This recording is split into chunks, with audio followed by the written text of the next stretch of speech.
Well, good morning. Welcome along to the National Hockey Centre here in Glasgow. We are almost set for a cracking day of hockey in this EuroHockey Championship 2. Full card of fixtures. It's the final day of the group phase, and it is all these set of games. Russia against Wales gets us going very shortly in around about 5 minutes time. Switzerland against the Czech Republic is the other game in the pool. And Russia and Wales, well, this might make or break the pool. Russia get a win, that could help them out and qualify them with Wales. France and Portugal, Scotland against Ukraine are the two later games, but our main focus for the moment is on this pool, which is Pool B.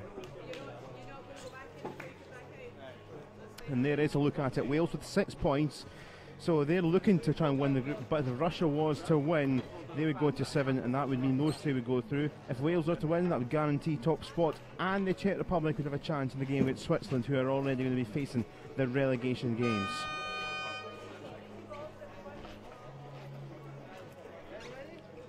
So then let's look at the sides, and Russia are a side that had a tricky game against the Czech Republic on Monday, I should say. Mikhail Proskarnikov did get a goal which saved them from a defeat against the Czechs. They've got a few talented players still in their squad. One of the stars of the side may well be come from the likes of Myrak Caron, who at just the 15th cap today, 23-year-old, can be a tricky player in the D, and also one or two others in there as well, including Svichkovsky, Nikitin, Myrev can all score goals from different sort of positions and from penalty corners. Let's look at the Wales side, and there it is on screen for you, and very much a big start from James Kyriakides, 3 goals so far, a couple on Monday. James Carsonville scored 4 in the big win against Switzerland. He'll be looking to add to that tally once more. Gareth Furlong is the threat from penalty corners. Daniel Newcombe is the head coach, and it is a side that, remember, came up from the 3rd tier of this competition after winning back promotion in 2015. We've discussed plenty about Wales though, in terms of a side probably a little bit better than a side newly promoted into the 2nd tier, especially with their recent run of form as the sides make way onto the field of play. Stephen Percy, cap for Scotland, Uddingston player, currently Director of Hockey at Uddingston, joins myself, Carl Patterson, in the commentary box here. Stephen, great to have you back with us. You've seen Russia the other night against the Czech Republic. It was a feisty old game, rescued themselves a point. Wales are almost there and getting through, but want to top the group. What do you expect from this? Yeah, thanks, good morning. Good game on Monday. I think Russia will feel a wee bit disappointed having had so many chances and would have expected to win the game and sealed a semi-final spot there and then. They've got a tougher game today. Again, I think it will be quite even, because Wales, as much as we've said they've got promoted recently, it was probably a kind of darker phase in their development. Danny Newcombe coming in as the head coach, a lot of his new coaching concepts and doing really well for the Welsh team. So I think, based on the World League performance recently, based on what they've done at this tournament, you know, they're up there in terms of one of the power teams, so I wouldn't really like to see them I'd like to see them win.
So that was the anthems, and we're a couple of minutes away from getting the day's hockey underway. And a busy full day, and of course a rest day tomorrow, and then we have the knockout phase come the weekend. Just confirmation of the officials: Makasim Perepelesata from Ukraine, Nick Bennett from England, the two umpires.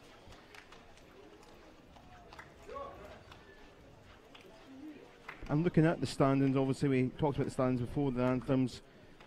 Wales and Russia in the driving seat. You know, a little draw might be the perfect result for both. Wales top the group, Russia sitting second. There is a bit of a thing now that if results go to the plan in another group, Scotland maybe will win that group with their 2 wins. France could be the second place team. You know, if you're thinking Russia, maybe we'll just take a point, try and get through if a certain game is a bit tight, and see if they can just nick a point, and then maybe avoid France, because one or two sides would have maybe been thinking France would top the group, but it shows you how good a performance it was, how clinical it was from Scotland to beat France. So there's a lot of permutations going on in here.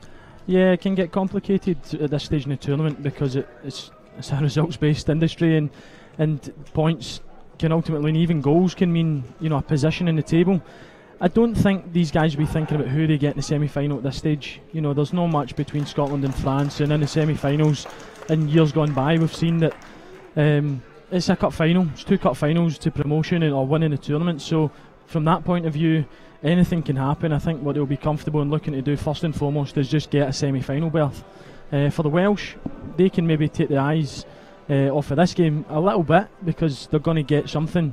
But like I said, they'll be comfortable, they'll be confident, they'll be thinking they can go toe to toe with anybody, and they'll still want to win the game, I'm sure. But Russia, you know, they have to do something with that second game coming with the Czech Republic and Switzerland. Really, this is the opportunity for them to take something and guarantee their semi-final berth, otherwise it's out their own hands. It is a half-decent spot for the Welsh to be in, though. With their 6 points in a prime spot, is just about for them first or second. So Russia get us going in their white, and from left to right through the first couple of quarters, and a few fans in as well, making some early noise in the stand, and it's been good to see a good contingent from all the sides here in the stands. And all the games so far, been supporters coming from all parts of Europe for this competition. I think players' families are always really happy to come and support them. They know that they sacrifice a lot of time, a lot of family time, to be as good a hockey player as they can. So from that point of view, they're always willing, particularly the Welsh, because, you know, it's not too far away. It's maybe a bit easier than coming through Russia. Who doesn't want a little week's holiday in Glasgow? Exactly, it's nice when the sun shines. You know, perfect day for hockey. A bit of sun, it's a little overcast at the moment, but fair, quite warm as well, a little bit muggy. Here is Hawker trying to fire something across the D early on, and it wasn't a bad one. Good awareness from the goalkeeper. You know, he's just been happy to step over that. What you often find is players working hard to get the back post, so he obviously knew there was no one around. Picked up by Kai Rowan for Russia. Finding it difficult against the Czech Republic, but got some reward after up under pressure late on in that game.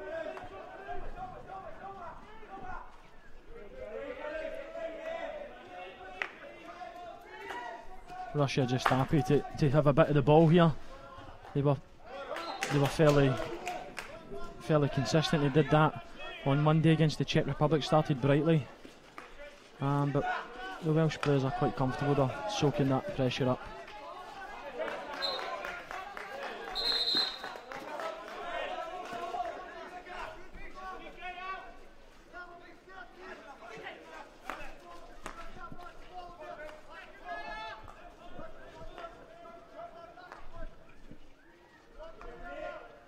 Forward for Draper. Wales with some possession here. James Kiriakidis, who's had an excellent start to this tournament. A couple of goals against the Swiss and one in the opening day. Shipperley, nice control on an early drive. He's going to stay just in play here. Coming in to help is Francis on the turn. He'll be looking to see if he can win a corner here. Might still wriggle through. Stephen Kelly keeping a watchful eye, but darted away. Yeah, good pressure there. Welsh quite happy to have the ball on the D and just be patient and see what comes of it. So from that point of view, maybe a bit disappointed. They've got a kind of shot on target, not too difficult for the goalie, but they'll be looking for something a bit more and potentially some short corners as well.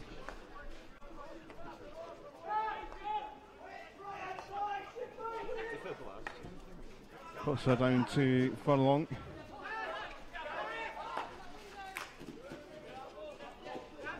We'll stay with Wales and with Daniel Kyriakidis trying to find something black. It bounced up a leg, it looked like it, and penalty corner. First one, and it's taken a little over 3 minutes. Yeah, they'll be pleased. That's what we're talking about. You know, they'll be wanting these types of opportunities. International teams are looking to score a high percentage. You know, definitely in the 60s and 70s would be a very, very effective penalty corner attack. So if they can get enough and they've got the quality from the top of the D, then they're going to get goals. Maybe on the opposite side, we've seen Russia have a lot of chances on Monday, but they fail to convert. So you need to win the corners, but you also need to put them away. Despite all the goals against the Swiss, Wales didn't have their best of nights from penalty corners. So we're looking to try and remedy this and get an early goal here.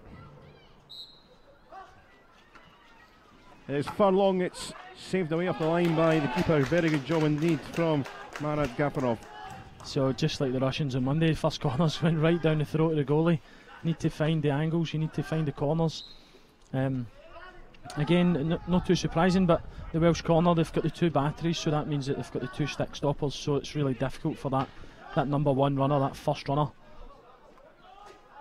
to decide which tower he's going to go to. Buys a wee bit more time for the drag flicker to get his shot away.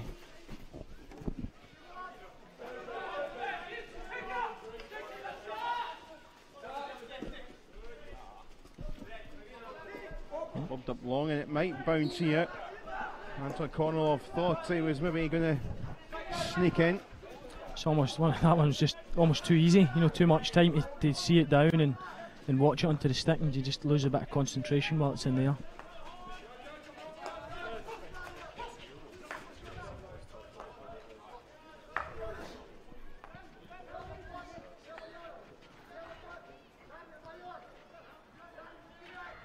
Shipperley running down the line, just interrupted by Kornilov. I think they'll be looking to use Shipperley a lot down that right hand side to create and attack the D, start getting some penetrating balls and see if he can get the Welsh ahead here. Furlong for Gooch. Flood of black jerseys forward there. Darted back by Daniel Kyriakidis. Now in it comes. Never took a nick on the way through, despite Kelly being just in front of the keeper. It's a nice ball. So he's lifted it a little bit as it goes in the D. Some speed on it as well, makes it very hard to try and do anything with it as a defender. And it also means that if a defender does touch it, it's likely to bobble around and still be within the D. So it's a very good ball to the back post.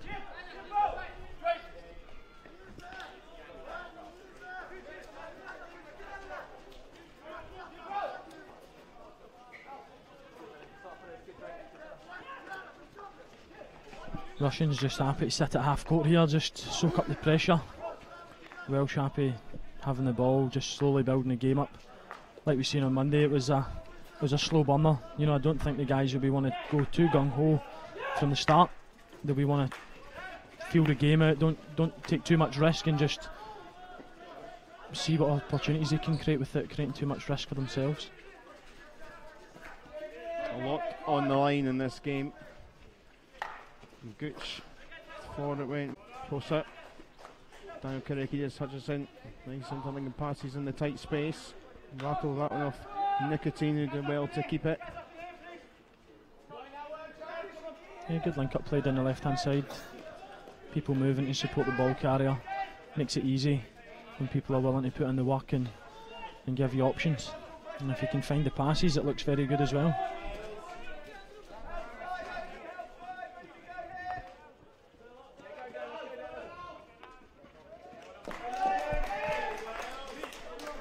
Wales. Good pressing and pressure for them to get this back. And kept pretty much majority of the ball so far. Down for Daniel Kyriakidis once more. Hutchinson rattles into the day. And we'll take the long corner from it. He's quite happy to settle for the long corner there. I thought he had the potential to try and get back on the ball and make an action in the day. Either a foot or just trying to get the ball under control. Hutchinson's ball came 2-0, so Anton Kornilov runs away.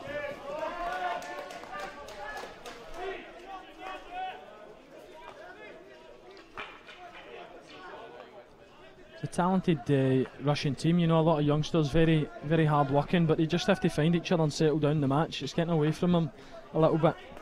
Find it difficult to get out. Furlong to Daniel Kyriakidis. It's again into a good spot, but despite 5-6 bodies of each colour in there, no one could pick up.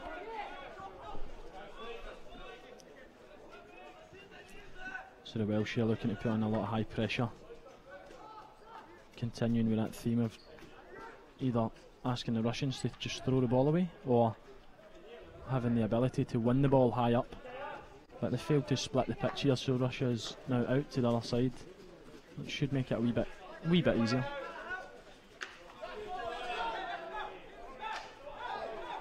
Dolan Gray, good strength to steal it off Spichkovsky, but just not quite getting too much going around the edge of the day as yet for this Wales side, despite the pressure. But that's one mark there by Carson.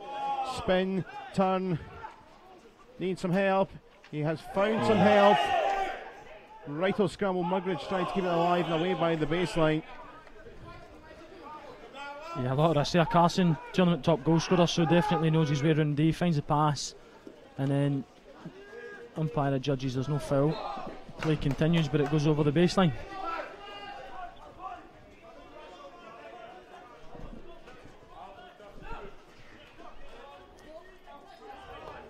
So I'd be expecting the Russians just to look and keep hold of the ball here.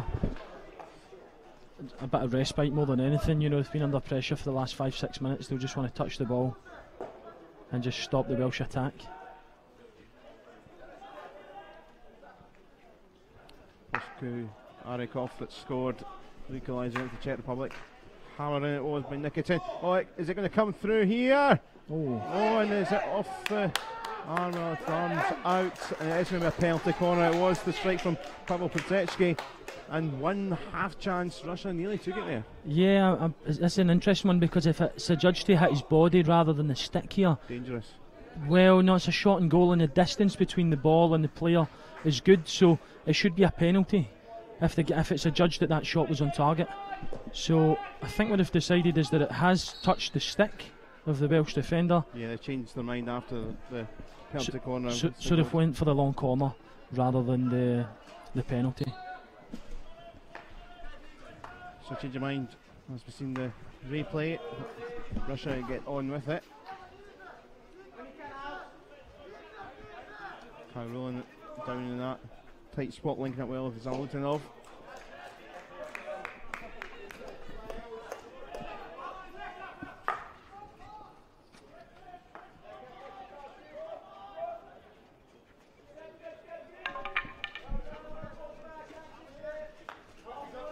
Nikitin across here, and could be more space down this channel for Spichkovsky this time.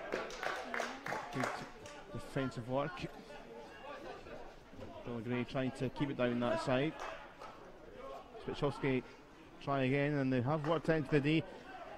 Little snap effort from Zalutynov. Couldn't find anyone else in white, throw inside the circle. Yeah, the Russians will be happy here. They're getting a bit more ball, managing to put the Welsh under pressure. But they'll see that common theme from Monday. They're happy to attack down the sides and go along the baseline. We don't see them attack through the centre too often, but at international level you don't really get afforded that luxury. You know, a lot of teams are very happy to protect that space and don't allow you to play through there, so the Russians will just have to settle for baseline attacks. Gooch, that is loose. Zalotinoff couldn't quite keep it under control, so Gooch couldn't get it back. Coming together, that'll just ease that, but that was a little dicey. Daniel Kiriakidis, so it's through the legs. Here's Hawker here, though. It might well come up. Francis around, and it's fired too far away by Jacob Draper. Yeah, Draper's done well there. You know, he's picked up the ball quite narrow to where the goal is. He's taken his touch towards the centre of the pitch to buy him some more space, better angle, but he's not connected with the ball properly. So that means that he's missed the target and not worried the Russian goalkeeper.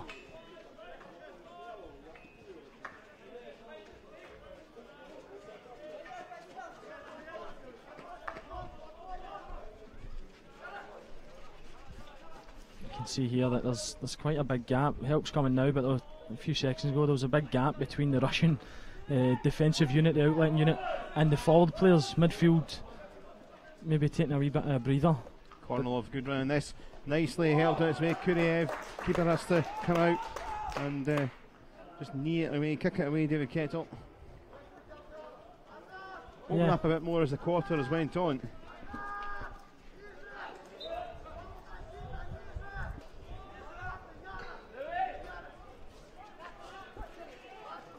Game's been quite even, to be honest.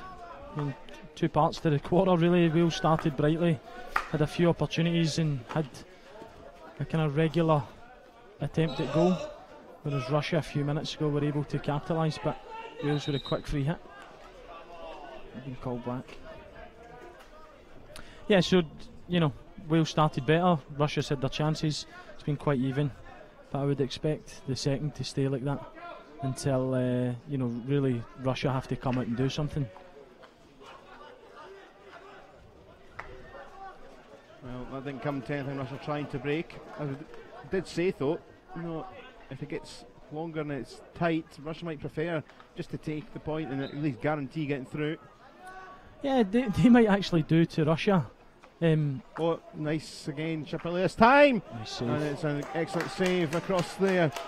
Was Gafarov and smothered that away. Yeah, sorry, Russia might do to Wales what Czech Republic did to Russia on Monday. You know, Russia were the far more dominant team and had more chances, but it was the Czech Republic who led for most of the match, and then Russia got an equaliser towards the end. So it might be a game like that, but in reverse for Russia. They might just have to weather the storm and see what chances they can create and stay in it as long as they can.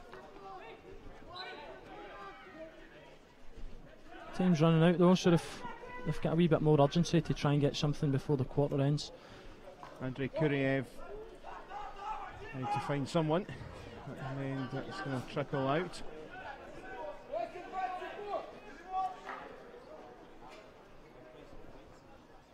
And the net goes again, just dotted away by one wall. Yeah, the Welsh are hanging on, so they're not being overly worried, to be honest, but they definitely don't want to concede 15 seconds before the end of the quarter.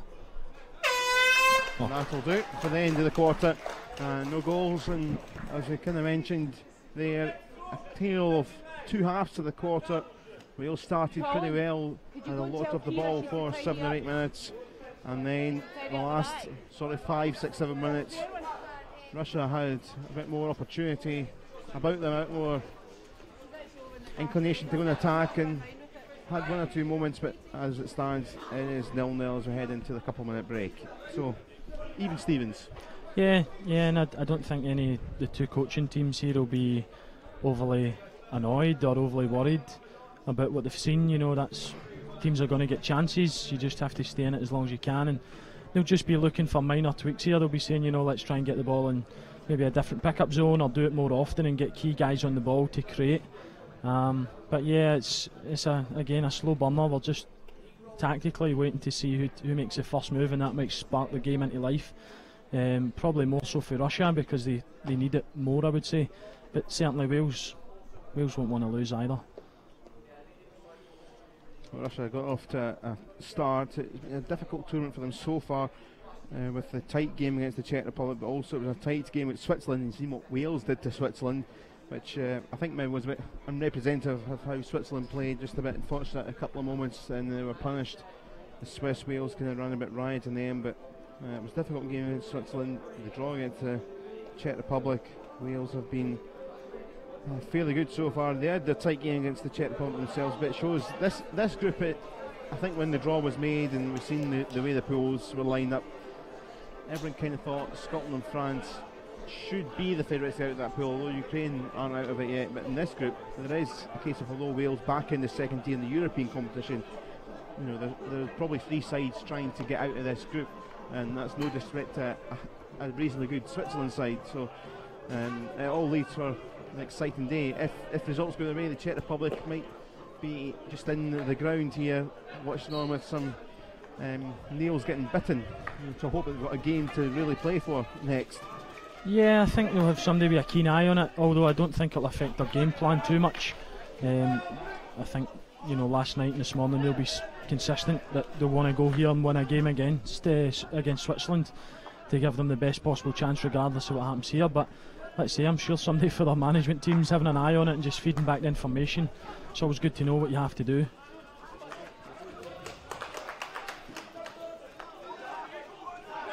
Positive start here to the second quarter for Russia. Zamlutinov trying to spot the gap and spot the run of Laptev in front. It was well cut out by Furlong.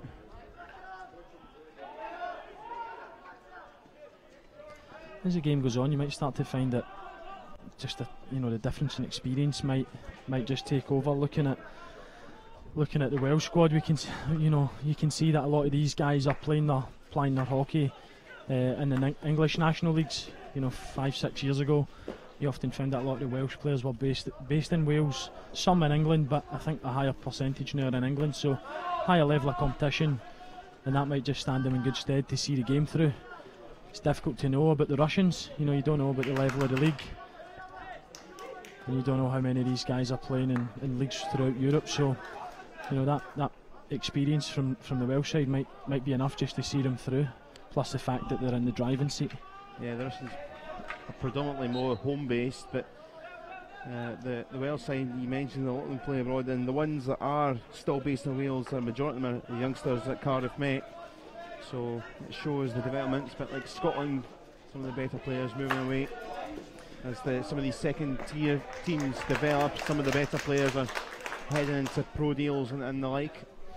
Yeah, like I said, guys make a huge commitment, and hockey for a lot of people is a hobby, but there are a few guys who get the opportunity to make hockey their life for a short period of time. So like the Scottish guys, the Welsh guys, I'm sure are moving in and around England. Even the guys who are at Cardiff and Met, they're still competing in the English leagues, so they're in the kind of second tier, the East Conference. So the level of hockey will be a lot better there than it will be in Wales, and I'm sure the players are going to be better for that. Gooch, it's a nice ball, and Carson can't smuggle it. It's a right old mess, and I think we need a wee bit of a breather here. Certainly the keeper will, because he was getting pummeled there with the ball. Yeah, under a lot of pressure, he's done well. I think we'll restart for a bully because the ball's been trapped by both players. Oh, I think that's a wee bit harsh. The ball's trapped. The goalkeeper, if it was inside his pads or caught underneath him, then I would understand that. But if we look at the replay here, let's have a look at this. It's an excellent pass for a start across the face of goal. But the ball is on the outside. You see, it's just in the face of his glove, so it's not caught underneath his body. The goalkeeper is actively trying to push it away. Equally, the Welsh forward's pushing it back in towards the goalkeeper. So probably a wee bit harsh for Russia there. Maybe it should have been a bully. You often find that when the ball's trapped and nowhere to go, they'll just stop the game and restart. Well, they do have a penalty going on Wales. Hutchinson to inject here. Gareth Furlong, it's away off the leg of Gafarov. It's a good save. He looked like he was off balance, diving to the keeper's left, and the balls came fairly centrally, so he's adjusted well to save. But again, I think the Welsh will be wanting to do better. They want to find the corners. Sergei Svechkovsky took a sore one to the hand.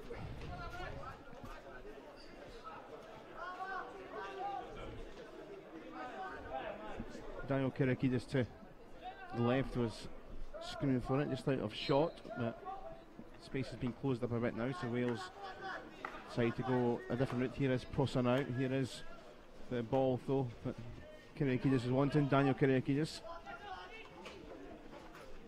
Dinny weaving through the gap. Lovely stuff from Dinny. Penalty corner. Yeah, well worked. So he's got on the baseline, he's got in a powerful position where he can control the ball. And again, if you look at replay, you'll see he gets loads of time to get his head up. As the Russian coach, I'd be a bit disappointed. In a second, you'll see that after this tackle, defender doesn't stay in it, no pressure on the ball carrier. Easy enough to find a foot in there, and the Welsh get another opportunity to score from the corner. Yeah, rattled off Pavel Plzetzky. And Dale Hutchinson heading across once more. So this is attempt number 3. I think they'll drag flick. Looks like a preferred option, but they'll have to do better. Well, Dolan Gray in the pocket now. Carson's still there. There's a line break, is it? Or is it no, he's just going to... I think the umpire's saying that his hand was still in the air, so not allowed to take the corner until he's happy. So everyone's still in. No. Oh. And they're going to change up here for Daniel Kiriakidis making the run to take the injection. So the important thing here is that, okay, the guy who injected the ball broke the line, so he has to go, but it's easy enough for the Welsh to bring someone into that position. They don't lose a player, so yeah, it's still a positive spot for them. So try again. It's going to be Carson, and it's another excellent save. And I'll tell you what, Ryan Gaffel was having a very good game here. Yeah, he's doing everything asked of him at the moment. You know, the Welsh who found the corner there. It's probably a more difficult save, but he's got the stick down and deflected it, so he's done well. And it rattles nice from touch. Gooch. Carson there once more, and again the keeper smuggling and smothering and trying to keep that in his grasp away from the goal. I think he's going to have to do a lot of that today. He's very alert, very quick off his line, sees the danger and deals with it. So I think the Russian defence will be very happy with the way their goalkeeper's playing at the moment, just keeping them out of trouble. Similar pattern to the first quarter. Good start from Wales. Skapersky spotted and found. Ball into Kornilov. And away it goes to Samuelsson. Couldn't keep it in play.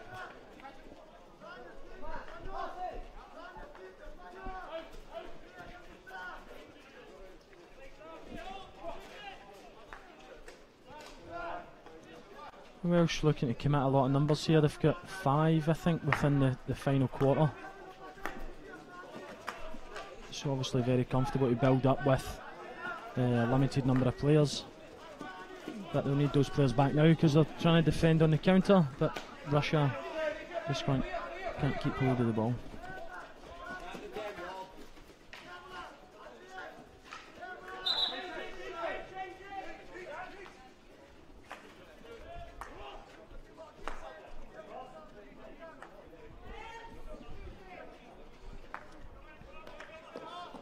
Here's Gooch. Closer. Daniel Kiriakidis behind. Under 10 minutes now left in this quarter to half time. Wall. Spotted space down that side. Into the knee it comes. Then they try to keep it alive, and they do have another penalty corner. A few in succession here coming. Russian defence will just have to be careful. You know, that's a few that we want to try and tidy up their work in the day. I'm guessing that the foul there for the corner was from a stick obstruction or a stick contact. It was quite light. I don't think there was anything too serious there, but it's enough for the corner. So they'll just have to tidy up their work in the day because it's only a matter of time. You can only give teams so many chances. You know, they're going to take one eventually. Dale Hutchinson then. We're looking not to full start at this time. It'll be interesting to see if they actually change the corner here rather than just flick from the top. Francis and Hawker are in position. It's going to be Hawker, and another save parried away by Marek Gafarov. Doesn't look like they've got the quality from the top to beat the Russian goalkeeper in this form, so I think 4 corners in. And they've changed it up as well. Yeah, different players in different spots. They're lining up the guys to have a bash, so I would say that they might want to revert to changing it if they're looking to score. But as a coach, you're thinking, you know, there's no real pressure on the game at the moment. There's no maybe real need to show other teams in the tournament what you can do from your options. If you've got a banker corner that you know is maybe your best alternative option, maybe it's a bit unwise to use it here. when maybe you don't really need to.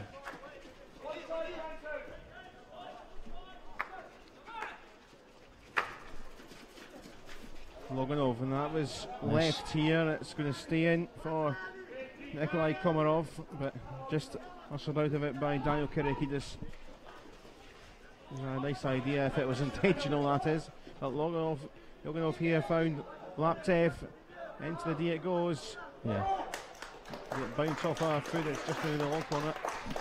I thought it, yeah, potential for the foot there. Good before that in the build up, excellent connection and lead from the Russian players to pick up in the top right corner. They won it back and got into the D on the left hand side. Good idea, you know, you're spinning, guys are so close to put you under pressure, the feet are sometimes open. But good defending, hit a Welsh stick, so no corner.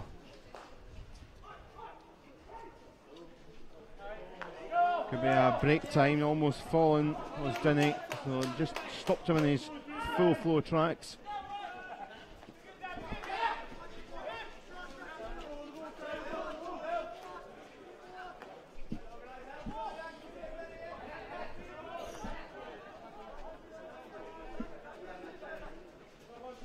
Russians just looking to keep hold of the ball. They've got a few substitutions lined up here on the side, so just trying to get fresh legs on and ready for the next phase of play. And likewise the Welsh are the same, you know, they've got 4 guys lined up here. I think as soon as they can get on the ball, they'll be looking to get all of these guys on and again fresh and ready to go. Close a nice space found for Mugridge. Here's Draper holding up, can't find anyone in black. Loganov there initially to try and disrupt. Now the break could be on Bichkovsky. Yeah, good skills in there, you know. He's turned out of danger just for a second, Welsh player to put on pressure, and he's just popped it up. So that's really good hands, hand speed, hand control, just to get the ball out of that situation, and he's won a foul. So that was just quite crafty, quite good.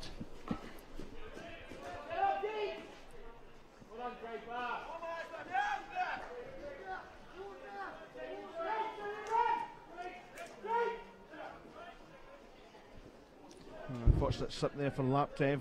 It's happening a lot, you know, it's maybe 3 or 4 times we've seen guys in that top corner just slipping. Don't know if there's maybe a bit much water on it or wrong choice of footwear maybe, who knows, maybe it's the same couple of guys. Francis making the run now. Into Dardit past Bichkovsky, did so pretty well. Shipperley, again a good spot and hands in the head of Luke Hawker in the middle of the D. Yeah, captain unlucky there. You know, he's actually just drifted off of that back post area because he was being marked, but in the process of moving, the player on the ball's put his head down and passed to where he was before. So it's just dropped connection. A good counter here, good build up for the Russians. Yeah, it was nice space, Pavel Golubev.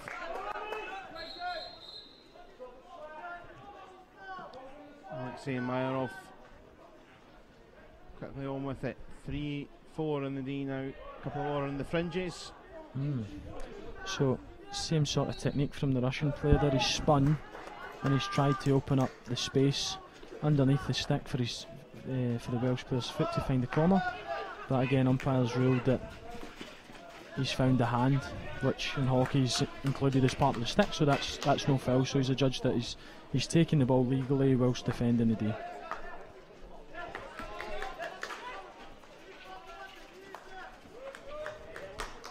Into the final 5 minutes of this second quarter, still goalless. A result which would maybe suit both sides, certainly would suit Wales as they would top the group and Russia would qualify in second, and could well probability face Scotland if they were to edge themselves to the top of the other pool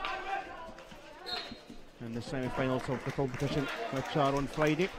And it's not just the promotion that has to be dealt with. The sides that finish 3rd and 4th in each pool, they have to face each other in relegation games, which are perversely a little bit more exciting. It can be more full of tension and drama because they're trying to save their status. Yeah, when you're in this the second category of European competition is always something to play for. So you're either in that group of teams who want to have a good tournament and get promoted, or you're at the other end of that and trying to fight for your life to stay in the division. So every game means something, particularly when you don't have a lot of leeway, a lot of room for error. So it really is important to get points on the board and play your matches well, or else your status in the division could be at stake. Yeah, it's a bit of a turnaround for those that are third or fourth, maybe lost a few games, trying to switch that mentality to right, we can win a couple of games now. Russia might not be in that problem though. Kyrulin looking for options. There is one or two there left and right. Kyrulin will try and battle himself, but will have the ball back for his side. Dmitry Laptev looking to hurry it on. Laptev in a tight spot. Yeah, again, common theme for the Russians when they win fouls in around the D. Dangerous, yeah. Could have taken off ahead. So again, it's a similar theme for the Russians. When they win the ball in close proximity to the D, they are often self-passing and trying to play on a 1v1 to enter the D, trying to create in a 1v1 basis. Very rare that they'll have a set piece, or they'll maybe look to drop the ball deep to find space in other places. The only difference I'm noticing at the moment is that they're doing that a lot slower than what they did against the Czech Republic. You know, they're just taking that extra wee second to catch their breath, and that's no doubt because they've got a much stronger opponent in front of them at the moment who are happy and have possession of the ball.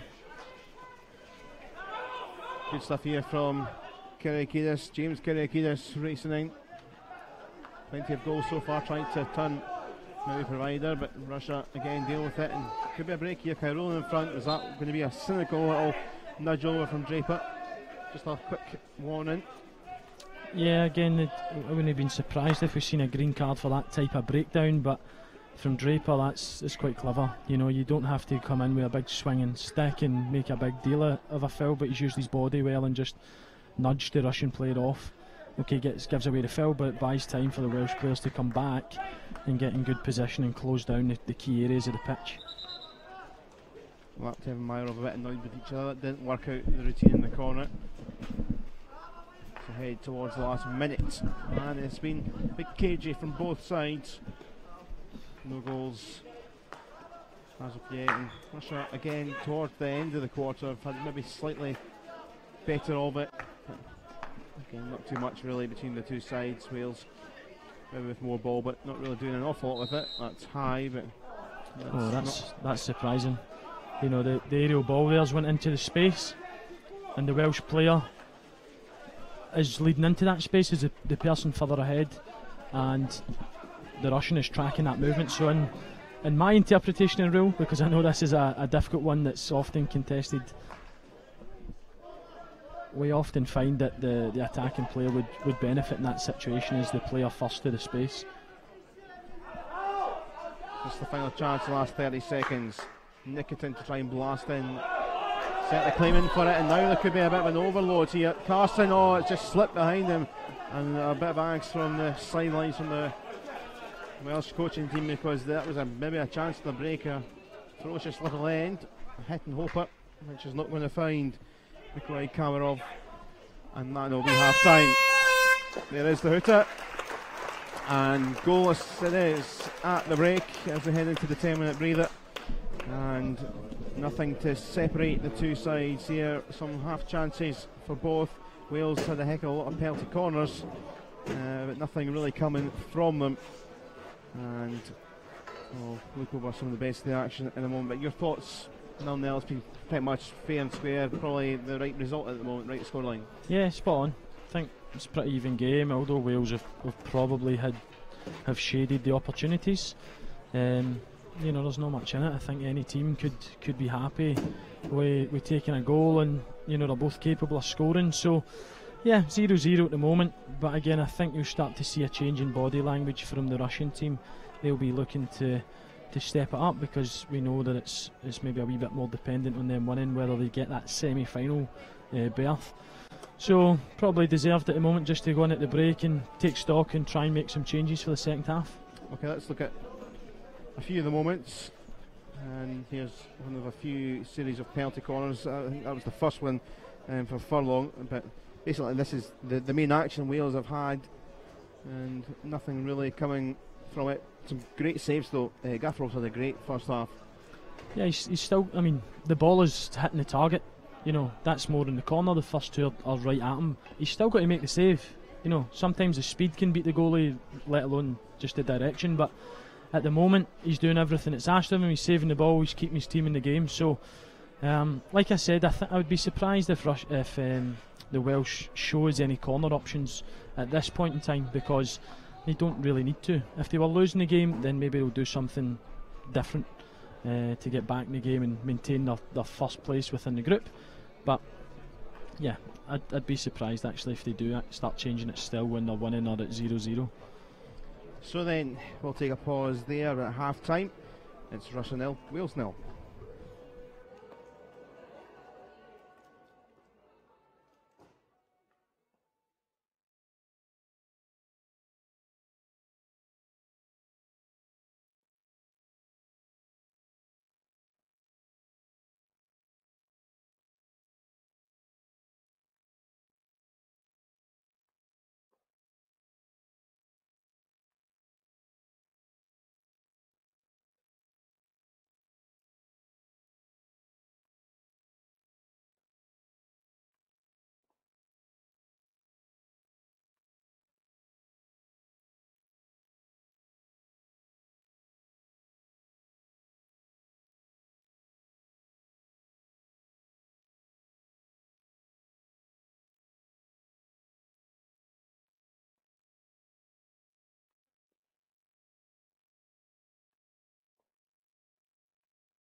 Welcome back, almost ready for the third quarter, for the half-time breather, and it is 0-0 here between Russia and Wales, and as it stands this would send both through into the semi-finals. We shall see how things develop. Stephen Percy is alongside himself, Carl Patterson in the commentary box. Are we expecting anything to liven up, or do you think as the game goes on maybe both sides will keep things tight to try and not avoid losing, particularly Russia? Yeah, I think you find two different strategies here. The Welsh will be looking to build themselves into the game slowly, just not too much risk, step by step, see if they can actually get the goal, win the game. That's what they'll be looking to do. Russia, it's a different story. They go too crazy here and try and go gung-ho, they could lose. Lose a couple of goals, the game's done, and before they know it, they might not get that semi-final berth. They don't go hard enough, and the game passes them by. They don't take their chances, they don't win their corners, so Wales will be incrementally looking to build up. The Russians, they have to find the balance. They have to stay in the game as long as they can and try and at least draw, but maybe win. James Kerekidis in. A penalty corner, and there is a penalty corner. Good work it was from Francis. Found the body part, and the umpire signal out very quickly at the start of this quarter. Yeah, he's done well there. That first touch gets the ball under control really quickly. Good swivel and uses the backspace, as it's called, to get his shot away. Hard for the defender to get any influence on the ball. All he can really do is try and make a kind of physical block and stop shots for going to target. Fortunately, that means that sometimes you're going to give away the shot corners. So, what are we at? Number 5 for Wales? 6 maybe? 5, I think. Five shot corners for Wales, so 4 times we've seen the drag flick thus far. So, as we can see, 2 towers again, drag flickers lined up. I would be surprised if they deviated from this. Shipley for Furlong, and there is the reward, and it is him that does tend to score them. Gareth Furlong, and the breakthrough for Wales. Much better, the speed is on the ball, but he finds the corner.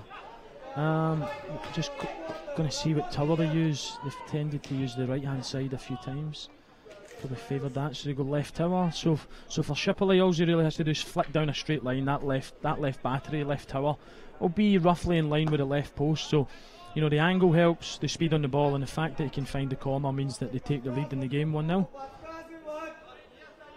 Drilled in by Gareth Furlong.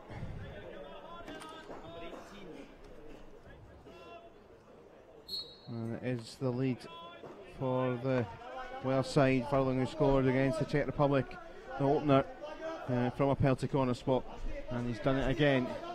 And Russia, now they need to come out here because they need to get something from the game, at least a point.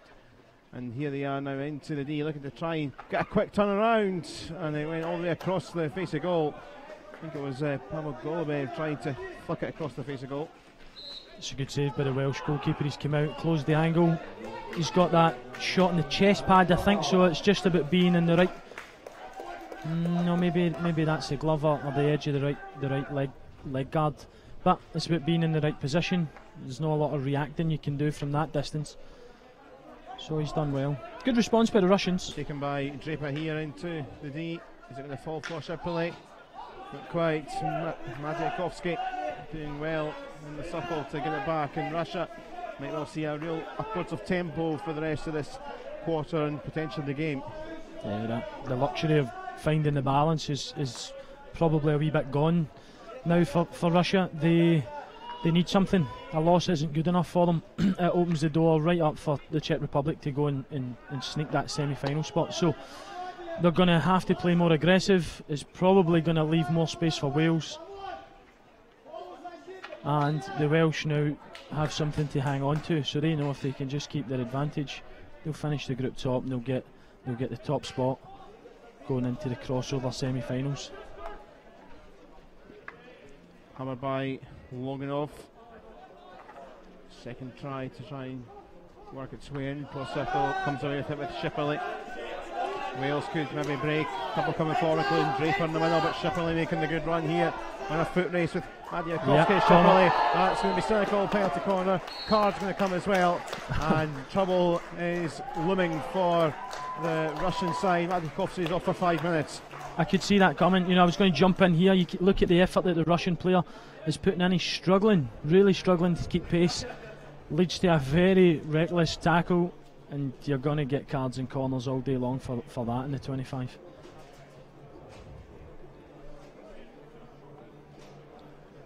So Wales penalty corner, they will have the man advantage for 5. Yeah, so they've got on the board, they know it works. Again, I would be even more reluctant to say that they're going to change it. There's no real need to show any of your opponents what you've got up your sleeve for these semi-final matches if it stays like this. So I'm sure they'll be looking to drag Flick again for the top, and I'd be surprised if it wasn't Furlong again who took it on, having scored the last one. Walker's there too, but there's going to be Shirley to inject this. It's going to be Furlong, the whiff of the net, and it's 2-0 Wales. It could well be 9 points on the table and may well secure them the top spot in this group for the semi-finals. Yeah, he's dialed in now. He's had a few warm-up sighters and he's hit the target with his last two, so you'll be pleased with that one. This second one's an absolute beauty, plenty of time, rips it right past the goalkeeper's shoulder into the top of the net. So Russia need to be careful here. 2-0, they go crazy and go trying to equalise too heavily, too early, too quickly. They could find themselves on a kind of Switzerland type of score level if they don't watch. So quick as a flash in the first 4 minutes, and not even that on the clock in this third quarter rather, it is a 2-0 lead.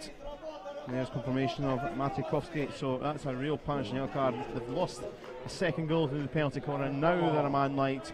And Russia, well, at the moment they're still in the box seat, but now it could be all down to the Czech Republic to try and defeat the Swiss by a goal or two, and that could turn this on its head for the side in Russia that were relegated and up there with France at the top table in 2015. But here they come though with Kornilov. Good defending there. Rattle it through. Excellent defending on the baseline. But when we think about the groups, it's maybe a bit unwise for us to write off Switzerland. This also means that the Swiss, if they play well against the Czechs, they can also jump a position and finish a little bit higher and have an opportunity to get some important ranking points. So this result opens up the group a little bit, means that there's a lot to play for, but no doubt the Czechs will be the number one team, thinking there's a big opportunity to get in the top two and get to the semi-finals here.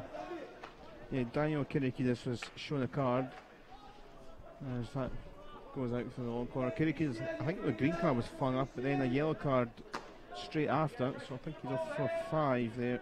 Kirikidis will wait for the confirmation.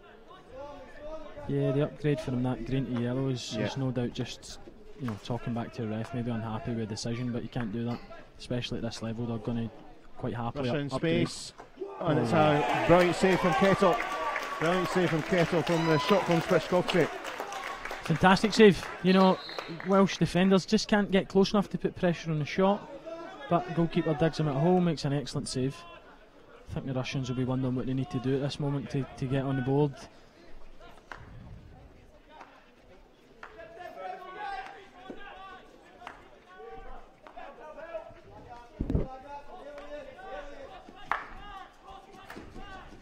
So 10 against 10, Karikov found support, and to wriggle through was Golubev. Yeah, free hit there, just too much pressure, too much body contact, so the Russians will get another opportunity close to the 25 here to make some more attacking plays and see if they can get that goal. So that's from Karikov. So here we go, another quick free hit, going for his 1v1, 3v1, but corner given. Just not far enough away. So because the Russians are very eager to take that ball quickly, the defenders don't often get enough time to get that 5 yards, 5 metres. So if you engage the player who's driving with the ball or has control of the ball when you are within those 5 metres, then it's deemed as a foul inside the 25. That gets upgraded to a corner. So now the Russians have got a chance to peg them back, and that would make it really interesting into this quarter and potentially the game. Keeps them within touching distance. One by Kuriev with injection. Nicotine is there as his Laptev. Nicotine scored from a penalty corner in the game at Switzerland. It was a nice goal. It's going to be Laptev though. Oh, it's a different routine. Did it bounce off a Russian leg? No, it bounced off a Welsh leg. Another penalty corner. Yeah, and this happens more and more often in international hockey, and sometimes even in club hockey. What you find is that the number one runner, they're almost always happy or being encouraged to get their body in the line. You see they often wear knee pads, gloves, face masks. Basically they're just trying to get a block on the ball. Kuriev again. It is going to be Nicotine. Oh, it's high. Similar move to the goal he scored against Switzerland. He came in to the left and slotted in the corner low, but this time it goes high and not very handsome. It's not a bad corner, but the goalkeeper obviously knows he has to hit the backboard there if he's going to strike the ball. So he logs, goes down, creates a kind of physical barrier, and then it really is up to the Russian guy to hit the target or potentially a tip in, but he's just been too wild and that's well over the bar. Turn from Dolan Gray for Wales. A 30 forward in the recent minutes, but continues into the D. Drives in, still going. I'm surprised they allowed to play on there. There was a big bit of stick contact on the baseline. Umpire thought that they still had the opportunity. Laptev to Kuriev though, up the other side. Come Russia. Intervention from Furlong, just takes it back, but still support coming up. Ooh. And a goal, a brilliant goal. Anton Konov, and back in it are Russia. Textbook counter, absolute textbook counter. Wales potentially should have had a shot corner. Play on. Long ball to the forward. He's done great to keep hold of the ball. He's done even better to win it back here and get control in the D. Finds his teammate, and this is a finish and a half. This is brilliant. Right into the roof of the net, just to the left of the penalty spot. That's a lifeline they need. Keeps them in the hunt. They can maybe settle a little bit and just wait for that goal. Like I say, they don't necessarily need to win. A draw is potentially enough. They would want to win, but a draw would be enough. Yeah, moving on to 5 points, four clear of the Czech Republic. And well, what do we know about another 10-15 minutes or so? It's been a lively third quarter. I think you'll find both teams will just settle here. They'll just think, right, 3 goals in 7 minutes. Let's just try and get ourselves on top of this game. Stop the shots and the opportunities coming in, and the Russians will think, let's not go too gung-ho and think we have to win it in the next 2 minutes. There's still 25 minutes of hockey to be played. The neutrals in this though, we'd hope that doesn't happen, but we shall see. Aye, definitely. Neutrals, everybody loves a goal, so neutrals will be thinking, can we get another 9? Like the other day, but it might not pan out like that. Dolan Gray likes a battle and involved in one again.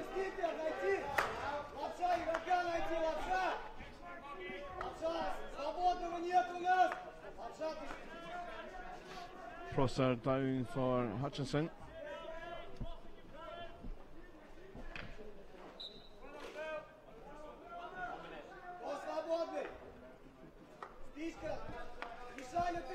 Furlong now, after his couple of goals for Wales, but stock being taken after conceding that. Go back from the Russians. Yeah, I think what we're seeing is that we are just taking the sting out the game here. Wales happy just to be in the other half, but if they want to just control the ball a bit better, they're going to have to keep it in play and stop this type of situation in terms of the quick counter attack. That's where they got caught out last time. Done very well to control in the D and get away from danger, but they're definitely just going to have to, find stick to stick, keep the ball in possession, and don't allow the Russians the opportunity to hit the space. Turn away from Zalatinov. Put the bodies back. Dolan Gray and Downey. Zalatinov again. Patient in towards Laptev. Taken from him by Mugridge. So that's both teams back up to full strength. Yep. We've just seen Stephen Kelly go back on for the yellow carded Kyriakidis. So everyone's at 11, back to normal.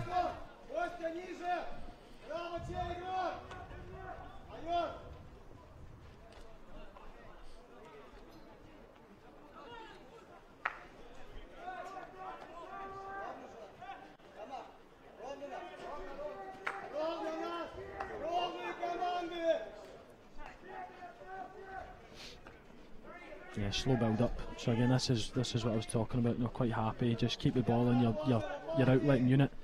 Wait for the right opportunity, the right amount of space. Don't take too much risk. And again, Russia, they're not looking to press the game. You know, they're just quite happy to absorb the pressure in the key parts of the pitch. I think you might see that type of theme. Skipped back forward now. There's a counter-attack support coming off to the left. But it's an excellently taken goal. Maya Karulin, man that does score goals, was joint top goal scorer at World League with Russia, and he's there. And what a turnaround, or certainly a comeback. It's 2-2. It's this long ball again, so they've played a long ball. The Welsh defenders tried to overtake, missed the trap, allows the space in behind, so they'll be disappointed, Wales. They've kind of brought that on themselves. They were building up in control, they had comfort on the ball, and they've just failed to execute a key bit of skill and failed to bring the right numbers back. That's an excellent finish. You know, he's kind of dummied and sucked the goalkeeper into trying to cover the pass with his stick. He's off balance, pulled the ball back and found the space to the net. So, you know, credit to Russia, well done. They fought back. They could have went the other way, but they've stopped the rot and they've got themselves back in the game and given themselves a chance for this semi-final spot. Officially, the goal's been given to Pavel Pozetsky from the officials. I'm not kind of sure about that because the number 11 of Karulin was there, but that's what the officials are saying at the moment.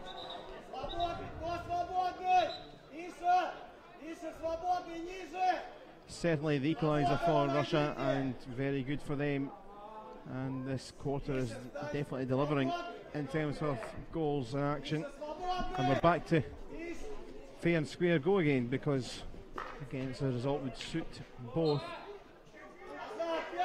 Yeah, it goes for both teams. You know, again, you probably see another step towards trying to control the ball, albeit that Russia scored when I called that it would maybe be a kind of calmer phase of play, but it suits both. I think Danny Newcombe, the Wales coach, will be probably more disappointed. I would say that they're capable of defending better than that, although the goals that were scored have been very good goals. I think he would be looking for his team defence to be a bit stronger and not really afford the Russians that type of opportunity when you're 2-0 ahead.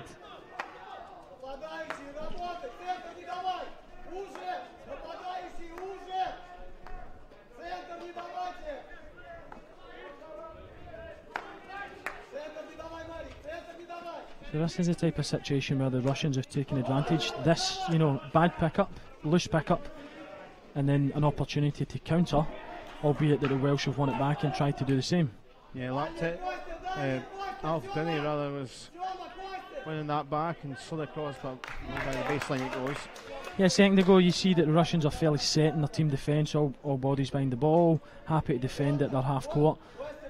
The Welsh team were playing it around the back, loose pickup, and then the Russians really pick up their energy and try and win the ball and go towards goal in the space. So they have to be careful. This type of situation, lots of people in the opposite half, and if they don't quite connect, Russia are more than capable, they've shown, to go and score.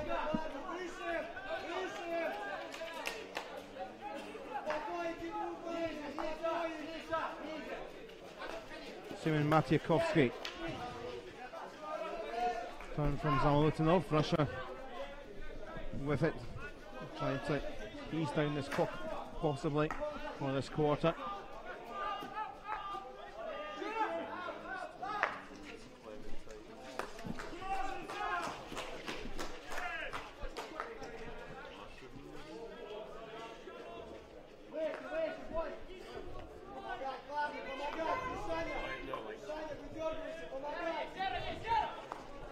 Launched by Skierski. Nice pick up under control there. Welsh are obviously working hard to try and stop the players picking up the ball in these central areas. Certainly feels like Russia got a bit more intensity at 2-2 than they did at 0-0. Maybe because they've scored 2 goals, they might well feel that they could even get a winner and they could top the group. At this point anything can happen, and the Welsh side have to be careful that they don't drift too far back. They lose a goal and, you know, they could lose their top spot in the group. So they have to be careful. There's a bit of risk there. But as you said, the Russians, a goal is great for confidence. They know that they can get in the D and they can get goals on the board. So I'm sure they'll take heart from that. Ball flung in by Daniel Kyriakidis, dotted away for a long corner.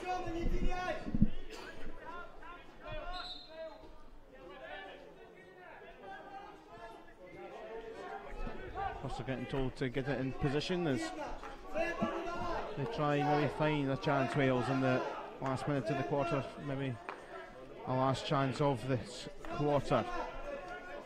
Daniel Kyriakidis into a good spot. Here is Hawker. Hawker looking to turn and get it in, but came off Skapersky and further cleared.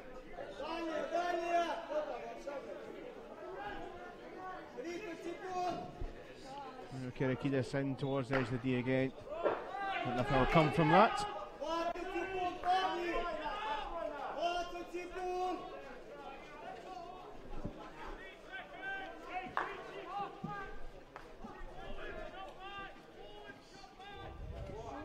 Nice ball here for Kuriev in the final 10 seconds. Oh, it's just behind, but might still fall for Laptev. All sorts of things going on in the D. Can't just quite find the gap. There is the hooter. Wales just saved at the end, but nice little break right at the end of the quarter.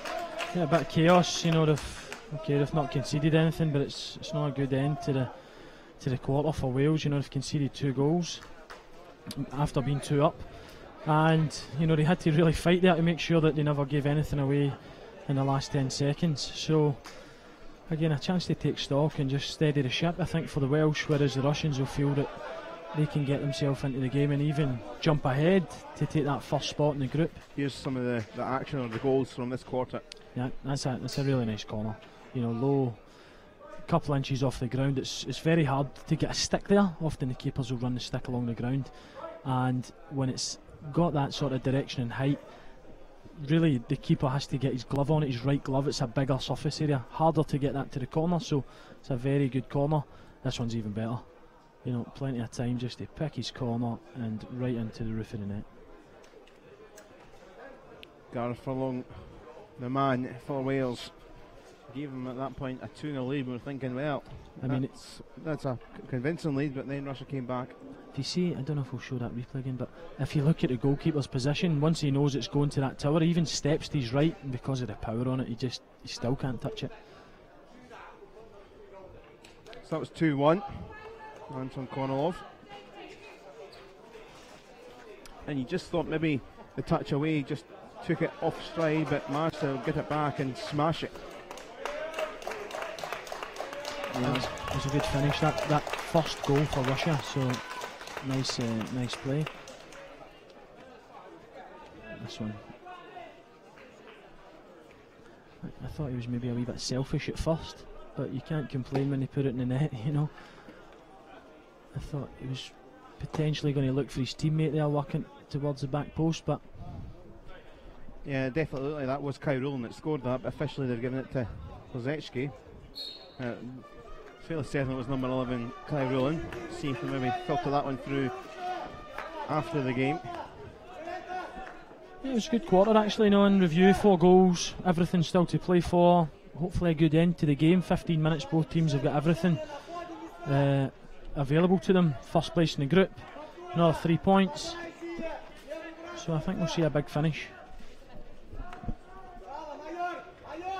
Just a reminder in this pool B, as if it stays like this, Wales will go through as top and Russia will qualify for the semi-finals in second.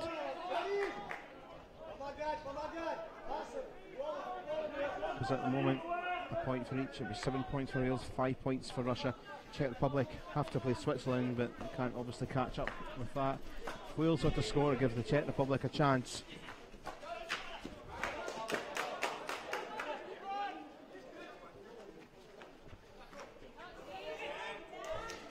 I've just seen there as the quarter ended that the Russians are very G'd up here. I think they can sense that there's a game to be won.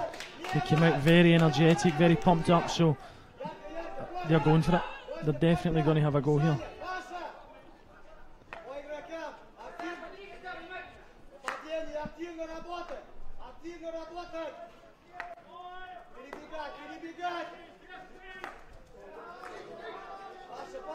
Nice pass. Daniel Kyriakidis looking to get Prosa back alive, but not coming for him.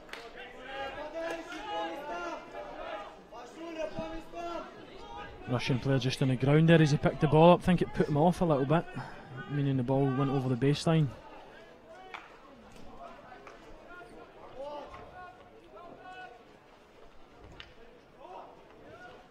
Tristan turn away. Some looking off, but he goes backwards for Russia.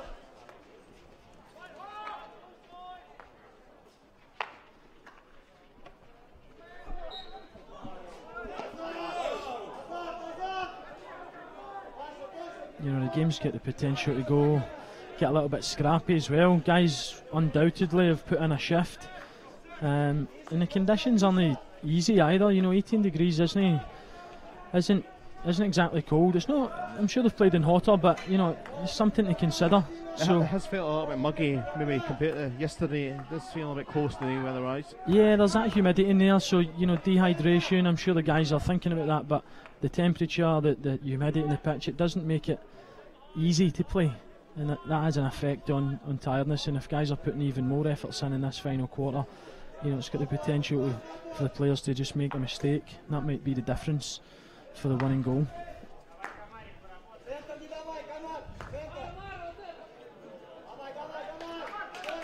That was a bit lax.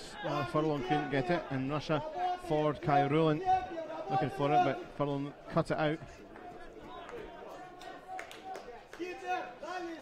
Shipperley for Wales. Roland Gray helping it its way, only not quite coming through for Draper. So again, you see Russia trying to put speed in the play. They're trying to get that ball going quickly and catch the Welsh before they can set up their team defence.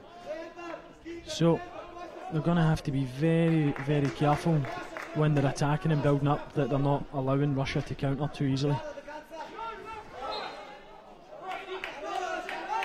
So here we go.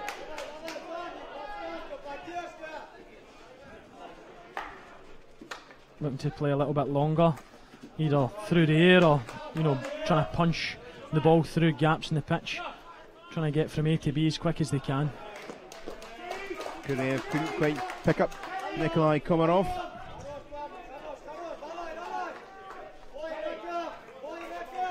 Can probably hear it through the kind of ambience of the stadium, but the Russian players on the bench, the coaching staff are putting a lot of energy into geeing up the players and trying to get them to maximise their efforts. They're working very hard here. Nice run from Hawker, just a little slip from Loganov. It's good. Just going to say, came back into the Russian position. That actually worked quite well for the Russian captain. Yeah, I think he went to ground on purpose there, and he's made a great tackle, but it's dangerous. You know, you go to ground in the 25, and if you don't win the ball, if you touch the man or touch the stick before the ball, there's a lot of risk that you could give away shot corners, and as we've seen, Gareth Furlong's more than capable of scoring them. So, but he took the ball, so there's nothing really more to be said. That was Lucian Mayorov now for Russia. Loganov went forward. Here's the ball, is it? It's going to be for Zanalutinov with a free hit. Draper making sure he's back five. Nice ball in. Yeah. Kornilov tried to turn. Needed a bit of help. Didn't quite fall through for Proskaryakov. There's a sense there might well be another goal here. And at the moment it looks like it could be for Russia. I think so. They're definitely putting more energy in the game, and you can see just for the body language that they're really going for it. But the Welsh need to be careful. You know, if they don't just stay in the game and weather this storm, they could be at risk of losing their top place in the group. I don't think they'll be too desperate to score, but probably more so just trying to keep themselves organised and not give the Russians the opportunity to jump ahead.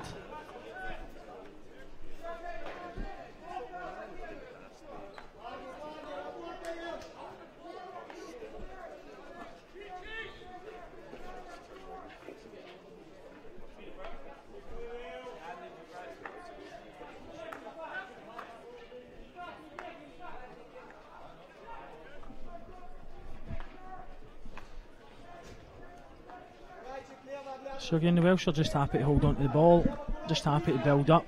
Looks a little bit better because they're building up deeper which offers more cover in their half of the pitch and allows their midfielders to be more connected and again in the right places if they lose the ball. Also did well to get it back. And there is Laptev to go backwards here. 8 minutes left in the game. 2-2. Result that suits both, but might well get another goal here. Matiakovsky is going to get this one back for a second time. They're just trying to be patient to think about this. This time the Russians do decide to go long. Kozetsky, very good ball it was.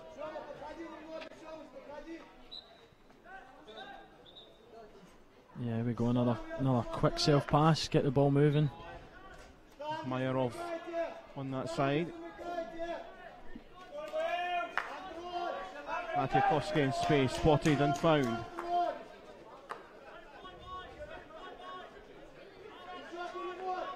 Here he is once more. Got all the defensive black jerseys back. It's Nikitin in. Gooch tries to keep it away. No, that's Lutetsky fine. trying to get it in. Lutetsky, it's a nice run this. Kairoulan it was with the effort and goal, and an unfortunate slip from Laptev. I think the Welsh were just getting pulled around a wee bit too much, which allowed the space to open up around the top of the D. Unfortunately, he slips there as they're trying to keep the pressure on, but you know they're getting opportunities to shoot in the circle.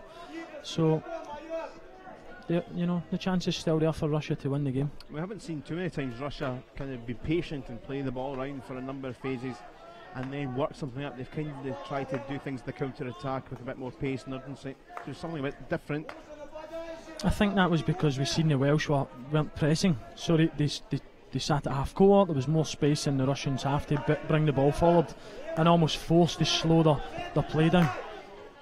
Furlong trying to pick out a pass, cut out in the nick of time from the Russians. I think it was Proskarnikov that got in the way. Now Hawker trying to win it back for his Welsh side.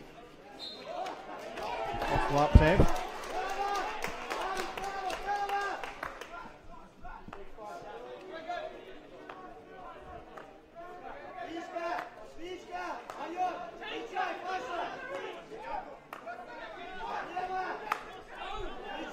Then it goes to Furlong from Daniel Kyriakidis. Good recovery tackle. But you see, this is a risk for the Welsh side.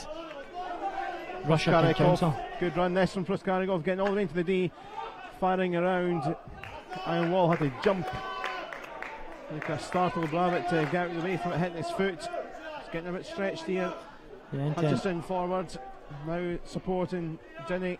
Prosser in the D.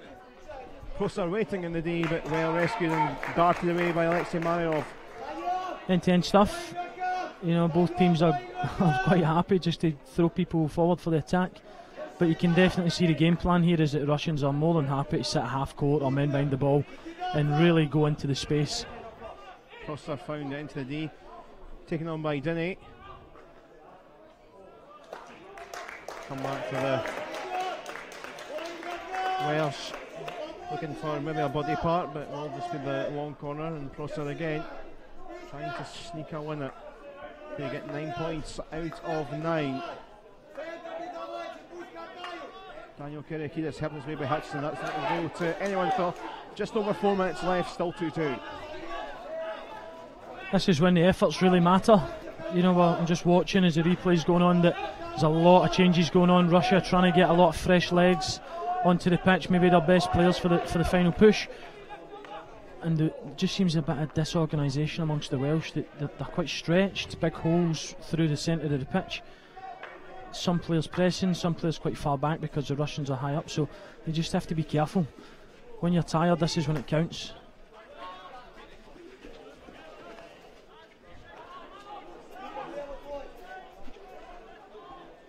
Dolan Gray. Golubev alongside, trying to stick it back. They thought they did, the Russians. Dinny quickly with it. There's Daniel Kyriakidis. Prosser. Space to try and get by Komarov. Tense times here.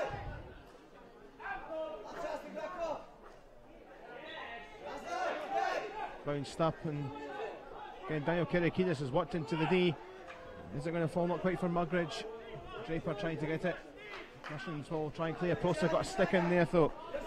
James Kyriakides. Russians now starting to think about maybe defending. Do they know a point's enough? Yeah, I'm a little bit confused actually about why the Welsh are happy to have so many players far forward. Points enough. You're in control of the ball. Just, if I was coaching the Welsh team, I'd like to see just a wee bit. Iron wall, nice ball. And across it went from Daniel Kyriakides. Back it goes to Prosa. Pressing. That's a poor ball. They're obviously still looking to score, but again, as I said, if I was coaching the Welsh team, I'd like to see a wee bit more cover when they're building up, and potentially no need to play so high. It just, the Russians have scored 2 goals from counter-attacks through, giving the ball away when tired. We'll try and nullify that and don't give them the opportunity to do it.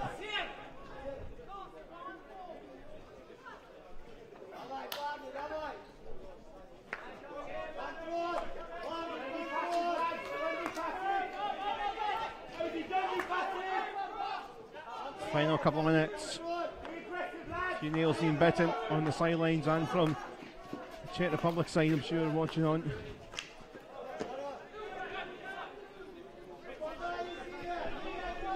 Their game next up against the Swiss could be academic if it stays like this in terms of the promotion chase and to get out of the group.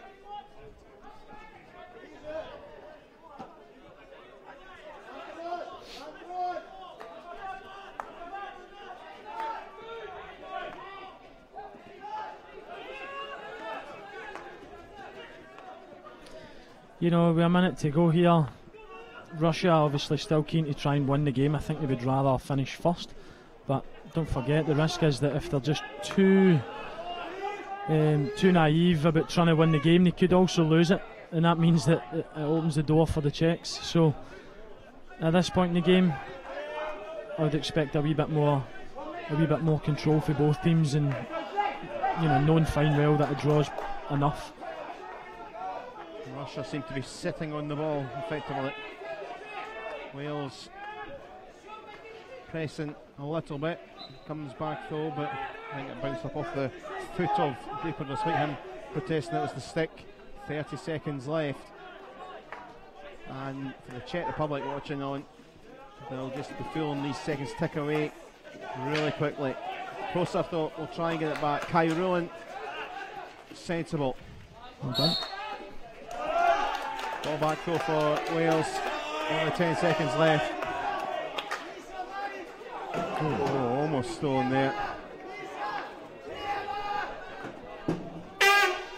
And that is that. And both three sides will be in the semi-finals. A draw was enough for them. Wales knew they were through. It was just about where they'd finish in the group. Russia needed a point to secure their safety. And it means for the Czech Republic, who are next, the chance of trying to get out of the group is over. And the game against the Swiss will be rather academic. It's just a good game all round, to be honest. Everybody got what they wanted. The Welsh would have wanted to finish top. The Russians would just wanted to make sure they got to the semi-finals. But, credit to the Russians. They've really had a go all the way to the end. They've been trying to score that third goal and get top of the group. So they've been probing, and Wales, again, credit to them, they've weathered the storm and clung on to their first position in the group. So both teams will feel happy, although they've had opportunities to improve on where they are. And unfortunate for the Czech Republic, that opportunity for the semi-finals is gone. So then let's look at the goals, and Gareth Furlong with a couple from the penalty corner, which at that time we thought Wales might just be edging themselves and easing themselves to victory, but it was a period with yellow cards as well in that third quarter. After the 2 goals from Gareth Furlong, we were saying it could have went either way. The potential was that Russia came out heavy and could have received a couple more goals to really end their chances of winning the match. But they responded in the right way. They found the right balance. They've come in and scored the goals. and they've showed a lot of character actually in giving themselves an opportunity to carry on the tournament.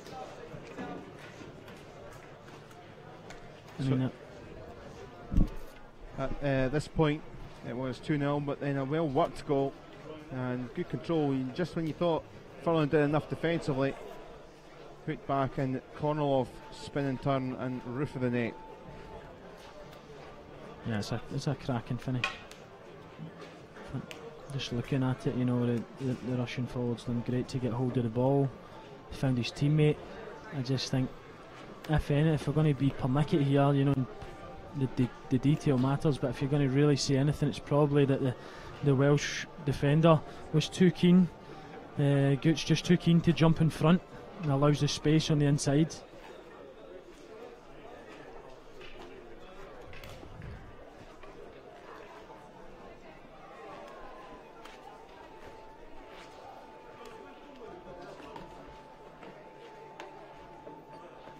So there it is, that was number 2, and I'm 99.9% certain that was Kai Rulon that scored it, but officially been given to Pavel Pazetsky, but he played the ball earlier in the move, so I'm definitely giving that one to the number 11 Kai Rulon. But that is how it finished, 2-2, as this is the schedule for the day. Switzerland against Czech Republic is next. Now, as we say, kind of academic, third and fourth still to play for. Czech Republic at least want to secure third place, it'll put them in a better spot. France and Portugal is later, as is Scotland against Ukraine in another pool. Just a brief thought, Stephen, about the rest of the day for the games ahead. Yeah, I mean, this next game, as much as there's not semi-final places, you know, international teams don't just say, oh well, it's done. There's still the life within this division to play for, and as you said, they want that third spot. Switzerland have still got that available to them, so that one will not be a dead game by any means. And then later today, it's just trying to figure out the final placings in Pool A. Scotland will have a tricky game against Ukraine. They've definitely shown themselves in a good light, so they have to be professional to get the job done and finish top. They don't want to give France the opportunity to overtake them when playing Portugal. So yeah, I'm sure it'll be competitive, and I'm sure you know, everybody will be doing what they can to be where they ultimately want to be in the tournament. Well, great to get your thoughts, Stephen. We'll see you again on Saturday on the final day, so thanks for popping along again. Pleasure, no problem. Thank you very much then to Stephen, and we'll be back ahead of the game at 2 o'clock. Switzerland against Czech Republic, still I'm sure pride and plenty to play for in terms of the relegation spots come the weekend, but neither of those sides will qualify through to the semi-finals. Russia and Wales have qualified here after a 2-all draw.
Welcome back to the National Hockey Centre here in Glasgow as we are getting ready for Game 2 in the EuroHockey Championship 2. And it is decision day for who is going to make the semi-finals and who is going to be facing the relegation games. Russia and Wales have sewn up the group that we are focusing on for the first part of today. Will be with their draw. Wales win the group, Russia are in second, and the Swiss and Czech Republic are next up, trying to fight out over the third spot, which may give them a small advantage heading into those relegation games on Friday. Later on we'll be focusing on the other games in this day, in the day's proceedings, as we move into Pool A. France and Portugal up against each other, and Scotland willing to edge over the line against Ukraine to top the group, but still a bit to play for in the other pool as well. So there's just a little look at that pool just for confirmation of how things stand. Wales and Russia are through. Wales have won this group, so play the second place side in the pool, which at the moment could well be France, but you never quite know. The Czech Republic have 1 point. If the Swiss were to, more likely they'll need to win with the goal difference, so they will be looking to pick up 3 points and finish third, which could prove to be an advantage come the weekend. So let's look at the sides, and for Switzerland, well, Jan Hudel is someone who scores goals but doesn't start from the front foot, but I'm sure he could well feature very quickly.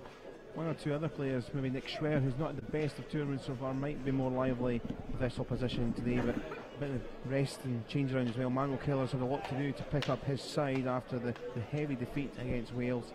The two vice Shodas, Gale and Benoit, are exciting players, worth a watch. Yves Morard is one of those that likes to be a good link-up as well for the Swiss side. Chris Elst is the head coach.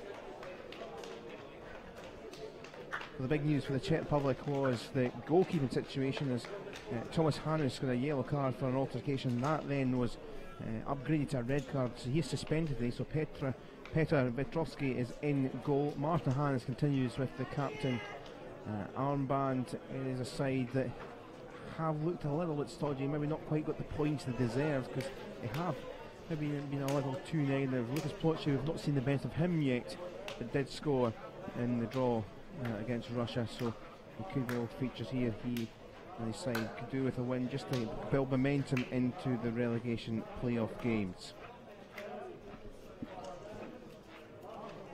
So out come the sides. The umpires there too. As you can see, the umpires are Xavier Fenart of France and Fraser Bell of Scotland.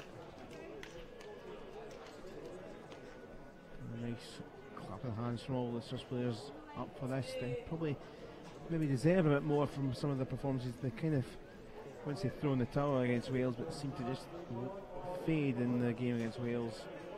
They're looking for a big performance, and the Czechs looking for a performance themselves, because they haven't quite maybe got what they've wanted out of this tournament so far. I say both are looking for momentum as they head to the relegation playoffs. Now, though, it is time for a little pause, a moment just for the national anthems for both sides. All set up, good crowd in, with some from both sides here, a few neutrals out. It's been a great day of action. Now, a little pause here for the anthems.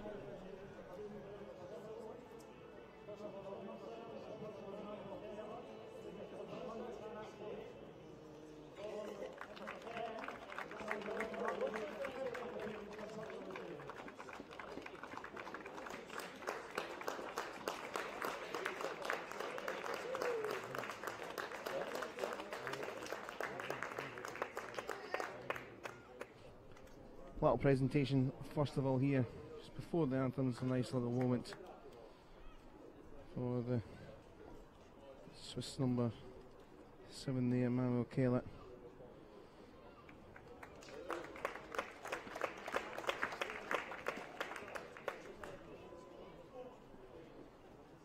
And now time for the singing to start for both sides ahead of the match here.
there's anthems time to bring in Jamie Frail, head of domestic game here at Scottish Hockey, for his thoughts ahead of this.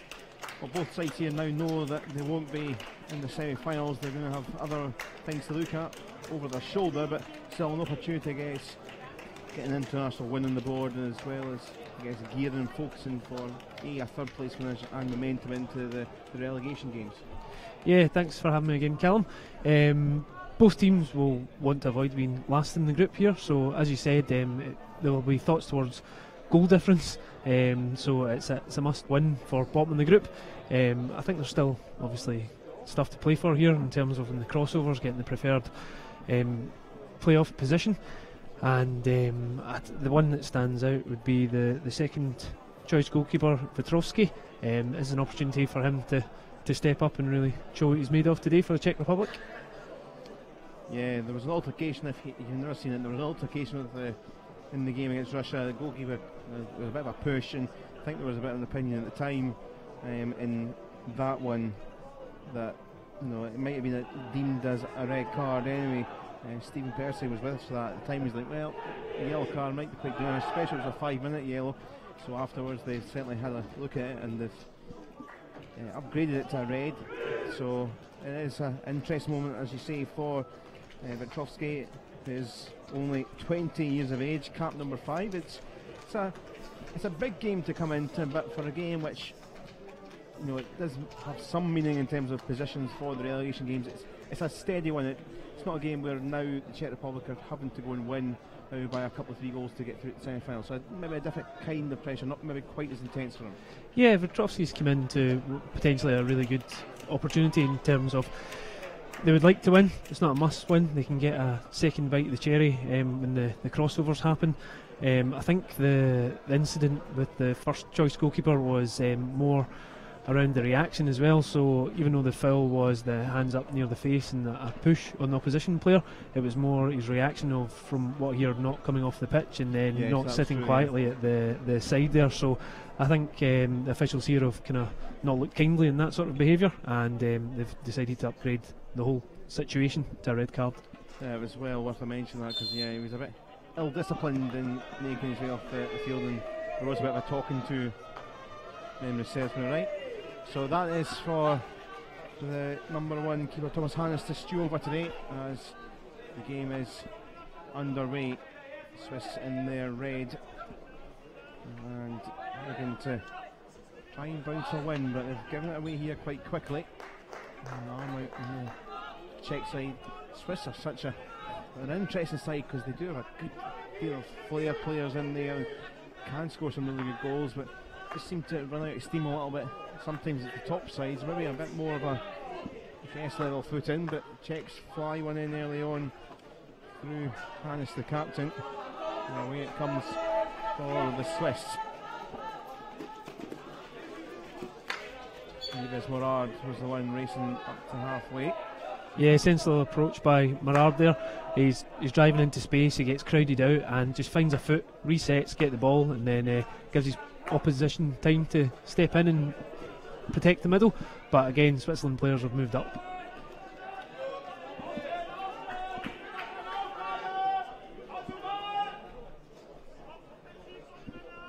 There's quite the passionate Swiss fans here today, so we've got lots of extra flags been added, and a busy stand, which is great to see for 2 o'clock on a Wednesday, a midweek game filling up with some non-traditional home fans. A good steady crowd in already, and a lot of passion as well on the sidelines. Chris Ellis down there, Swedish head coach, kind of lively, sometimes sits up the back of the stand as well. And also there's a lot of passion from the Czech side, particularly from their team manager, actually, Petr Tronešek, who was the head coach of Slovakia here at World League One last year. Both lively characters. Nice ball flick through here for Wozniacki. Wozniacki drives it. What a start that is for the Czech Republic, looking to finish third as best as they can in this group phase, and fired it in for the goal. So good, nice lifted ball through. He picks it up well, starts to pass into the space, and he just turns and drives. Bit of a poor pick up there, but as soon as it bobbles towards the D, he just knocks it in and fires a reverse. It's going at pace. I think the goalkeeper struggles with it a wee bit in terms of it comes straight through his legs. The goalkeepers tend to set quite wide, expecting the ball to hit the corners. I think that's what he's done. He's just set too wide and then he struggled to close his legs in time. It's always a bit of an awkward one there, so your natural reaction is to try and close both legs. Technically you should just put one foot in front of it and clear the ball nice and wide. Fabulous start then for the Czech Republic, just what they wanted. I'm sure they were a bit disappointed with watching on the first game, hoping that maybe Wales could win, and it gave them a chance if they won this game to go through, but the draw was enough for both Wales and Russia to progress to the semi-finals. Certainly frustrations immediately after that with Swiss defenders remonstrating with each other. A lot of space did open up there and penalised and punished the Swiss side. A lot of noise from the crowd after that, and one back again. Fisky away and forward it goes. Nice little run here from Plotchy. Yeah, great run from Plotchy. He just picks the ball up and drives straight towards the top of the D, drawing in 2 or 3 Swiss players, and it just finds a foul and then gives his teammates time to get up and around, apply more pressure together. Thomas Power down in the corner, just darting away by Yves Morard.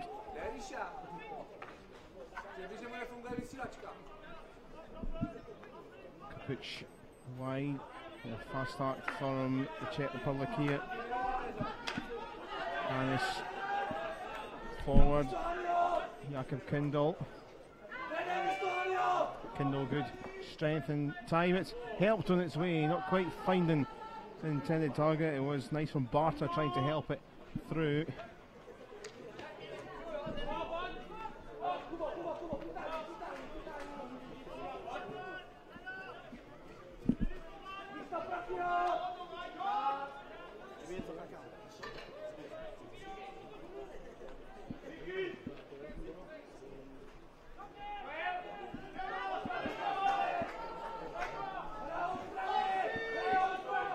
Switzerland struggling to make much headway. A bit of a culture shock after the early goal conceded. Oh, and goodness me, that just proved that point. Yves Morard got away with it, though. Yeah, Czech Republic looking for a foul there, so you can't have a fresh air swing in the D either as a defender or an attacker, so it's classed as a foul. But I think the Switzerland centre back just gets the tiniest of touches on it. It's maybe the breeze that makes the ball move, and technically not a foul. So both teams looking at Fraser Bell there, the umpire, just to figure out what was going to happen. Fraser correctly saying just play on.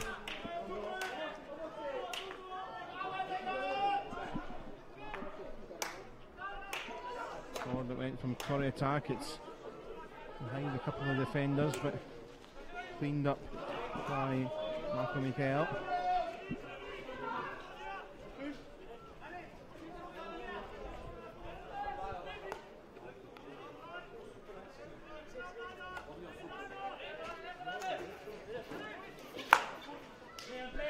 Hannes look with his 76th cap, that was full pelt. Which switch it, trying to pick up Leovic.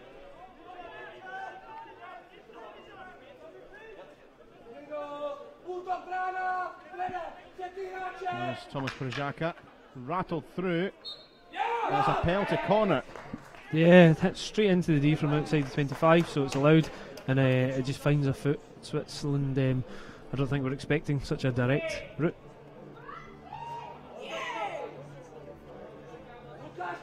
Yes, again. It could perhaps be part of the Czech Republic player in front trying to get a deflection. The defender for Switzerland maybe thinks he's going to get a touch and has to try and set for that, but he ends up missing it and catches the foot. And it's with the injection here. Plotchy and Przaka in the space.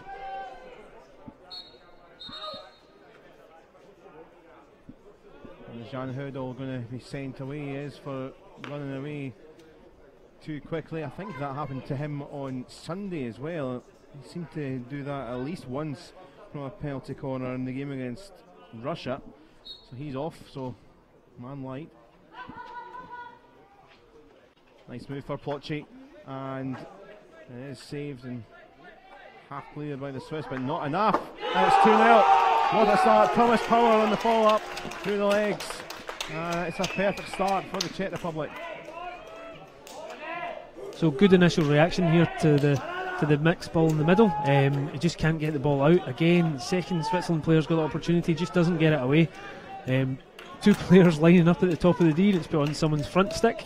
Luckily enough, the one Czech Republic player decides I'm getting out the road of this, and again, just a really hard hit straight down the middle. So not sure if the goalkeeper's blinded by this, but it appears to come straight down and in between the legs. So 2 nutmegs in the space of 10 minutes.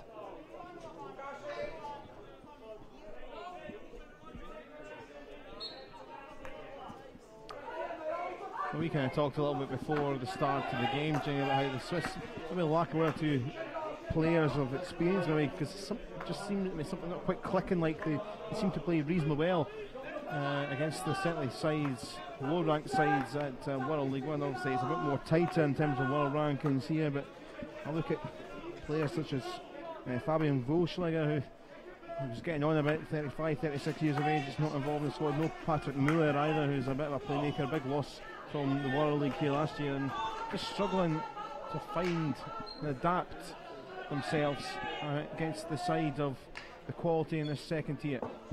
I'm not sure if it's due to a transition phase of, as you say, with a change in personnel and not having that opportunity to gel or click yet, or if it's due to amount of time that they've spent together as a team. But it just doesn't look as if it's joined up. You see some good pockets of play here and there, but the Swiss maybe need to just do a bit more and a bit more consistently. So they'll try and do so here. First chance, over it went. I think the touch from Marielli was the last one.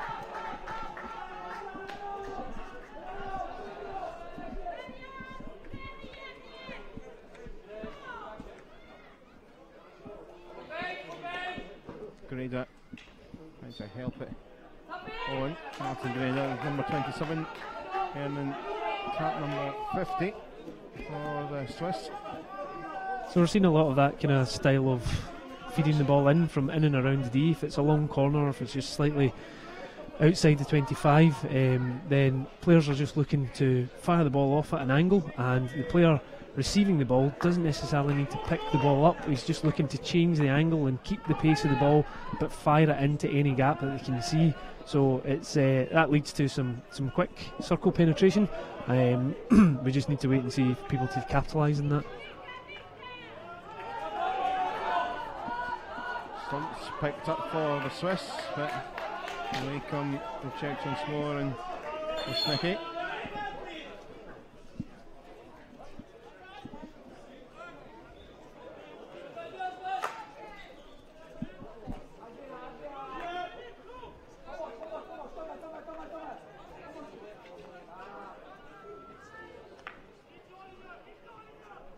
Kolar getting time down that side.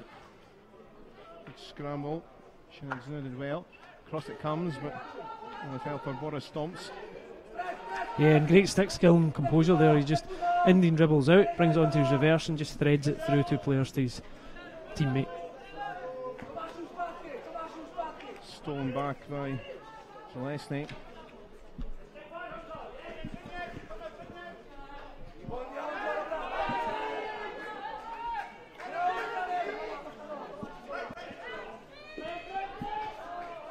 Juggling going on from Nick Schwert.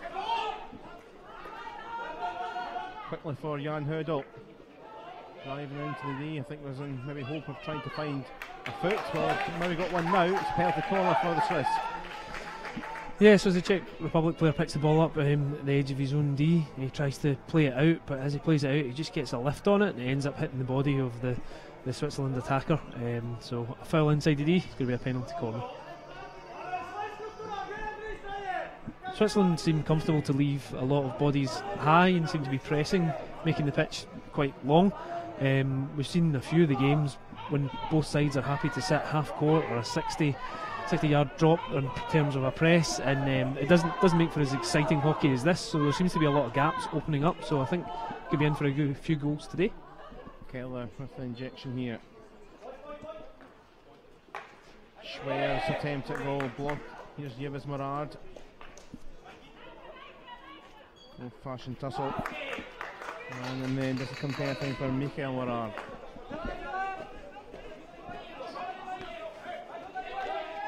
No break of players. Wojcicki carries on. It's a louder peep of the whistle.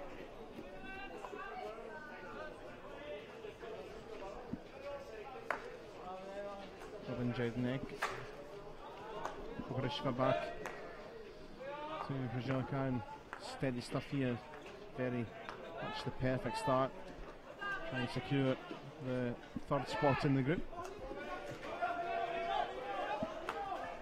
And come Friday and Saturday, the games are fourth place in each pool play each other, then third in each play each other, and then it's third against fourth of the opposite pools for each side of the draw. Jan Hurdle into the D, fired off Thomas Vrjaka.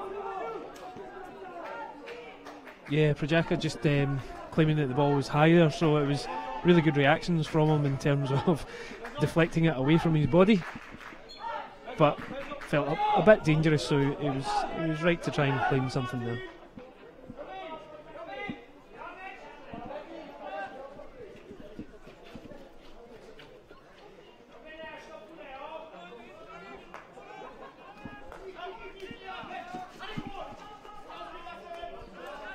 And it's a turn for Jakob Kindle.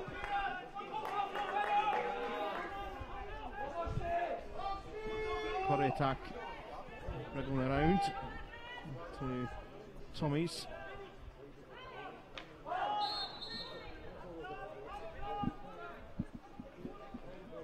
Quickly on with it. Power. Just running away wide by the baseline the ball.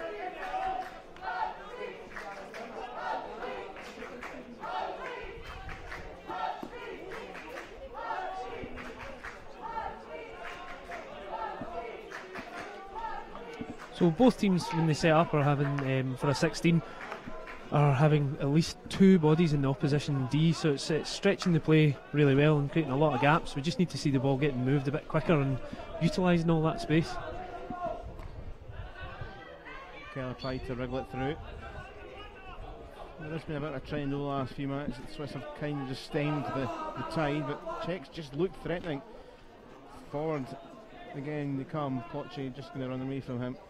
And the Czechs, I did say before the game, probably I guess a fair assessment that maybe the Czechs were slightly too negative against likes of Russia. Obviously they were in front and they kind of just held on to what they had, and then eventually they lost the goal, which was a draw, and maybe never got quite what they wanted out of the Welsh game, which was a tight 2-1 defeat. So it shows that on the day they could have had a different result, but haven't maybe quite been so bold at certain times. Because there were spells, particularly in the Russian game, where they probably could have had a couple of goal lead in there. Yeah, I mean they were unfortunate in the Russia game, I think, not to score a few more. In this game they look as if they're not that protective in terms of defensively. They're keen to move forward, they're keen to put some bodies forward. I think they've come into this with a bit of confidence that they can score some goals. So right now they've got 3 bodies in the D and only 1 back in their own half. I don't think we would have seen that against Russia.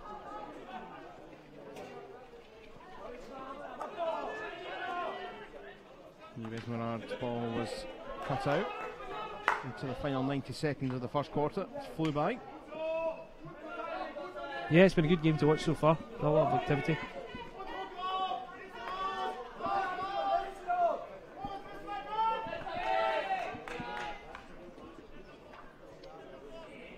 Butch went forward trying to find Mikhail Barta. Leovic.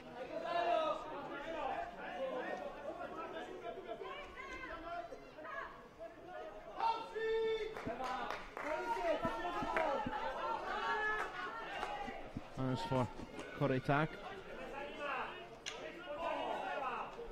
Plotchy wriggling away from the attentions of Mikhail Morard. Good 3D skill there in the corner by Plotchy. Gets the ball up over the defender, but doesn't really put the afterburners on and go past the defender. He has to stop and then try and beat him again, and that's where it goes wrong. As soon as you get that bit of space and you've eliminated a player, then drive into space, get your head up and see if you can pass the ball on to another teammate.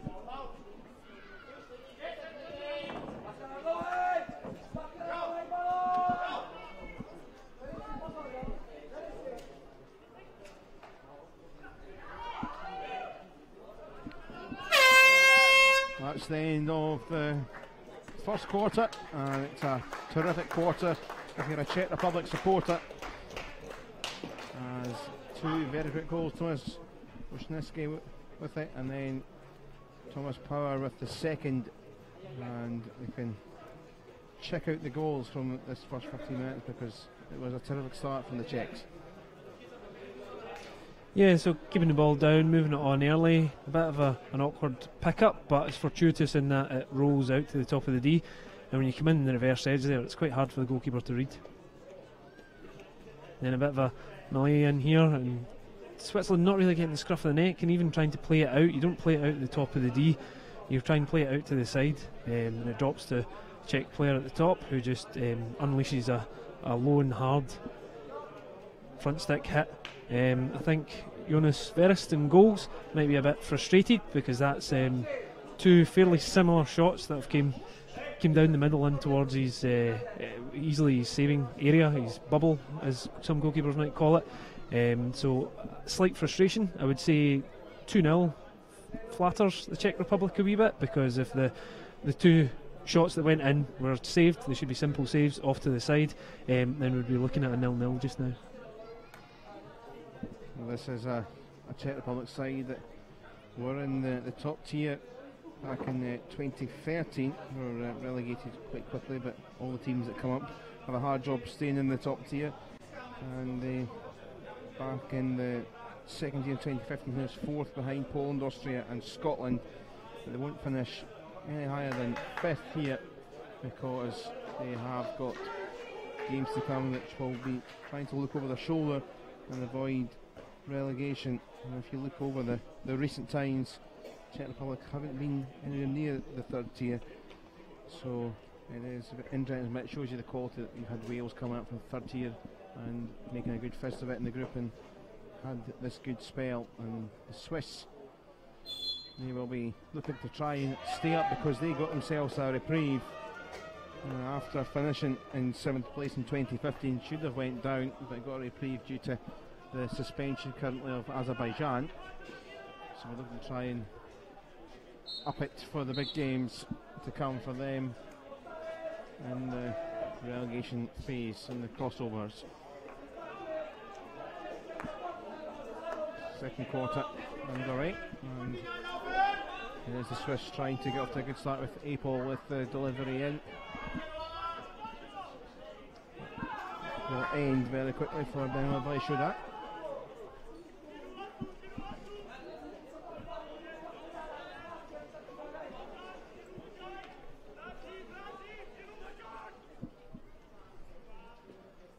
That's a huge throw, so from standing your own D to getting the ball up and into the opposition's 25, then it's a really great tool to have in your armoury. I think he tries to respond but ends up throwing it to opposition player. And from this their attack, I don't know if it was an air hit, but a swipe anyway, doesn't come off for Lukas Plotchik. Yeah, I was just going to say that the scoop, or the aerial ball as it was called, that kind of distance and that technique just eliminates all the players in between. There's nothing you can do if you're standing in a line covering an area and the ball's scooped 10-15 feet above you to someone in behind, then it's just a race back to try and cover. Fella picked up Gael Vaishuda. Here is the fella again for Switzerland. Going the long way around, looks like it bounced up off the body instead. Mr. Stefan looking to try and make do from the free hit. Back it comes. Yves Morard for Martin Greda. Jonathan Apel fires it away. Yeah, not a lot of movement in there, but you see someone leading towards front post, but with that angle then you're not going to get much percentage wise in terms of shooting from there, so you're looking for a deflection in and around the defenders. But again, there's not a lot of Switzerland movement in there. that's what we mean about the joined up. So there was maybe 2 people on the same page there. We need 3 or 4 to really outnumber the Czech Republic.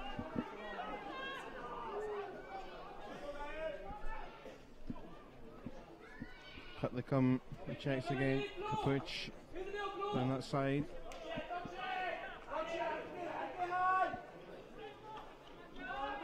Thomas Power spotted. Man that got the second.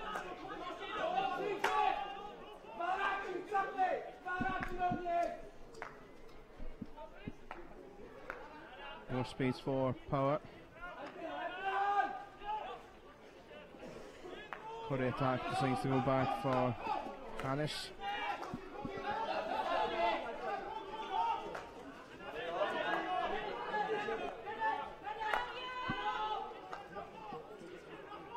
Just stay out.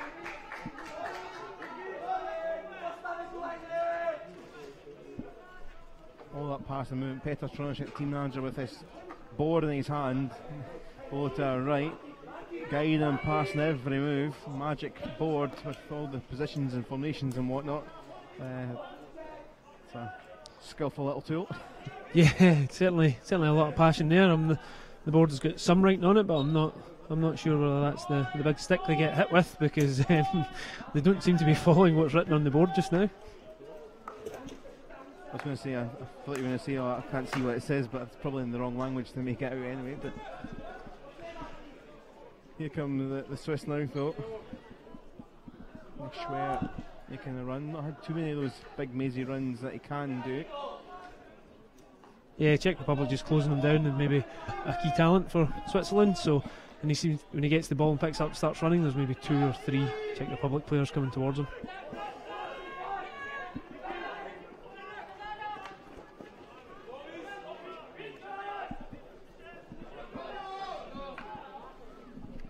Kapuch forward, and his Poch couldn't reach. A bit more steadier opening second quarter. As the sun's still around, a few clouds, nice blue skies here. And if you have been watching our coverage already today, we haven't taken a plane off to Geneva or somewhere, because there is a heck of a lot of Swiss decoration around the place at the National Hockey Centre. We are still in Glasgow. Proud, passionate fans, always happy to have them. Great getting the hammer and the nails out and whatever, just putting everything all together in between the 2 games.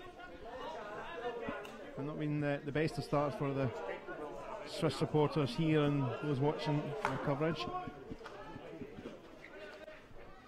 Wiggling away, Owen Jednek and Roman into the circle.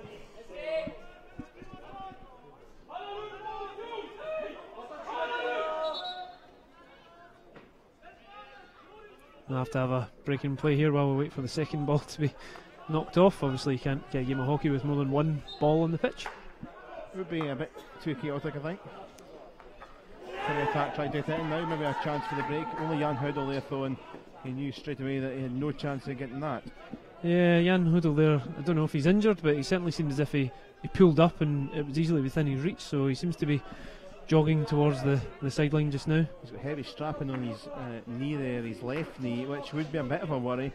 Maybe less so today, but the game's ahead, because he is a real influential scorer for this Swiss side, so he's off for the moment.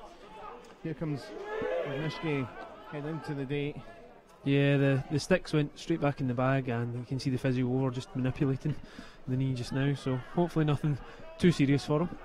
Not a good sign, as I say, more for the games for Friday and Saturday, because he is a key player, a real key player in this side. Was the top scorer for the Swiss at the World League One here last year when he played in Glasgow. Got 5 in both World League 1 and 2, because they got a bit of a reprieve into the World League 2 stage, again due to Azerbaijan not being involved through the suspension currently. So very much key, and we're hoping the Swiss that he will be okay come the weekend. Yeah, so a brief replay there of Thomas Wisniewski just getting the aerial ball at the top of the D, and he just unfortunately can't pick that up. If he'd got something on it and brought it down, then he was in a bit of space and we could have seen another shot on target. Away from Kapuch and battle once more, but back with the Swiss very quickly, taking by Yves Morard. for Stefan.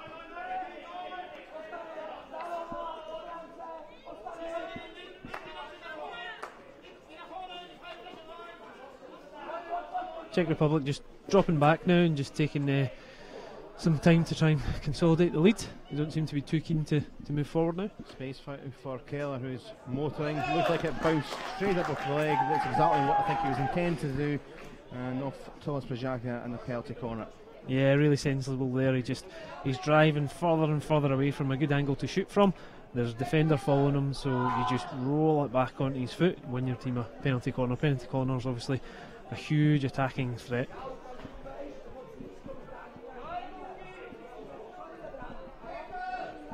Just over 7 minutes left in the second quarter.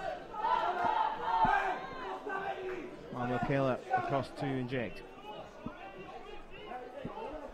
Nick Schreier and Martin Grader in the spaces and waiting for this delivery. There's Nick Schreier and it spirals away. So I think that was the first test there for Petr Vetrovsky, and it looked as if it was a good flick on target, and perhaps the postman, the defender, just gets the touch there, so it's gone for a long corner, and what looked like a really good save from the defender on the line.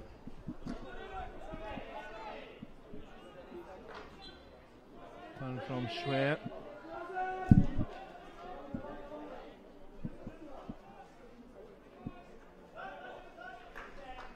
Ball across from Schneider. Comes to nothing. That's a point you make about the reserve keeper, Petr Vetrovsky. Here is the moment for him.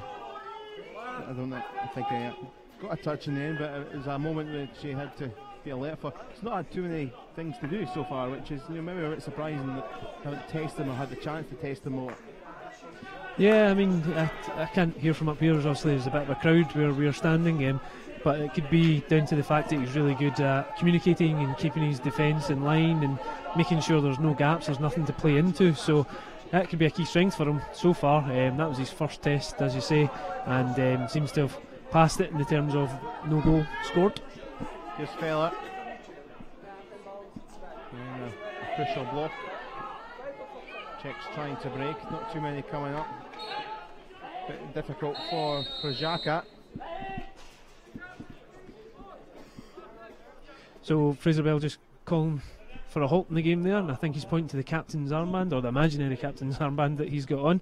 I think the other umpire's coming in for a bit of a chat as well. I don't know if it's the tempo of the game or the kind of the physicality that's starting to ramp up, but Fraser having just a chat with everybody involved to make sure it's all above board. I see him pointing there, so there's been a few incidents of just a bit too much aggression. Yeah, good technique just to stop the game running away from itself. When the aggression starts to build up and off the ball or it gets a bit too physical, then that's when umpires have to start using cards. So Fraser's maybe just nipping that in the bud before it starts and having a chat with the captains. Captains themselves don't seem to have said much to their teammates, but Fraser's went through the correct process, I imagine. Yeah, one of those, going to have a lot of chat with the team, yeah, no worries mate, that sort of thing. Absolutely. Then it goes to channel with Zuna.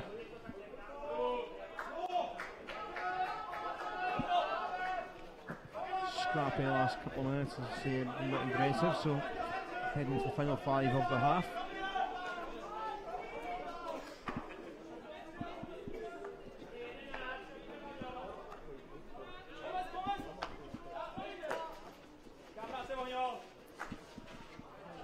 Might be a little bit loose from Maple, but it will stay with the Swiss side just and no more. Number 15, Thomas Vanicki, doing a lot of work there, a lot of kind of thankless yards in terms of just moving across one side of the pitch to the other, trying to pressure the person on the ball, and it almost paid off with a loose pass near the sideline, but Switzerland quick to respond and pick the ball up.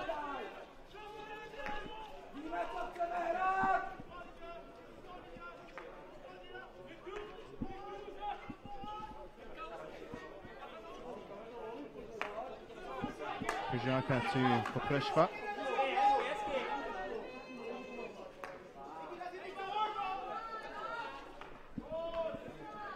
Bit of space was spotted for Collar, but cut out quickly.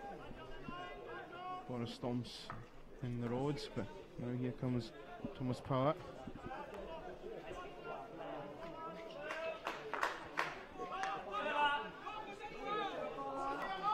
Forward from Prajaka. Again, Onishki was in and around. A real threat for the Czechs. First period, first half, over the 2 quarters.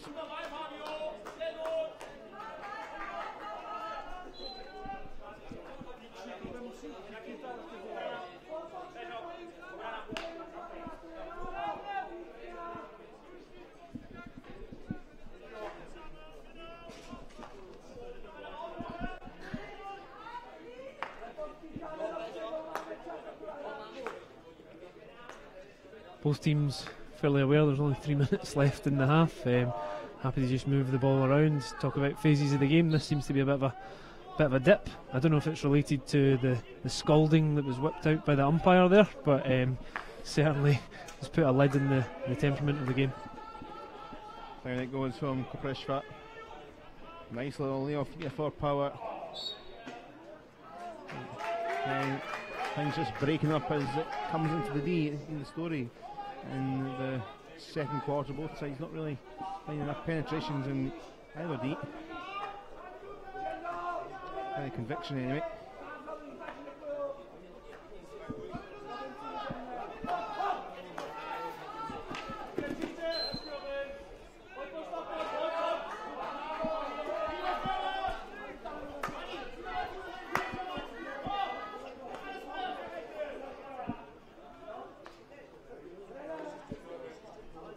Switzerland starting to move the ball well round the back. Don't know if that's an intentional change in style of play, but they seem to be getting far more space with Czech Republic, so you'll see them coming down the sides a wee bit more. They can transfer the ball quickly here. They go quick with stomps. There's a couple of slips, I think, in the D. Nick Schwer on the floor. Long it goes here. If it works, it could be brilliant for Zuna, and he has picked it here of Yves Morar, but just no one there to just dot it back to. Yeah, I think he's aware of that, and as he turns, he just tries to play it in close to the body and the feet of the Switzerland defender, but doesn't get much, and it looks as if it just rolls into a space where nobody is.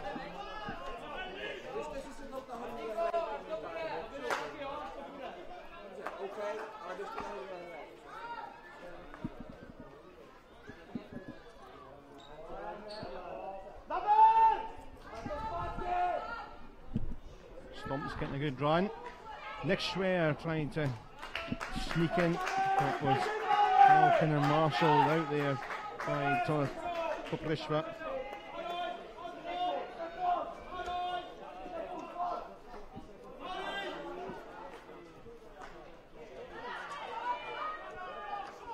He will try to get that across the D.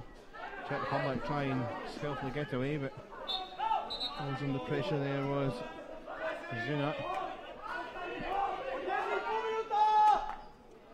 Swiss looking for one last chance to get one back in the game.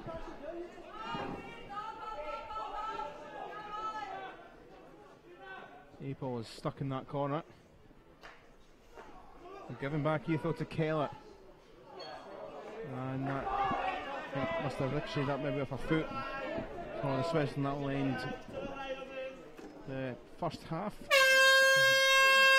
There we go, there is Lahuta.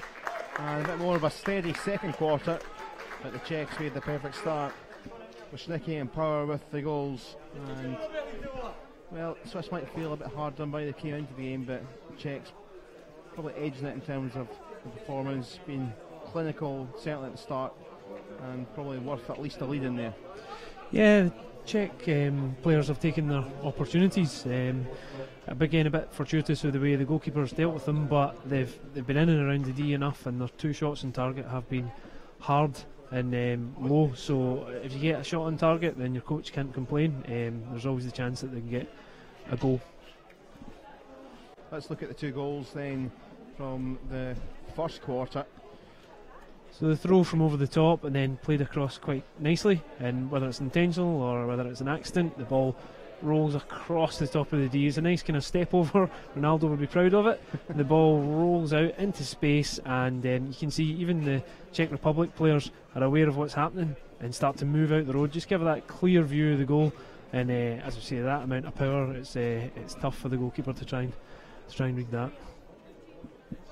Yeah, so this one was a bit of a scramble, but it fell through, and a good finish from Thomas Power. I think the Switzerland coach and defensive corner unit will be a bit frustrated in that they had an opportunity to clear it here. They're under a bit of pressure, and then another opportunity to clear it here, and they've just played it to the top. We'll have to remember though that they were a man down. Somebody broke the line early, so they only had 3 bodies in there to try and deal with that. So that obviously can change the shape, can change the setup for your defensive unit. They might not want to run their normal style. So then that's the state of play at the moment. We'll be back ahead of the second period, but at half time it's Switzerland 0, the Czech Republic 2.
Welcome back then. We're just about to get the second half, the third quarter underway, as the Czech Republic have a comfortable lead. At the moment anyway, anything can change in hockey, but as it stands, the Czech Republic will move on to 4 points in the group table and secure third spot, which will see them in slightly better position in the crossover games to try and keep away from relegation. We're set for the third quarter. Jimmy Frail headed the best game, wants himself Callum Patterson in the comfortable position here in the stand, and it's a tough one for Switzerland, losing their main scorer now, Jan Hudel, and feels like it's only 2-0, a bit of a long way back for the Swiss here. Yeah, I mean, to be 2-0 down, a bit slightly unfortunate circumstances. I think 0-0, both teams would think that was fair. Switzerland at 2 goals down will need to try something new to come back into this game. I think their only real attacking threat in the first half has been the short corner that was saved in the line, and then a couple of balls into the circle. They've really not tested the number 2 for Czech Republic, which is Petr Vetrovský.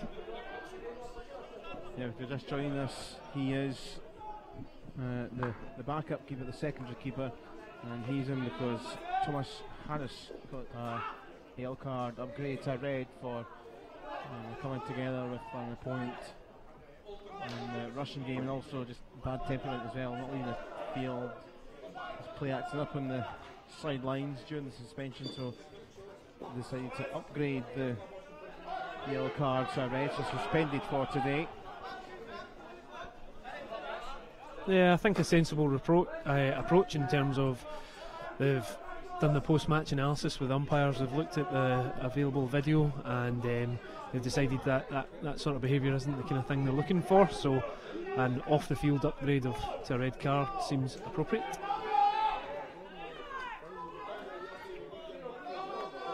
Curry attack. Pooch. Barter back to the Czech side in their blue tops, white shorts.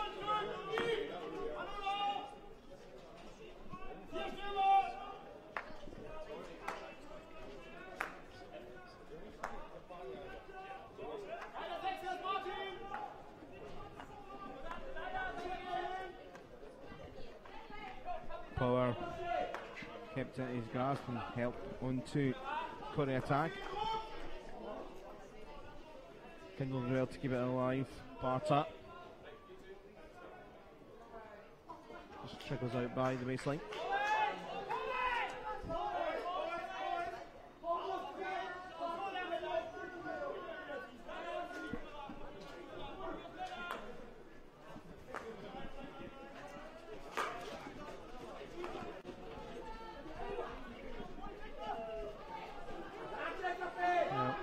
Kept here by Benoit Weiss, showed that, and it was Fabio Marielli with the dive in.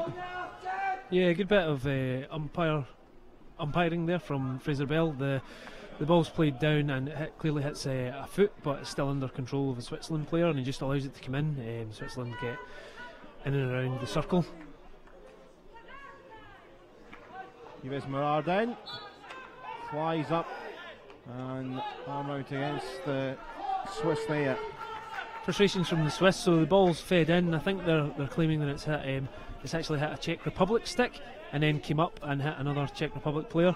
Fraser's decided that actually he believes it's hit a Switzerland stick on the way up into the goal.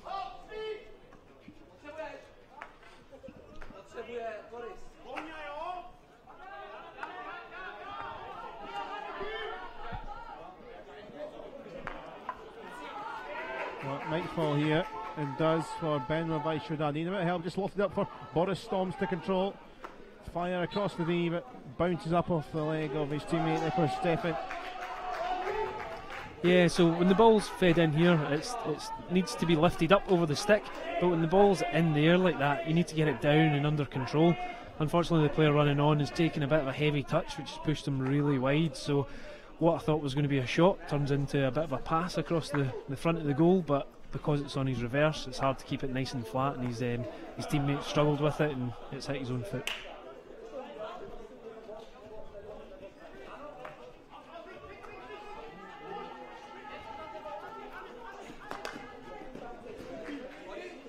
Seems to be a bit more Switzerland this half, or this quarter. They've been in and around the D quite a bit.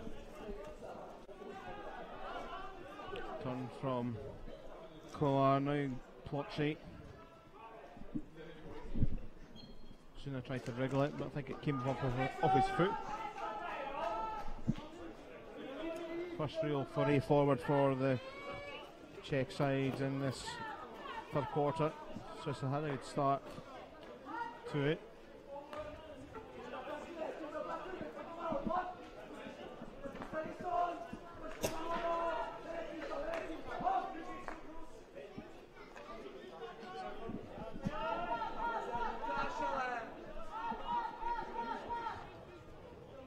Good run from Schneider. Feller to try and deliver. Bounces off Lujovic, who did well. Zuna. Oh, that's skimmed straight back here to Stomps. And, almost came through Schwer, lurking behind. Yeah, as he picks the ball up and goes into his reverse here, he's trying to go through 3 or 4 opposition players, but he does find his teammate, but unfortunately it's taking a deflection before he can get the end of it. The two Morards link up Yves to Mikael.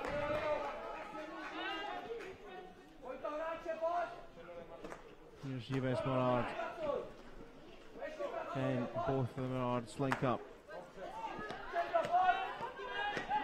They would like a rifle that one. Almost back to halfway with Greda.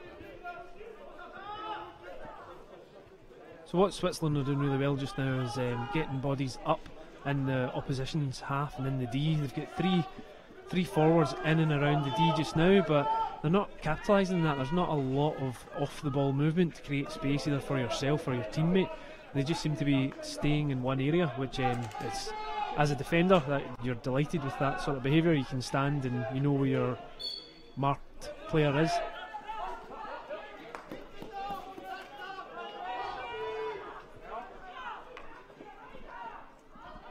Schneider was down there, but there's Jaka in the way.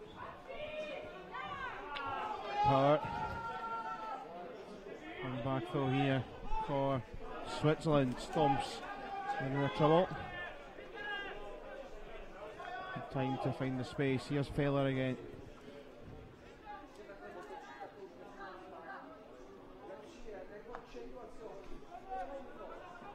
Trying to find the leg, just trying to find any sort of hope.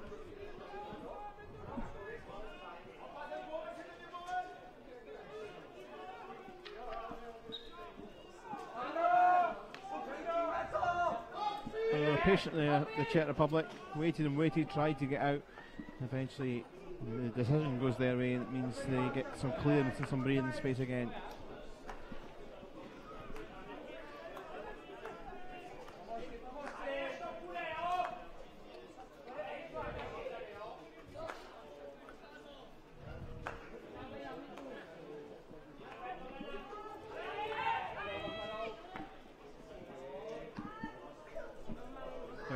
But not quite finding Jan Zalesny.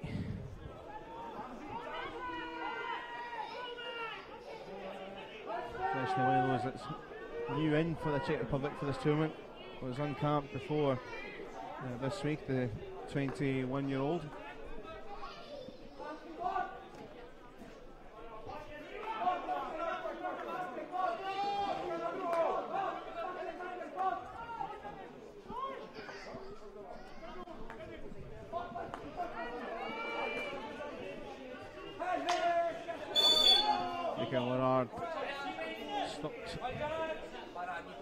One or two more changes filtering for the Czech Republic side. Yeah, Morard there just getting spoken to by the umpire. I think it was he lost control of the ball and a bit of a stick tackle. So if the captains have already been spoken to and individual players have been spoken to for that sort of foul, then you would assume the next stage is to start showing some colours. Swiss player's a bit frustrated there. There was a clear foot just right in front of the dugout, and is missed by the umpires.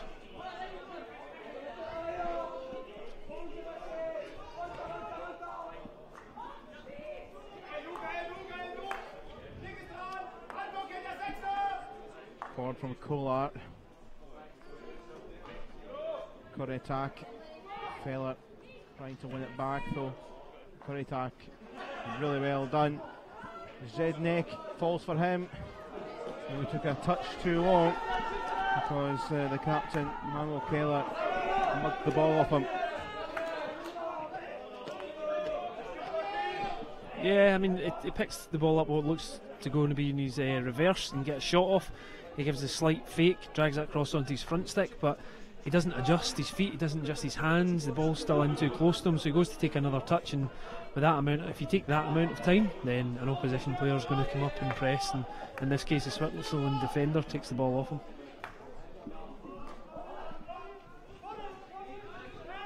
Kaparishva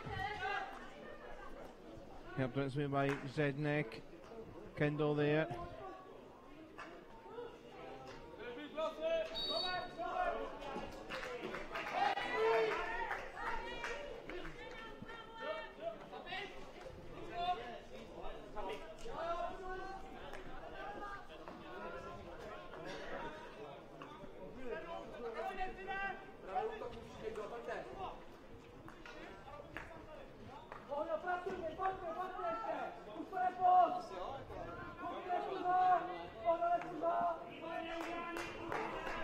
Given away there by Schneider. Tomis with a good initial run. Here's Barta.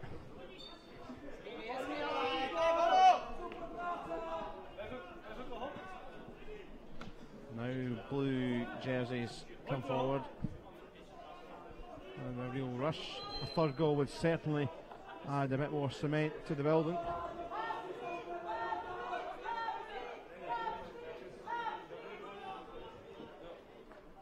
Kendall, nice play. Hooked in. And the umpire pretty clear with that.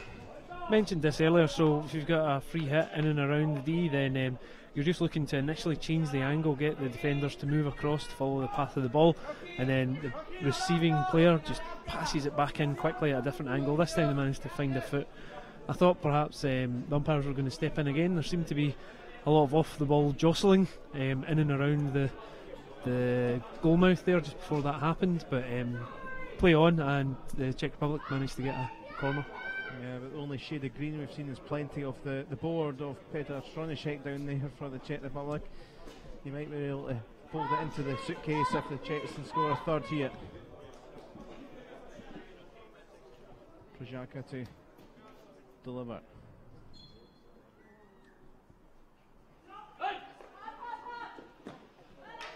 Stopped in its tracks, another penalty corner to come.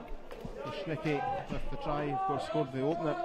Yeah, I think the goalkeeper Jonas Verest gets a big glove to it, but as the ball drops in towards players, then it's deemed dangerous. The umpire blows the whistle nice and early to stop anyone swinging in and getting injured. Good first save.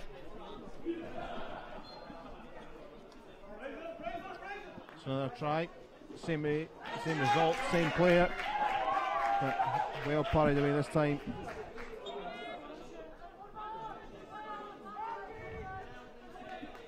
Yep, so again, drag flick from the top, fairly standard routine.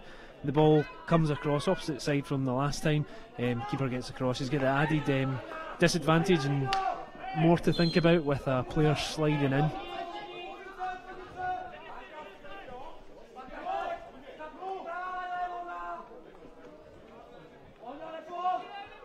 Good turnarounds here for Keller. Just keeps in his path, tries to find that bit of help and support. Yves Morard, can they get one back to make it exciting final quarter? And it went. Marielli tried to keep it in his path. A bit scrappy, but Grader mostly with the Swiss. Grader into the D. Marielli couldn't get onto it, but his teammate in there could. Stefan tried to help it its way, and it's going to be a goal now. Well, a scramble, but one on the board, and they might well have this last quarter lifeline. So yeah, ball slipped in, comes in. He's not got a lot of space or time to move around in there. When it drops out, goalkeeper does the right thing. He gets down. He's a big low barrier, but the Swiss player just finds a gap just underneath his right arm. I think it maybe hits his bicep as it comes in, his tricep, and falls behind him, and just on the waiting Swiss player to just knock it into an empty net. Yeah, Gail Vaishoda was the one there. We've seen a lot of Benma Vaishoda. Plenty of talk about them. Gail Vaishoda, another player, both of them excellent players. 18th cap for the 21-year-old, the player that I believe studying PE as well as playing, and he has going to go back for the Swiss side here.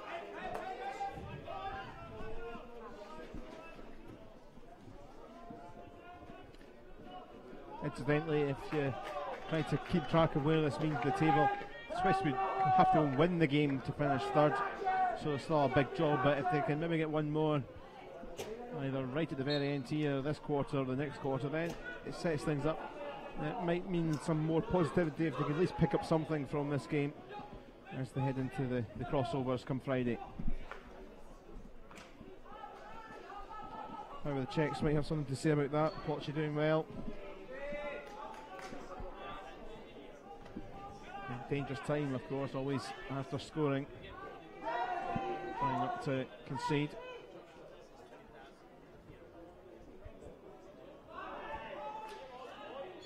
Doubling around. Doesn't come off for Jan Zlesny, and that may well come to an end for this quarter.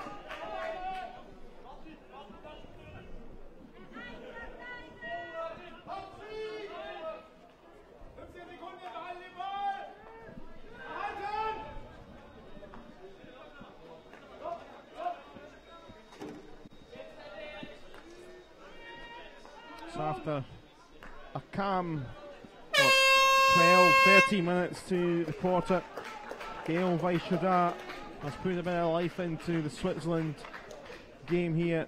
They got that goal back, and I guess kind of deserved. They got a bit of misfortune with the way the goals happened that they conceded early in the game, so it sets things up quite well, hopefully for the final quarter.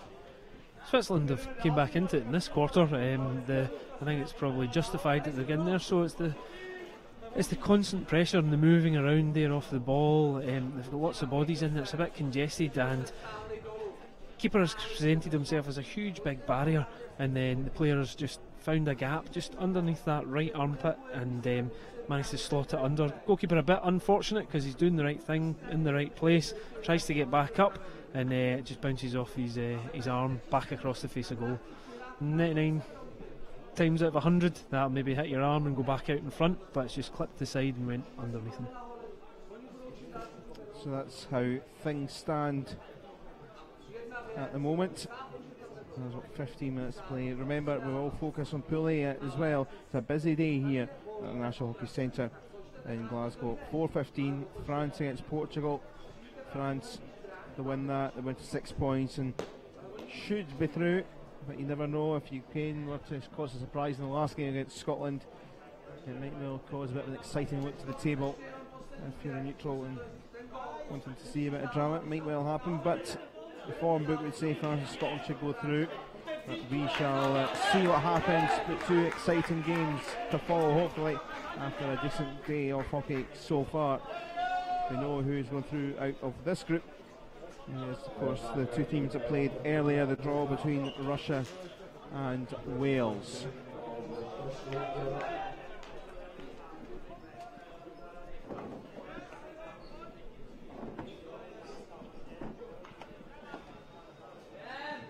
So, ready to go for the final 15 minutes for these two sides in the group phase of this EuroHockey Championship 2. Thanks for joining us for our live coverage, wherever you're watching on YouTube or Facebook or Twitter. It's great to have you on board for the coverage and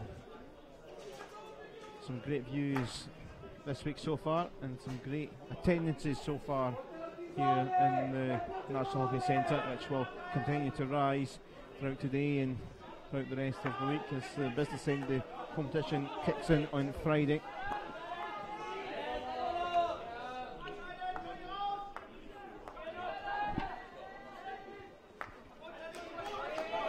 As it comes to Jakub Korytak. Bounces up just away from Plotchik. There will be the long corner for this Czech side. Thurko could just settle in the nerves. They know even a draw for the Czechs, that will be enough for them to finish third anyhow, but they wouldn't want to scorn the 2-0 lead. So slight confusion there as both umpires point in different directions. And in that situation, if one team gets an advantage from it, then the umpire just slows the game down, says let's have a retake, it's my mistake or it was the other umpire's mistake, and makes it clear.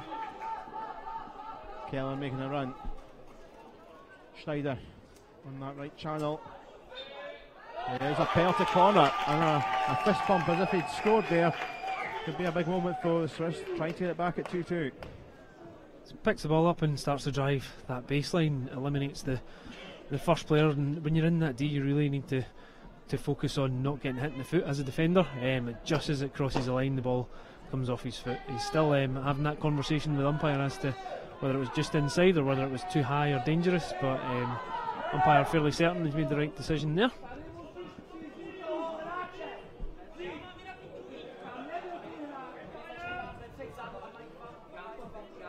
Manuel Keller, Swiss captain, with the injection. Stefan and Grader is around. A little loose Grader, it might still pop up though, but they are out, and that is a bit of a mess really from the Swiss point of view. Poor execution from the top. I think don't know if the ball gets stuck in the turf or if it's just the execution is too far behind him. The Swiss player might feel slightly aggrieved in that the ball's coming towards him and the Czech Republic player's kind of having a swing into the back of him there, but Fraser's seen a foul and given it against. Well, they're trying their best to get it back in this final third. The Swiss wobbly in the Czech defence, but they will have the free hit from deep to try and just take a few seconds off the clock.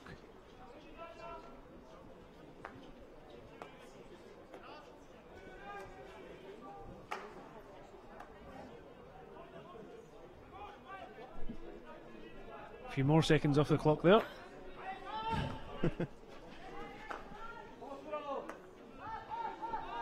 I should have had enough of the waiting about, so tried to press Schwer too.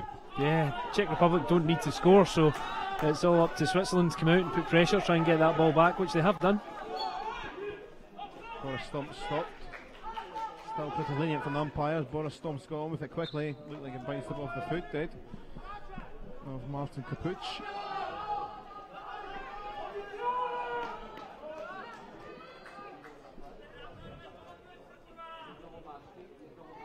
Grader left it for Yves Morard. That looked a bit of a dicey move because it's been wasted and given away. Big build up, so 3 or 4 different players walked over the top of the ball to try and get into the D and create more space, and then it ended up nothing came of it. They got it back though. Stomps Schwer. Bounce above the leg. Yes, it did. I think there were a few fuse kicking around the Switzerland side there because big chance wasted, but they managed it back and won themselves the penalty corner.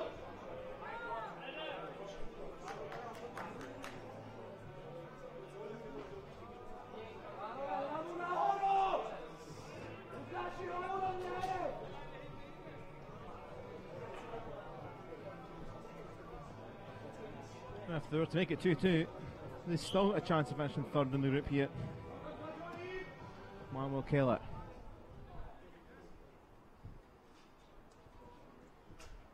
Schwer and Grader waiting. Schwer's another miss, sort of hole, and it might still bounce here. Grader, and back it goes. Gail by that. frustrating to see two fairly carbon copy errors at the top of the D, where the ball hasn't either been stopped and put in the right place, or it's the execution of the skill hasn't been done correctly. So twice in a row is going to frustrate the coaches, I imagine. Michael Morard. Fire into the D it goes. One back though, some try to hit it in, and a big roar of disapproval. That's the polite term for it anyway.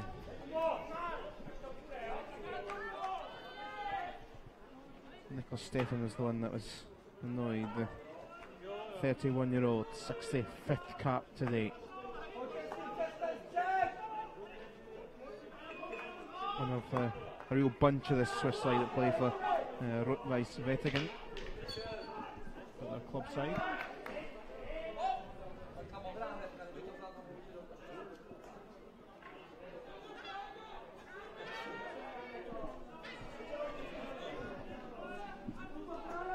Kindle back quickly for Corrie attack.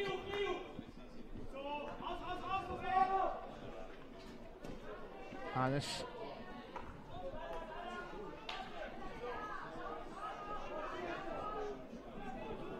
Kindle back to Projaka. A bit of a miscommunication. Puch left it. I think he thought there was someone behind him.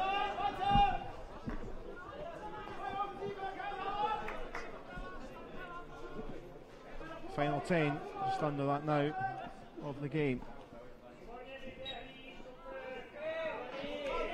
I really hope that umpires didn't spot that. It did knock off him.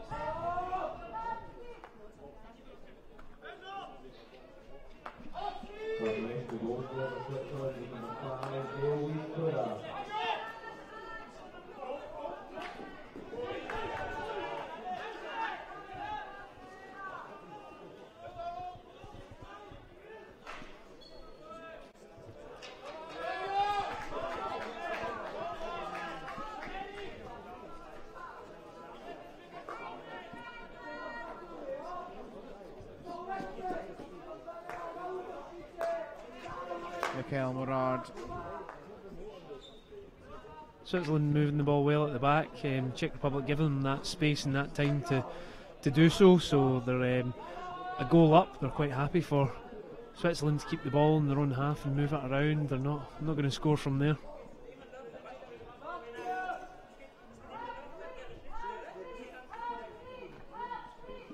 Switzerland back in that final third. Riding challenges galore there.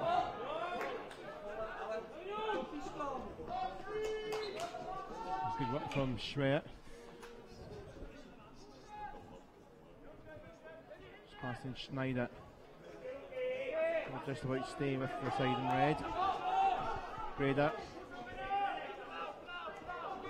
Keller. Here's Feller. Only found Projaka.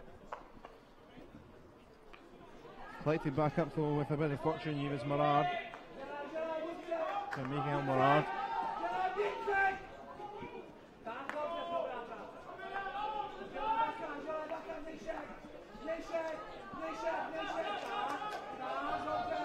Miguel Morard once more. Nice movement from Schwer.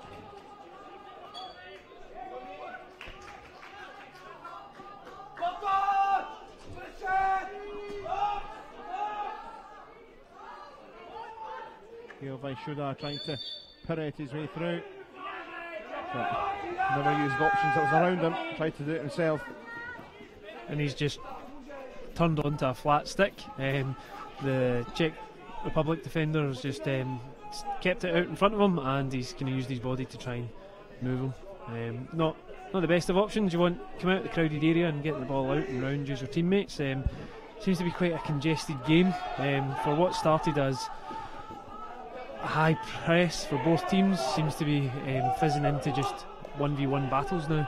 Bonishki racing in. Can they finish it off? No, they can't. Couple of stabs from Barton Power.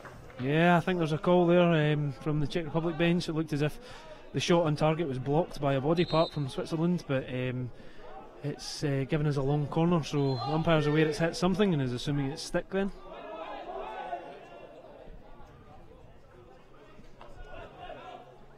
Xavier Thunart was telling the Czechs to hurry up and get on with this long corner.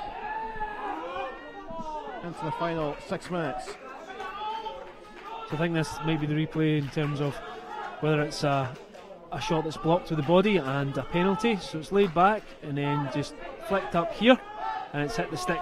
So I think that's hit the stick. What's your thoughts, Callum? Stick, knee? I think it didn't come off the body. I think that was probably fine. It was a tough call, but I think it was the right call. But excellent umpiring there. You're the expert eye, so... No. The umpire's always right. Whatever his decision is the correct decision. And I'm assuming he was closer and he would have heard it hit stick rather than skin.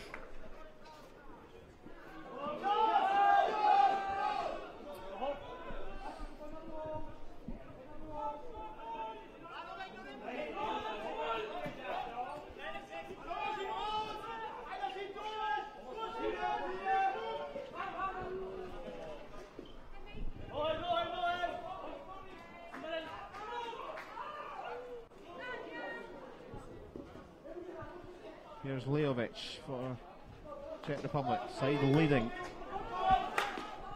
Curry attack off the body, Marielli. Big puff of the cheeks and Marielli felt that one, it was a bit sore.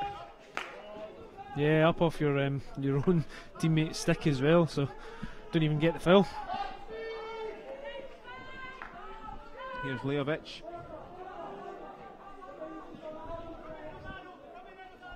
Going out wide. Not a swipe, but still stays with the Czechs. Curry attack. Whistles away. 4 minutes to go for Switzerland. Second goal wouldn't help them finish third, but it certainly would add a bit extra momentum.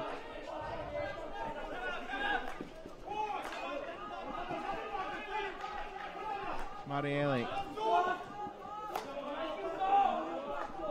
Toss it goes to Yves Morard.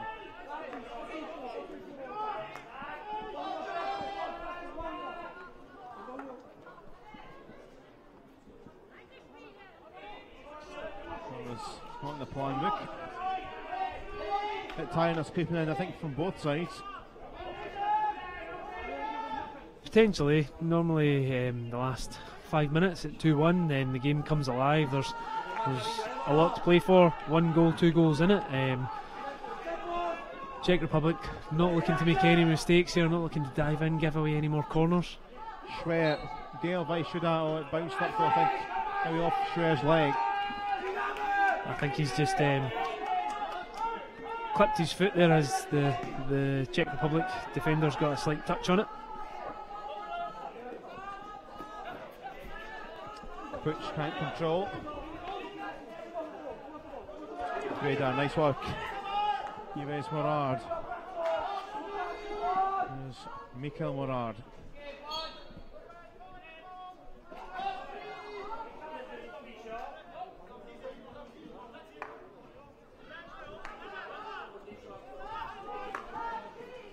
Grader, went long in hope, looking for Bema Weishuda, still with Switzerland. Seen that the later stages, the Czech Republic couldn't hold off Russia, and they got an equaliser. May well crucially be vital for the Czechs to not get through to the semi-finals. But they're looking to just try and keep hold of this lead here against the Swiss side. Concentration being key here, I think.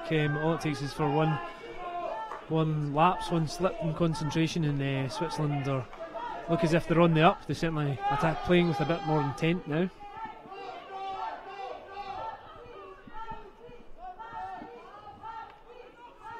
Jakob Kindle's in a tight space. Now Plotchy again. He's not had too many chances to shine. Front of goal today. First goal against Russia. Marielli though for Switzerland. Nick Schwer. Schwer, twist, turn, burling it around. Benoit Vaishuda. Still a chance here for the Swiss to get an equaliser to try and finish off their group in a positive light. First time, Mikael Morard rattles off the leg of Krashaka.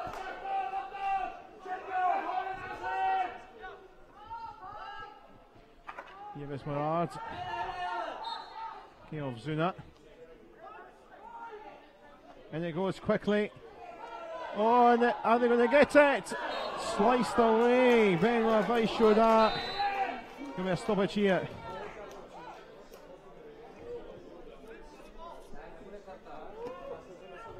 Quick word to Yves Morard.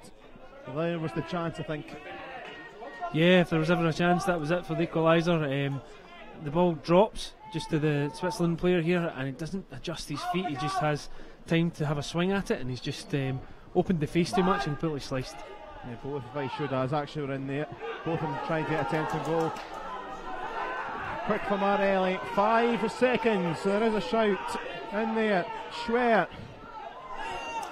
That'll do. Big fist pump from Peters trying to shake down there the magic clipboard, the magic pitch that he's had in his hand. The whole game can go away for the couple of days or so until Friday, because they have secured third place. A slightly better, maybe it'll be situation for them as they look to try and stay in the second tier. Switzerland will finish fourth in this pool. Big celebrations. It means a lot for this Czech side. They had the disappointment they couldn't fight to get 3 points to get to the semi-finals. Maybe they'll rue 1 or 2 moments early in the competition, particularly not holding off in the Russia game, but they're happy. It might well be a momentum thing for the Czech side. Yeah, it shows the passion. It shows they were still in it to win it. 2-0 up, they didn't shut shop, they kept attacking, they wanted to play some fluid hockey. The coaching board was out constantly, as you say. We can still see it coming into shot just now. You can see it there in the picture. The tactics have been wiped off, so we don't get to see the luxury of that. But they've stepped out there and they've done a kind of professional job, so they'll come away happy, and the passion at the end there just typifies that. Switzerland, you hope that Jan Hunnel is to be fit, because he could well be important to keep them in the division. But let's have a little look at the action. And for a game, 3/4 of it, despite the early start, was a bit pedestrian maybe at times, but it was a quick start from the Czech Republic in the first quarter, in the first 7 minutes or so. Absolutely, first 10 minutes I think. Then lots of space at the top of the D, and you can't leave players of that quality that space and time to get the shot. Even the players around them, the Czech Republic players, move out to give him that space and that clear line of goal, and he makes no mistake, he makes it nice and hard. So Vashnicki with the opening goal. Scramble fell kindly from this penalty corner for Thomas Power to make it 2. Yeah, and again, just really hard shot, free space at the top of the D to get it off, and when players international quality have got that space and time, then they bury it, they get rid of the ball, put it in the back of the net. And then, as I say, the game was fairly pedestrian, maybe until the last 5 minutes or so in the final quarter, but there was this lifeline which gave Switzerland a chance to maybe get themselves back into it. Gael Vaishuda tapping in. Bit of a scrap at the front, yeah, but the ongoing want and drive for the forwards to get something in there, and as I've said before, goalkeeper makes himself nice and big. There's not a lot of space in there to play with. There's a gap maybe under the arm which the ball goes through, and there's a gap maybe down by his right knee, but they poke it through, and Gail standing at the back post just to slot a nice easy ball home.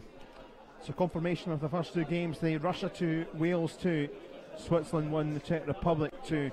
So in a table context, Russia go through second behind Wales thanks to that point. The Czech Republic finished third, Switzerland 4th in the pool. France against Portugal is next up for us in just under an hour's time, in about 50 minutes, and at 6:30 Scotland take on Ukraine. Jamie, you'll be back with us, of course, throughout the knockout games for a couple of those games anyway. Just before we wrap up here, your quick thoughts on how the other pool may well go. Scotland, of course, in a good position. France needing to get a win against the lowest ranked side in Portugal.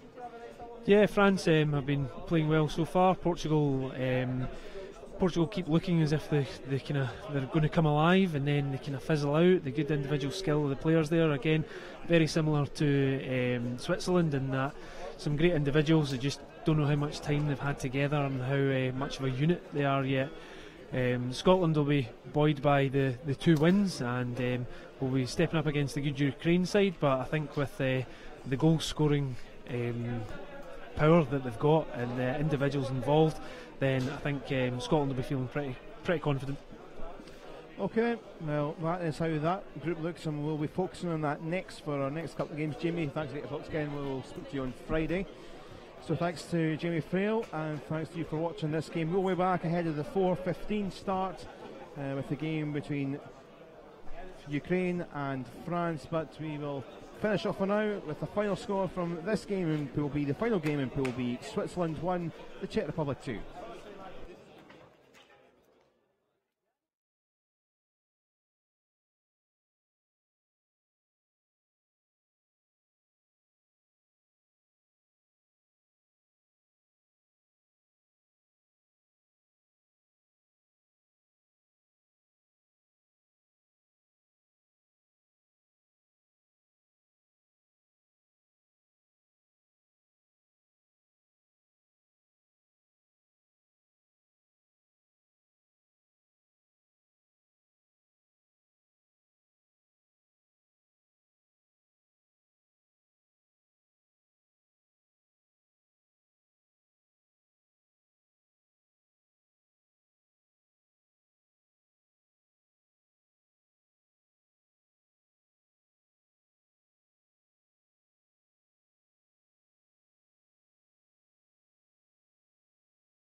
Welcome back to the National Hockey Centre here in Glasgow for Game 3 of our marathon today, the final day of the group stage. And we now switch our focus onto the other pool after two earlier games today. France against Portugal is a game coming up, with Scotland against Ukraine at 6:30. Earlier today, Russia and Wales booked their place in the semi-finals with a draw, a 2-2 draw, which suited both sides. Wales topped the group. The Czech Republic finished third with their game against Switzerland, a tight game in the end, but Pool B, Pool A is sewn up with the Czech Republic finishing third and Switzerland fourth, and they will be trying to save themselves in this second tier of the EuroHockey Championship. And there is just confirmation of that. 7 points for Wales, 5 for Russia, the Czechs with 4 and the Swiss with no points from their 3 games. So we focus on to Pool A. And as we see there, Scotland with 6 points out of 6. France are looking to get themselves up to 6 points, which would pretty much secure their place, but they may well spring surprise Ukraine later, who knows. So France need to win and hope that will be enough for second place. Ukraine of course up against Scotland. But let's focus on this game, France and Portugal. Let's look at the lineup, starting with the French. Well, influential player Victor Charley not going to be involved. I'd be surprised to see him at all this week through injury, as was the case yesterday. Hugo Ginstein is the captain and was very important in their game against Ukraine. Victor Lockwood as well, very influential, getting balls into the day. And also one or two other players looking to continue some good form, including Simon Martin Bressac, who's had a good tournament so far. For the flamboyant Portuguese side, the lowest ranked side here, head coach Fernando Gomes has looked on as his side scored goals but also conceded a lot of goals in there too. Luis Tavares, the captain, scored a wonderful goal against Scotland from a penalty corner situation. David Franco and Miguel Rodriguez were looking to try and flare things up on the counter-attack for the Portuguese. And now it's time for the anthems.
So there's the anthems, the umpires, Thomas Holek of the Czech Republic and Jamie Hooper of Wales.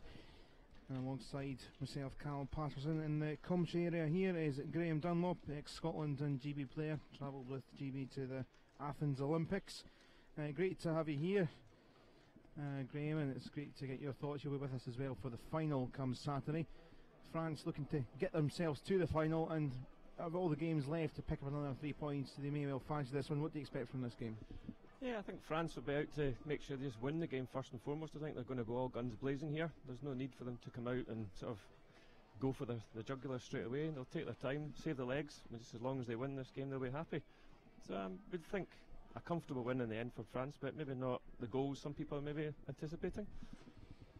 Well, we have seen Portugal score goals in both their games, and you like to think they'll play their part, because I have seen that defending maybe not quite their top priority. Certainly very good going forward, but struggled to get maybe players back when under a bit of pressure. So we'll see how things go as the game gets underway. Certainly entertaining to watch if you are a neutral, and a few more making their way into the ground here. The French were quite vocal yesterday, so hopefully they'll be making plenty of noise, and there's been one or two Portuguese fans around too, as we're almost set to go. At least for the neutral here, although the lowest ranked side Portugal have played the part in this competition, and hopefully should see some entertainment from both sides. The Portuguese have got 3 or 4 players that are quite skillful and want to just to get the ball and attack. The number 5, David Franco, was impressed so far, as has Miguel Rodriguez, number 7. So they'll be looking to get those 2 on the ball and see what they can do, but I'd imagine they'll sit back a little bit, be a bit more defensive, and maybe just try and hit in the counter-attack as much as they can do. The ways of containing the French is what they'll try, but whether it'll work or not we'll soon see. Well, we've seen in the game earlier with the Swiss and the Czech Republic, Switzerland made an awful start with 2 goals conceded in 7 minutes, and took a little while to catch up, as we are underway here for this one in Pool A. Portugal in the green, and here is Miguel Rodriguez, and what a start this would be, right across the face of the goal, inside 12 seconds. That caught France alert. What the Portuguese is trying to do to the opposition what Scotland did to them yesterday, scoring after 30 seconds but just past the post. Yeah, and that is going to come on to that. It was a poor start from Portugal themselves, as you say, though, conceding within 30 seconds with Lee Morton scoring. So different approach from the Portuguese, and now they settle back in for what could be a long afternoon and early evening with plenty of French possession. I think we'll see quite a lot this game with the Portuguese bodies behind the ball for long parts of it. I think they'll be pressing up high, it'll be sit back and just try and contain them. Here's Ventosa, thought, in a battle with Goye into regular weight.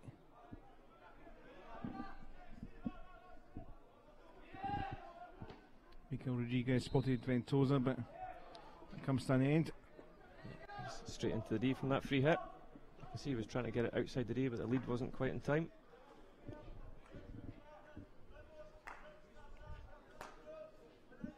The one with the armband is the real figure now with Victor Charley. You were just mentioned off air the stress fracture it looks like, and really adamant to play, but you know that's something surely won't feature again this week. I would doubt it. There's no point in making it worse for him. It could be a long term injury rather than just maybe 3-4 weeks, whatever it is. I don't know the severity of it, but no point in making it worse. Big loss from penalty corners definitely in Johannesburg, who was pretty crucial at times in the World League semi-final.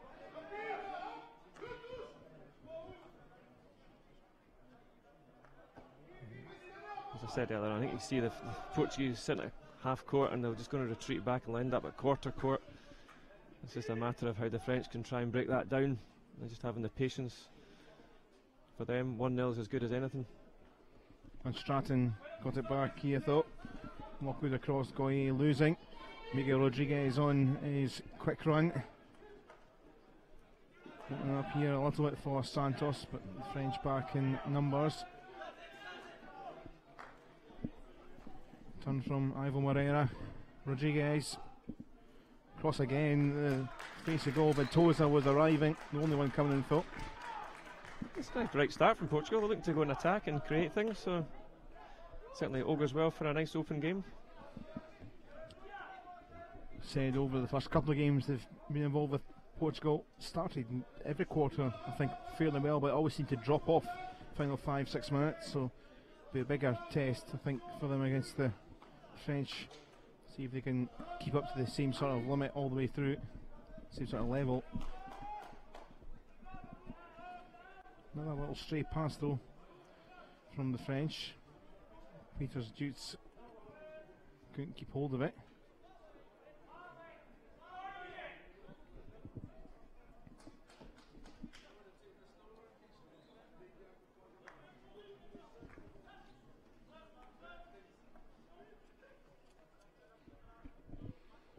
Portugal, the lowest ranked side, 43rd in the world, just behind Croatia and just ahead of Fiji, exotic company.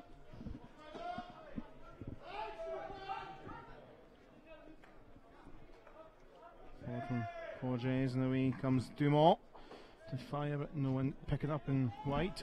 A nice quick turn by Dumont there. Picked it up, turned around, looked to go straight forward.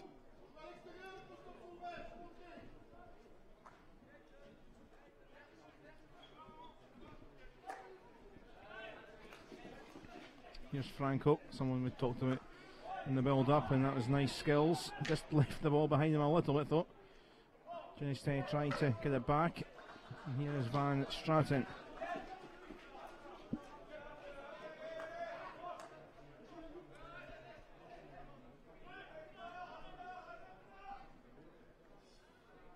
Bit of juggling from Durant, who got a yellow card in the game yesterday. Convincing win against Ukraine, 5-1. Just going to recover things after the defeat against Scotland.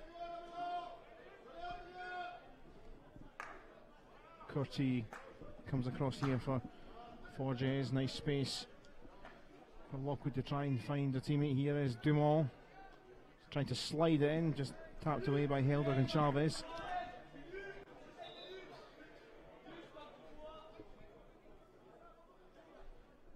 Safety first from the Portuguese player.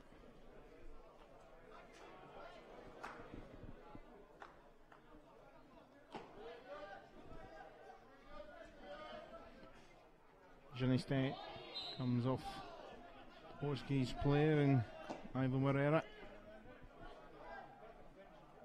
The French have started with just quick passing, quite interlinked passing all over the pitch, but it's important for them if they just have a bit of patience and not try and force the ball too much, because the Portuguese are just sitting back defending in numbers.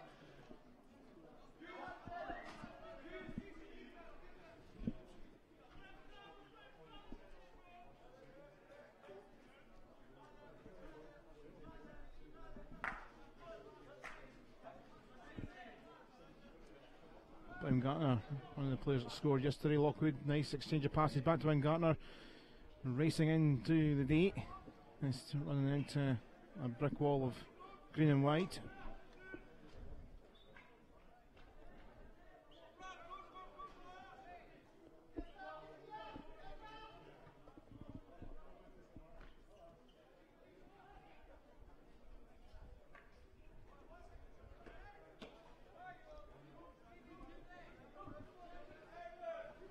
Mistake there from the French captain. Jenny Stent losing out, and a nice ball onto Miguel Rodriguez from Moreira, but that wasn't the best. The ball's back, and Jenny Stent gets it back to clear away. Well won back by the captain there. Peter Van Straten.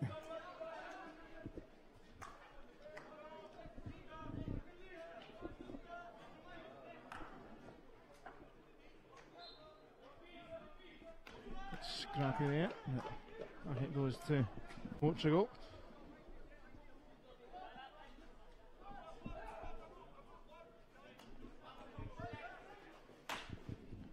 Franco looking to try and find Pinto. Cut out in its tracks, and here comes Gaspar Baumgarten again. He's got too much dribbling there. There's now an opportunity to have Portugal 1-on-1 going into the D. Pinto, he's been ushered out wide. Comes back for Franco, trying to control it. Just ushered out. Forge's got his body in the stick in the way. You can see a few chances that this are going to happen for Portugal. They're going to get opportunities, and it's important for them if they a bit of composure, they can take one or two of these and put a bit of pressure on the French. Well, last night they did score Albeit not from open play against Scotland from a penalty corner, but it was a move that worked it quite well for Luis Tavares, who was the injector and fell through to him right on the left post to dot in. Didn't last too long on level terms, but it was a nice moment for his side at the time. Good play this, Martin Bressac in Lockwood.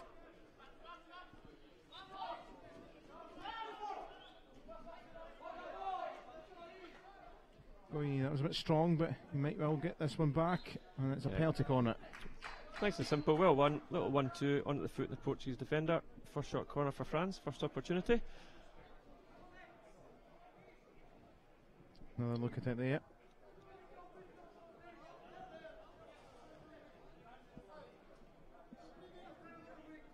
Just an unfortunate bounce up on Tavares.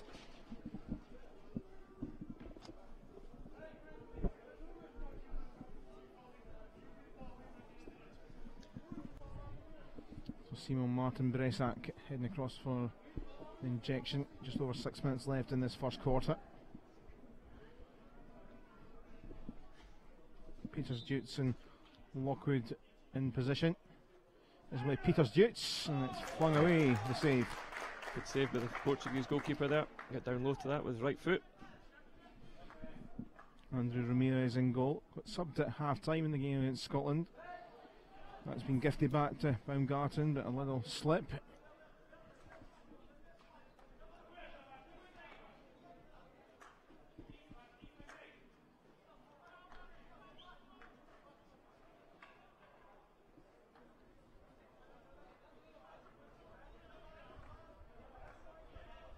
Going with some time, trying to head towards the D. France the top ranked side here. Then when Russia came down from the top tier to 2015 relegation.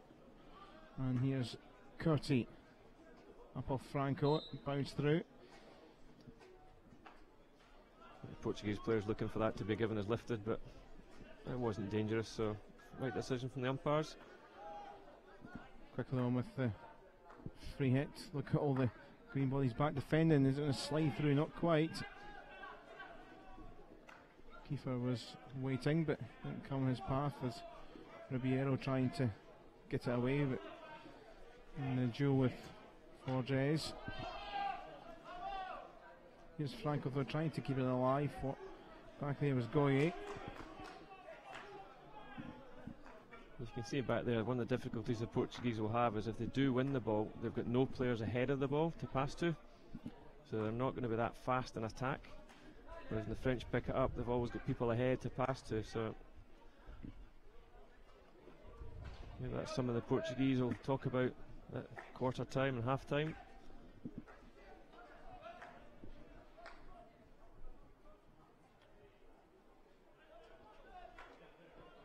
A little bit tight in the corner, but stays with France. And here is Jean-Baptiste Forges back to Lockwood.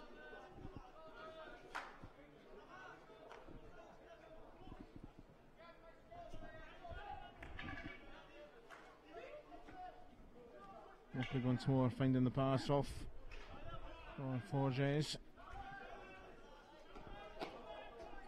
Baumgarten. A lovely pass. And drilled it for Bélanger. French are using the width nice here at the minute. Both up and down the right side and the left side.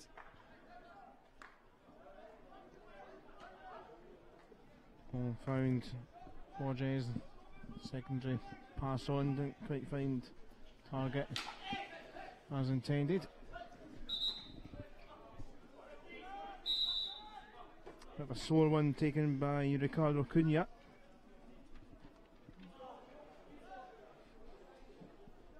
Caught it on his wrist, I think.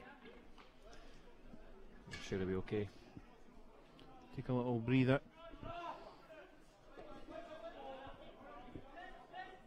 Schmel Pinheiro straight on to get the game restarted again. Portugal will be delighted if they can hold off for another 3 minutes to keep things at 0-0 in the first quarter. Might try and do something a little bit better. High ball though taken out by Peters Dutz. And a little naughty from Ribeiro. A little bit over exuberant, I think that's best to say. A calm down from Jamie Hooper, umpire. It's as much handbags as anything else.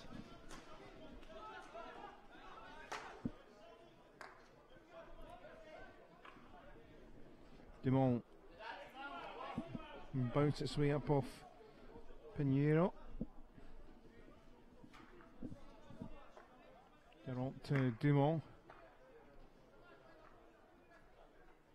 Going back to Dumont, the dual nationality player, has had caps for Belgium.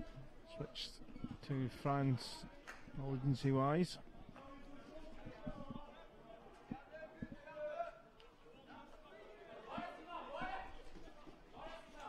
Euro. Let's go. Saint-Nevez getting in the way of the talented young Frenchman. Scored in the game against Ukraine last night.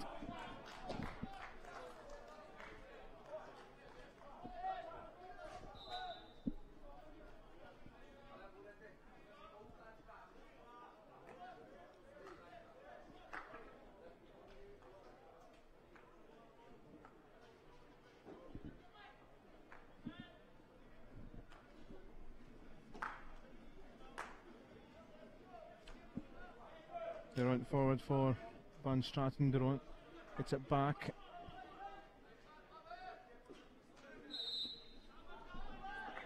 And Portugal gets it back as we're into the final 90 seconds.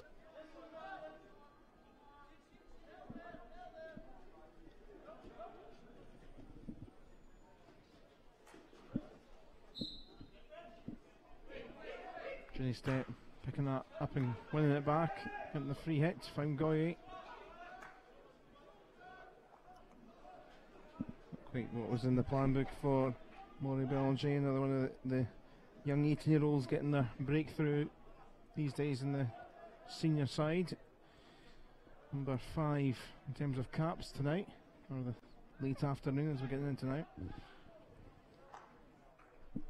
Dumont saw the turn in space.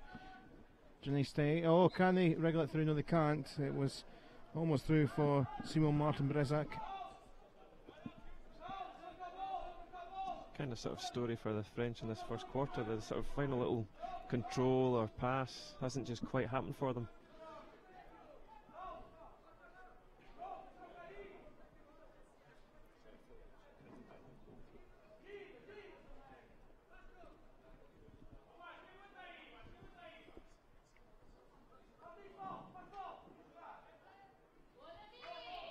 Franco trying to steal that away, but we'll bring to the end pretty much this quarter.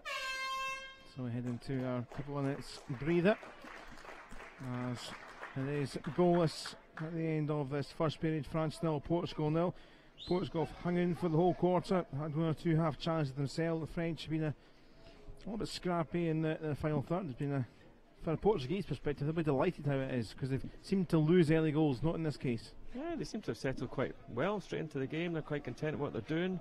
They've contained the French by getting numbers behind the ball, but still when they have the ball they're looking to go and attack and looking to create things, and they've had a couple of opportunities, so I'm sure they'll be quite happy with this first opening 15 minutes.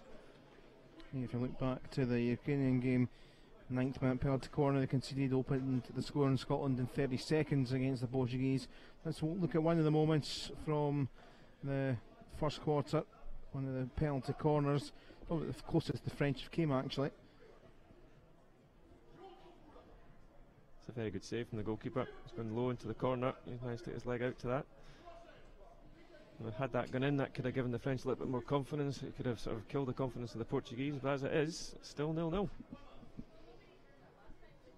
This is a French side that a couple of years ago in this competition were playing the Netherlands, Germany, Ireland, England, Belgium, Spain, and of course Russia, who came back down with them in the 2015 top tier tournament in London. So it was a bit of a surprise, the game against Scotland with the loss, but it was a game where maybe on paper probably maybe a draw was the fair result, but if Scotland had less chances, France would have had a bit more of the possession. But there were a couple of clinical moments where Scotland got the goals, and that helped them win. And obviously the goalkeeping was sensational as well, and it just wasn't the French night at all. But it must be a difficult spot for the French, even though very much get the 3 points from the second game, which they did against Ukraine, and this should be a win, but it always puts them in a difficult spot when they're having to play catch up after losing the first game, I guess. I think sometimes when you're playing against a team that's ranked so much below you in the world, there's that pressure on you. You think you're just going to come out here and steamroll them, but Portuguese are not here just to make up numbers, here to learn, get better, and prove to people what they can actually do, and they'll make life a living nightmare for these French guys. We're going to try and start quickly, as they did in the first quarter. Pinheiro trying to pick out a teammate. Miguel Rodriguez was the only one in the centre, really, but France might come and try and break, and now they've got a bit of a flood of bodies coming forward. And towards the D it goes, towards Van Straten, but away wide it goes. Hopeful sort of ball from there into the D. There's a Portuguese defender covering it as well as the goalkeeper. But if the Portuguese do go and attack like that and they leave things open at the back, they could end up paying for it.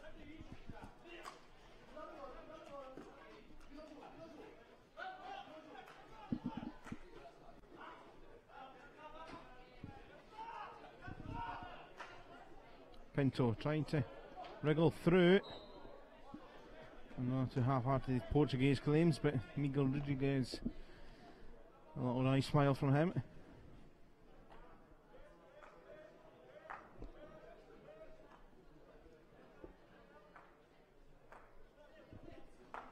Johnny steps to Lockwood.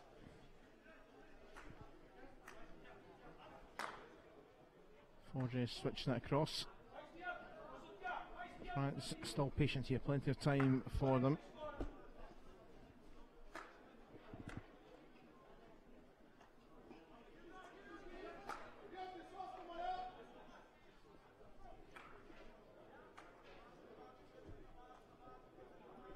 Baumgarten switching it back wide.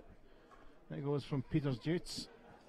One or two dives to try and just keep it away from the D by Portugal. Johnny's Ted, now Lockwood, further space here. Lockwood across the face of goal. Blasey Rogier couldn't nick a bit of the stick onto it. You can see what Lockwood was trying to do, just get it across the face of the goal, hope for a nick, a little scrap, something like that, win a corner. That came to no avail.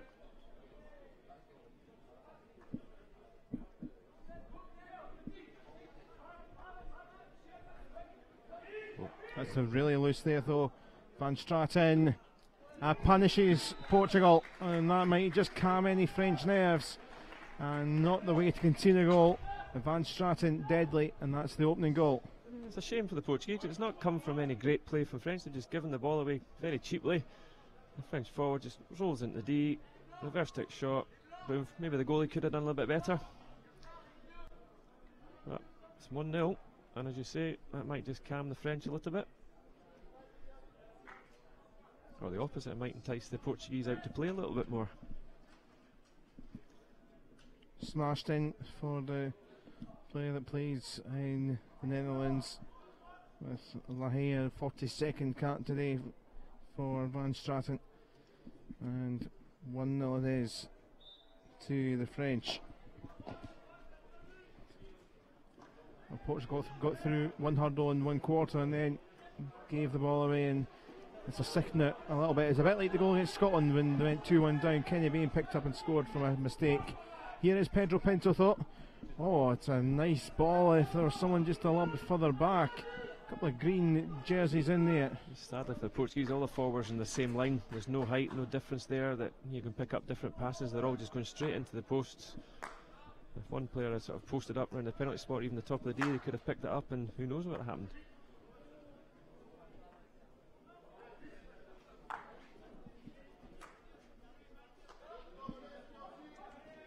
Lockwood linking up with Tynevez. Portugal with Pinto. Bit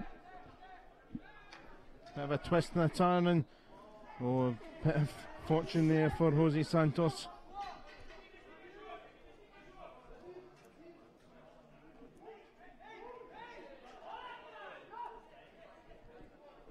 room on the right the French can go, but a bit of poor control there, stopped their quick attack. Dumont instead goes to the middle, but couldn't find Curti. Cut out. Tavares. Space opening up. Miguel Rodriguez couldn't get there. It was good work from Peters Jutes.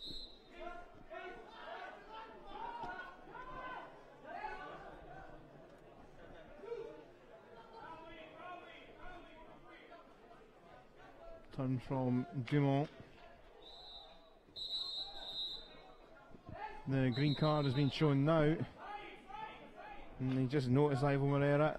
You can tell by the severity, the whistles were getting more and more.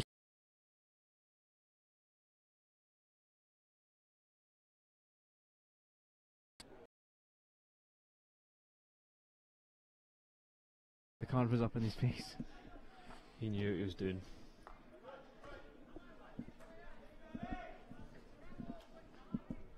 Dumont for Lockwood.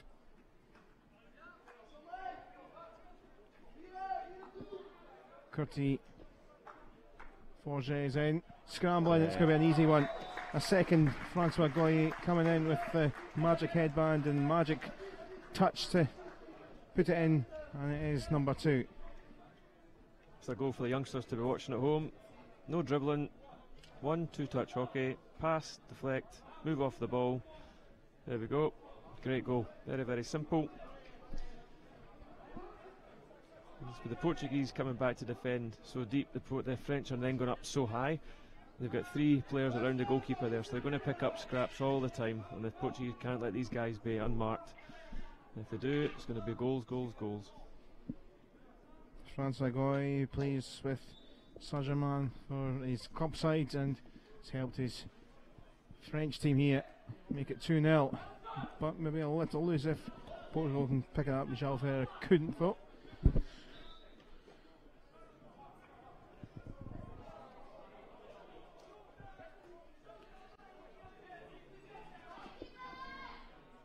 We have the long corner and Franco off with it, taking on Goy this time, trying to hammer it in.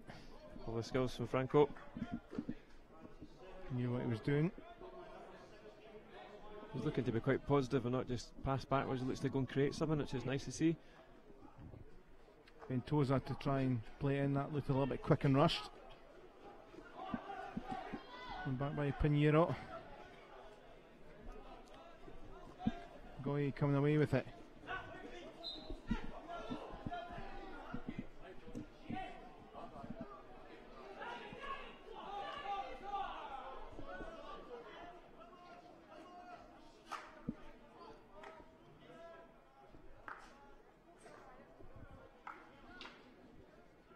Hammer around. Almeida will try and clear. And now a couple of runs forward here. Now there could be a bit of an overlap, but is it going to be a bit too long? It is for Afonso Camalo, which is unfortunate.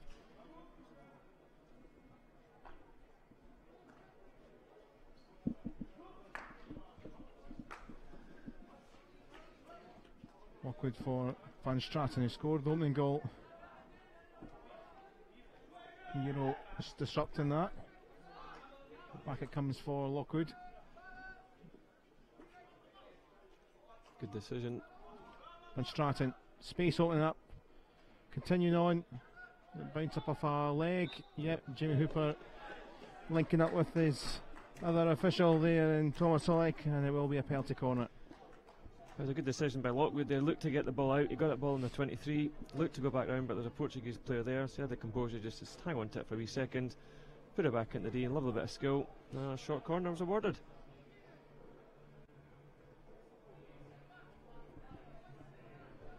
Should also maybe point out for our umpire colleagues, it was good umpiring there from the the men in black. Yeah, we've talked about it with no video referrals in this competition, but plenty of great decisions made, just taking a few seconds to chat it over. Here is Nicolas Dumont. Jenny Stett could be the favourite, but we shall see. It's going to be Jenny Stett, and it is a third goal from the penalty corner, and although they're missing Victor Charlet, no problem today. I was watching just Genesee in the warm-up practicing his flicks, and he's put every single one into that bottom corner every single time, just like this. Boom, you know, just looking at hit the backboard, maybe a little bit above the backboard, right in the corner. Hard one to save, man on the line, sometimes can't see it. A good view from behind the goal here. Postman wasn't really happy taking that, he was outside the post. I think if he was to see that tonight, he might have second thoughts about doing that tomorrow. And there's Tavares, the captain, the other one on that side. And unfortunately for Portugal and for Portuguese supporters, the wheels have kind of started to fall off the wagon a little bit in this quarter. After such a positive first 15 minutes, French have just upped those gears. Tavares, though, will still try and continue and get his side forward.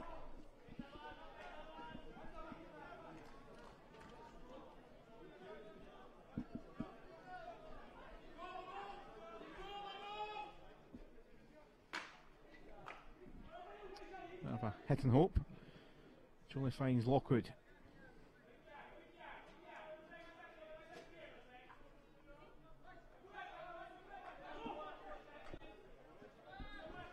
Laurie Belanger.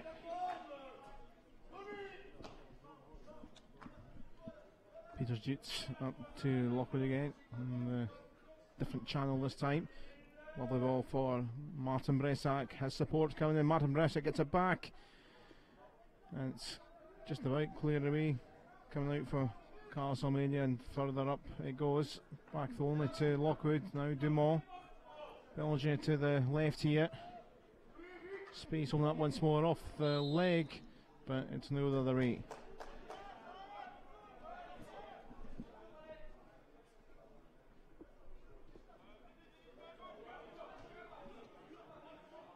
This was nice play in the D by the French, just unfortunately the final little outcome. The shot should have been maybe a pass square for a deflection in, but we have an attack for the Portuguese opening up. João Ferreira, that was just really unfortunate for him. Nicolas Dumont, lovely skills. Martin Bresak was it taken out. Ogoye carries on.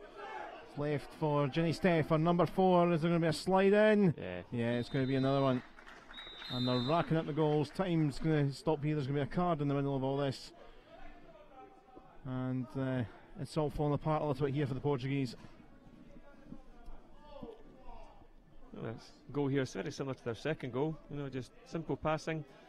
People nice and high in the pitch, look up, there it goes, pass it round into an open goal. I'm not sure who it was, it's been carted off the pitch. It looks like the captain Tavares has come off, I think. I don't know if he's going to sit in the naughty step. It looks like there's two players down there. Tavares is off, as is Carlos Almeida. That might be them down to 9 for. Yeah, it says Almeida there, confirmation for the 2. And I think a yellow was shown for Tavares, indeed. Yeah. Player that was red carded here last year at World League. And France now have got a 2-player advantage. Jenny Stead, there's a bit of an unfortunate slip, which might help in that time. All going off over the last 60 seconds or so. Portuguese need to regroup here and just slow things right down. Try and reach half time at only 4 would be a bonus for them with 2 players off. Now 10 minutes ago it was 0-0. And that just shows you the French ramping it up. Portugal haven't helped themselves defensively, but we've said that quite a lot with Portugal, even last year at World League. That is the frailty. They can go forward when they get half a chance, a bit of possession against the better sides. Can be entertaining, but leaves them open and exposed. Well, lucky at the back just there as well. Defender picked up, actually stood on it, but the umpires just waved to play on.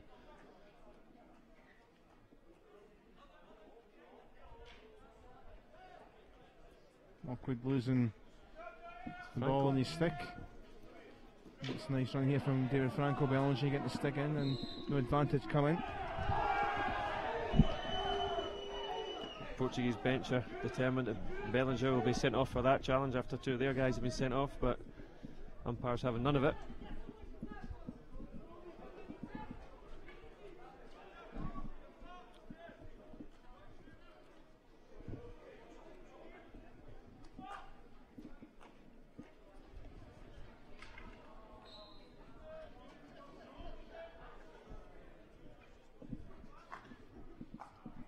Ball in from Franco. It doesn't come to anyone. Now here's Van Straten. Jenny Stay. Time, space by Miguel Rodriguez, by them all nearly. Bouncing up and away off Ivor Herrera, but it's been given to the Portuguese. There's a few French arms going up in the air. Can't really understand why that was given against them. Ventosa on a solo mission. Got absolutely no help. Tried to keep going as much as he could. No one really chasing. Won a long corner though. But as we said in the first half, or first quarter, sorry, there's no one there to help him. He's on his own. It was with 5 or 6 French defenders there. And even now there's one Portuguese player ahead of the ball. Back up to 10 now, Portugal, but Tavares still off for the next 2 or 3 minutes. Van Straten losing out to Miguel Rodriguez. No one in the centre of it. Miguel Rodriguez going to have to go on a mission himself. There was support out to the left, but no one in the middle, which is not exactly ideal. And the hard work, but no help.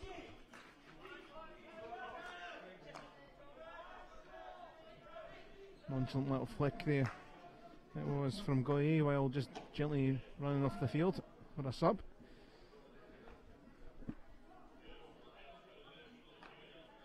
Baumgarten to Dumont.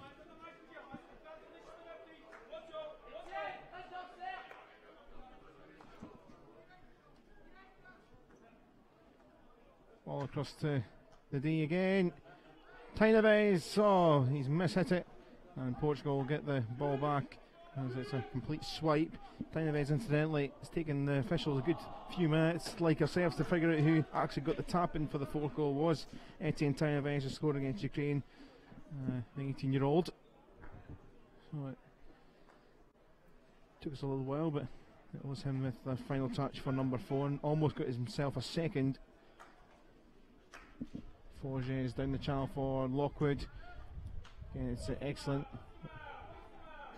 Pinheiro just getting in the way. Miguel Rodriguez just leaves it behind him, but again, having to go himself. There is a little bit of support, and I mean a little bit of support coming.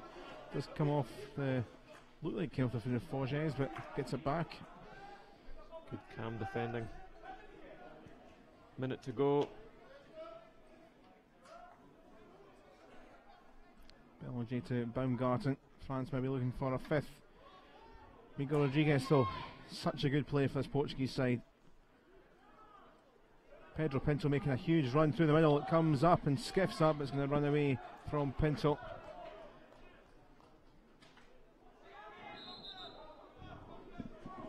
Didn't quite go out for the long corner. The wrong side of the flag.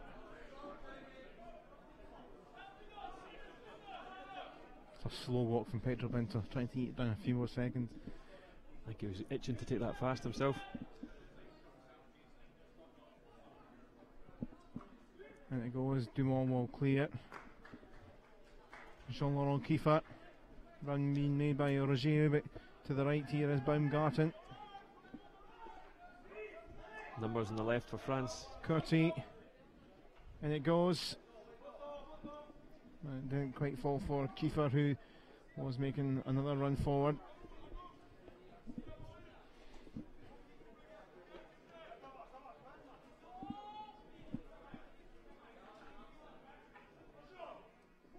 Let's just throw the ball off the side of the pitch. I'm tired. Let's get to half time. And that is half time. It has been a blitz from France in this second quarter. It was 0-0 after the first quarter, but goals galore, yellow cards galore as well. For the Portuguese. Goals from Peter Van Straten, Francois Goye, Hugo Ginstedt and Etienne Taineves to make it 4 goals to 0, and it is very comfortable and certainly doing all they can, France, to make sure they're heading through to the semi-finals. France are they're in control. They're not playing firing on all cylinders, they're just taking their time. They're 4-0 up. They don't have to do much more than this. So let's look at the goals from this devastating quarter from the French. Let's start with this from Van Straten, and it was a poor one to concede. Yeah, it just came from a silly Portuguese mistake. Pass just went awry and just went straight to the French forward. Picked it up, took it in his reverse stick, and boom, off he went. The goalkeeper maybe a little bit annoyed with letting it in there, but nice finish from the Frenchman. So that was after the 18th minute. Francois Goy getting on the scoreboard 3 minutes later for number 2. Yeah, it's a lovely goal. You know, it just comes in a direct ball into the D. And a lot of teams are just trying to put it directly into the D and hope for pick up scraps. But here, the French are actually playing little one-touch stuff around the goalkeeper. You can see the deflections coming all over the place. But the important thing is they've got numbers around the goalkeeper to pick up, you know, different options of where the deflection goes. A very good goal. Then it was a penalty corner for Hugo Genstedt, and we mentioned Victor Charlie not going to be involved, we wouldn't think, this week. Deadly from penalty corners, but isn't a bad player as well in this situation. Yeah, not too bad a deputy. A nice finish in the bottom corner. But the postman here, I mean, to me, the postman's left foot should be on the post. If you look at him, he steps away from the goal. So, I think as you see, his mask comes off in a bit of a huff or a bit of disappointment. And then number 4 given to Etienne Taineves. Number 20, took us a little while to figure out who had scored, but just there in the right place, right time. Again, it's a similar goal to the second one. They're just passing it around the goalkeeper. You can see there's bodies just been thrown in around the place to pick up the scraps. You can see, look, 3 guys going right in there. Nice calm, composed finish there. Okay, he was sat on at the end, but I think he'll take that to score a goal for his country. Yeah, confirmation there, Taineves' goal. We'll take a pause there. We'll be back just ahead of the second period, but at half time, France in control. They have a 4-0 lead against Portugal.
Welcome back for the second half, the third quarter, which is on its way in just a few seconds here at the National Hockey Centre in Glasgow. EuroHockey Championship 2 action, and we are focusing on Pool A here. And France had the focus fully on to try and put the game to bed, because after a scratchy first quarter, they put 4 goals by Portugal.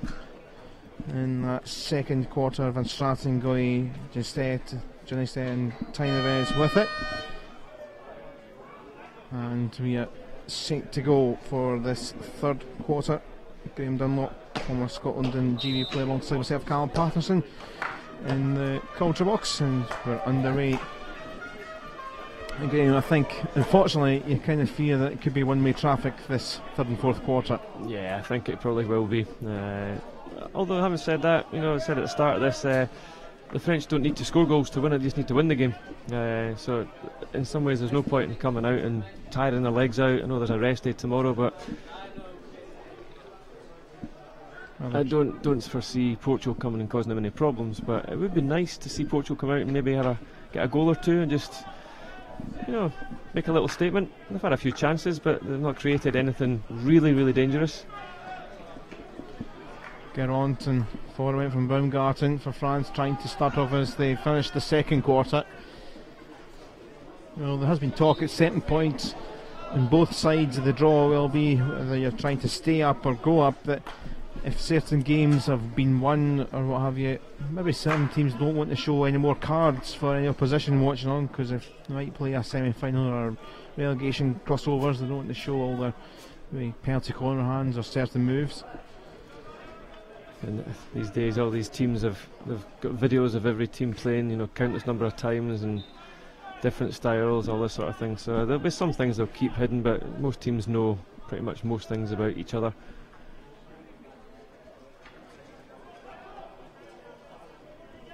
Franco losing that. Solon for Luis Tavares, coming together with Forges. Straight, we can see a slight change there in the Portuguese when they're attacking there. They did have people much higher up the pitch. Contrast to the first 2 quarters where they're just sitting back deep. So maybe they're going to come out and try and push a little bit higher up the pitch and even just trying to get a goal. I think winning the game's maybe beyond them, but coming out and achieving some goals, maybe that's sort of an aim for them this quarter. Tavares just going to get a quick check up, I think, on the sidelines for Portugal. Carlos Almeida coming on. Peters Dutz.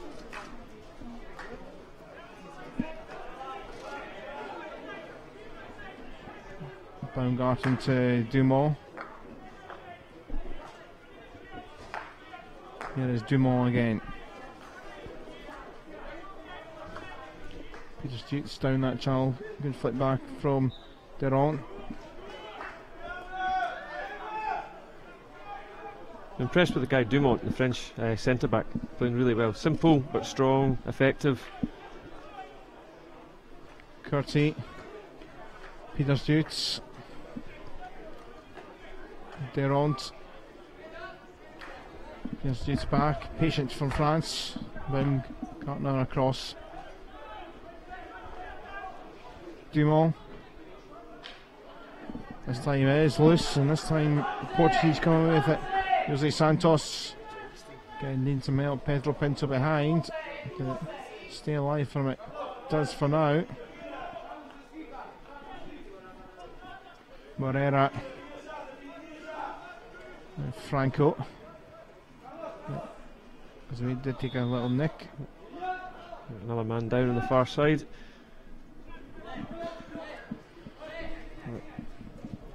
Conclaves, is it? Jose Santos. Santos. Number 16, that's across there. Taking a Solon. Lower back, I think.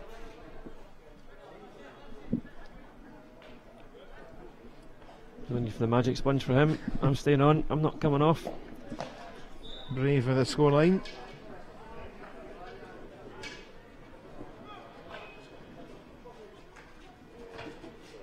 Miguel Rodriguez looking all around him for that ball, but Goye took it.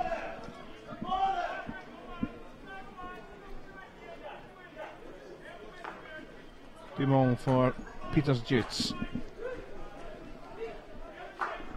Guillaume Durant Van Straten, and it's, I was about to say that's going to be number 5, but somehow Baumgarten hasn't put it in.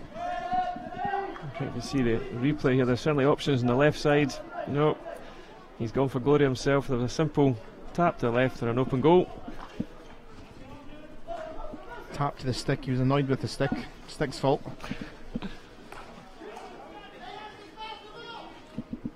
Durand forward again. Probably off him. Martin Beresak, but can be kept in by Peter Van Straten.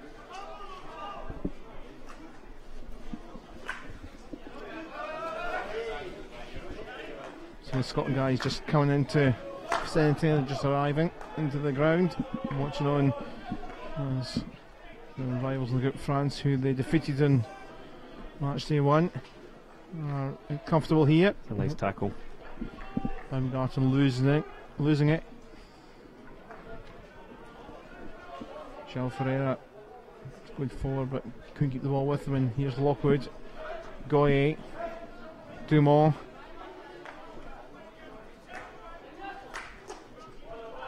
Durant, Taineves, Durant, all the way back to Peters Jutz.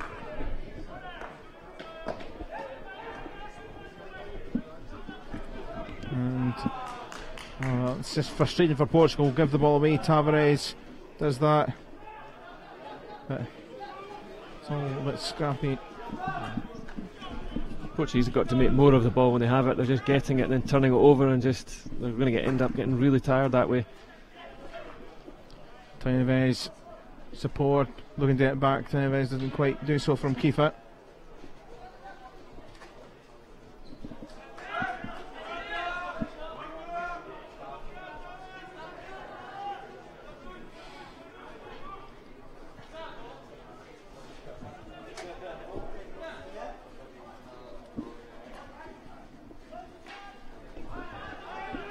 Given away, Baumgarten. Taineves slid in, but it has been given as a goal. Just double checking that he got a touch into the D.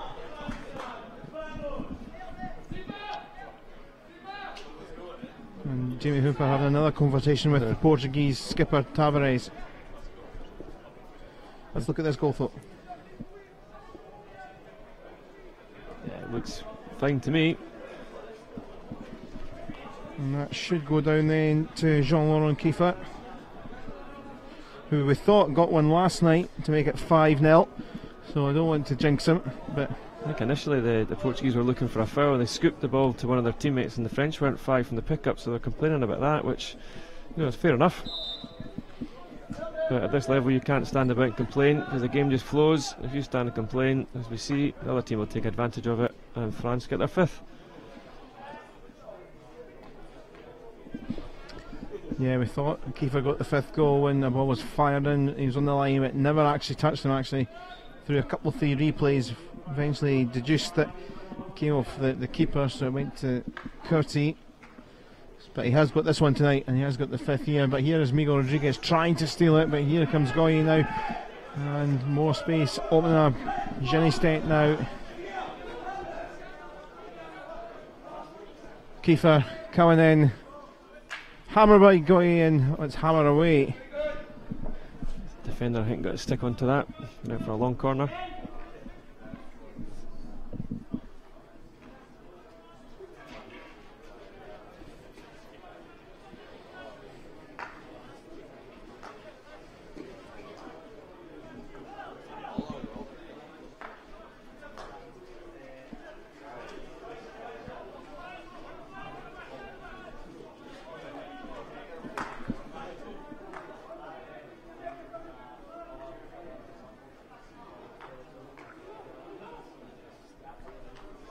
The 5th goal scorer, number 5, Kiefer. Instead back it goes.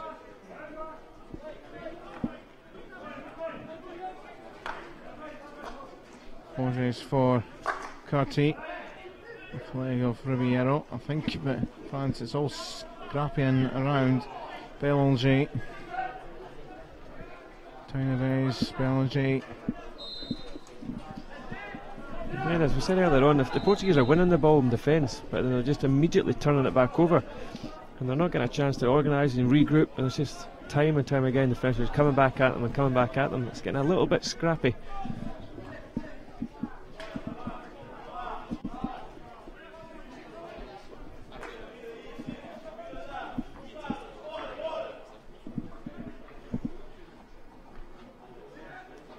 It's coming through for Franco, couple in green in the day. Franco just needed a bit of a rest, I think, after that run.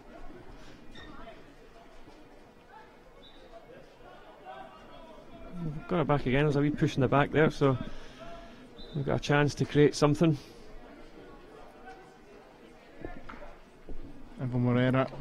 It comes to nothing though. It's just a hopeful ball into a space with no one leading out to pick it up.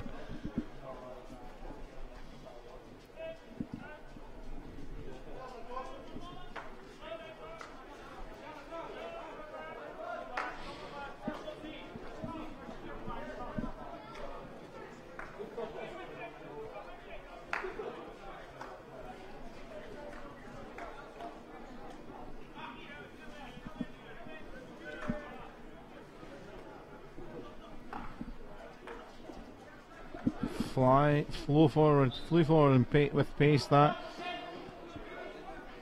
France, quick as a flash, in a good spot again, and comfortable. 5.5 minutes to the end of the quarter. Peters Jutes.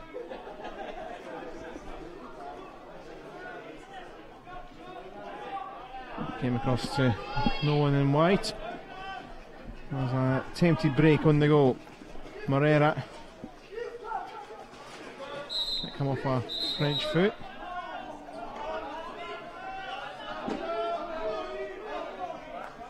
Franco spotted the gap, but Van Straten was clever to that.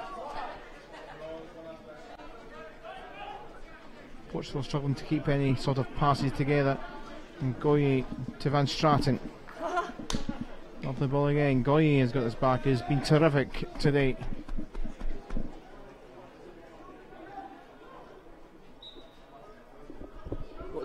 Got to do better there, didn't you? Kenny Bain just sneaking in behind, getting warmed up ahead of the game later on. I'm sure you probably heard that. Good laugh, Kenny Bain. Yeah, I'm certainly not Chick Young. I've got far more here.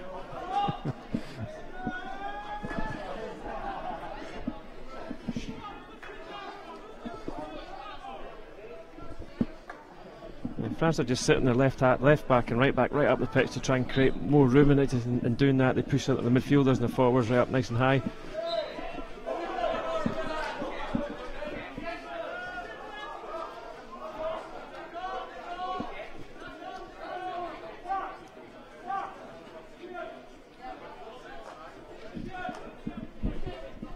I don't want to tempt fate and say it, but I think the French have just taken their foot off the gas a little bit. We did sort of talk about it earlier on, say they might just calm down a little bit, and it seems they have done. Again, the Portuguese just turning it over cheaply. Santos took his eye off the ball. There's Van Straten.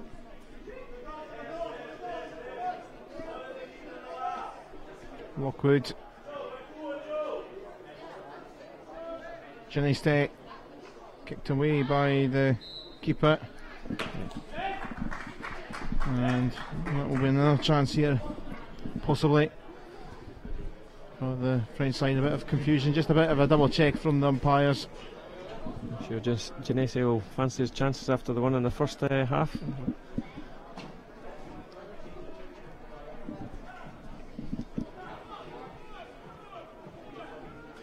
Luis Tavares, they better hurry up here because time ticking. Portugal. They nearly got caught out at the start of this third quarter. The ball was ready to go. The players weren't in position, and the French were. But luckily for the Portuguese, the umpire wasn't in position.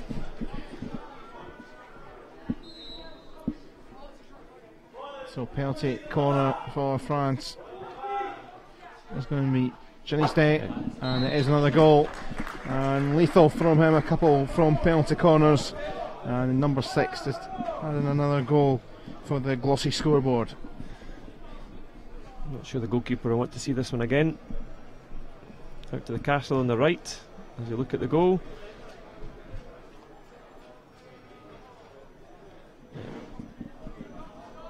Yeah, it's gone straight down the middle. Over the goalkeeper's left foot.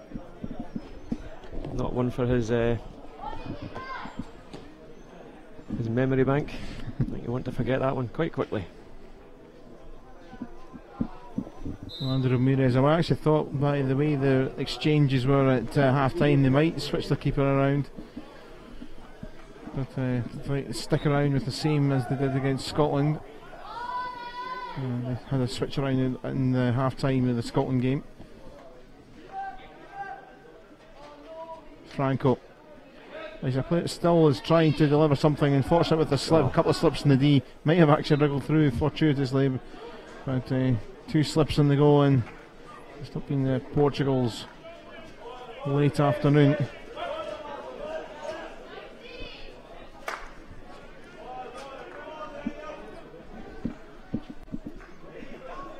Dumont, Martin Bresac comes back to Baumgarten.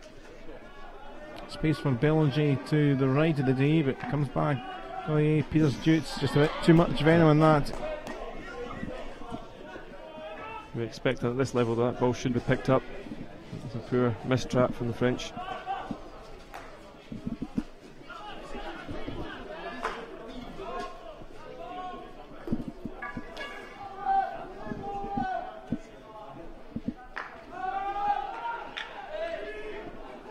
Moreira in trouble.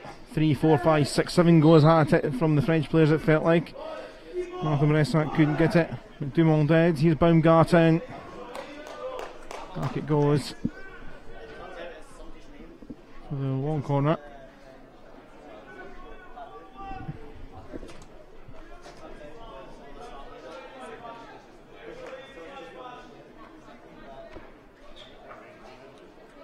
Space trying to open up again here. 1 or 2 waiting.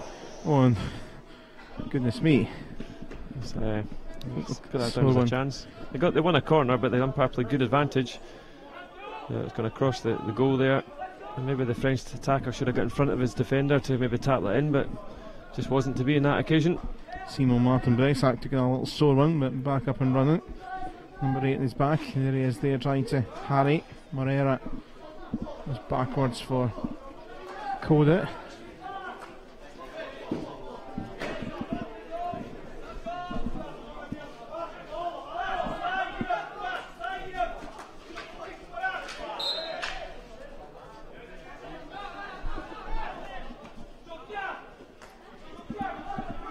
Ribeiro.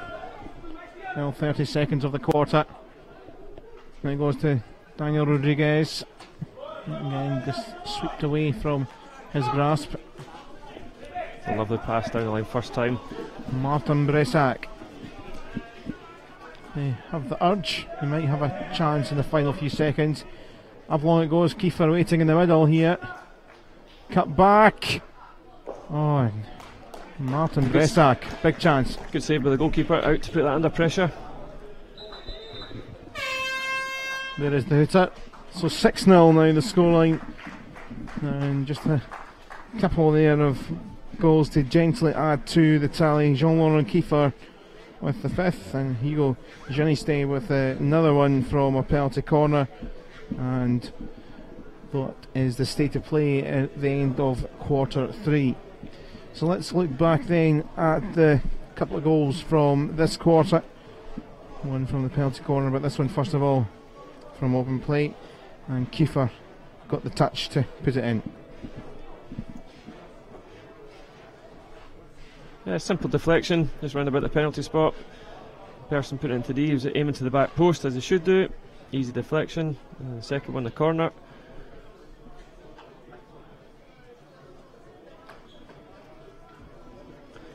For any goalkeepers watching, the goalkeeper there's weight right on his back, on his heels. He wasn't able to do anything, he's got his weight on his toes. Well, simple goal straight down the middle. As we're watching it here, you see the French second goalkeeper warming up. Maybe a wee goalkeeper change for them.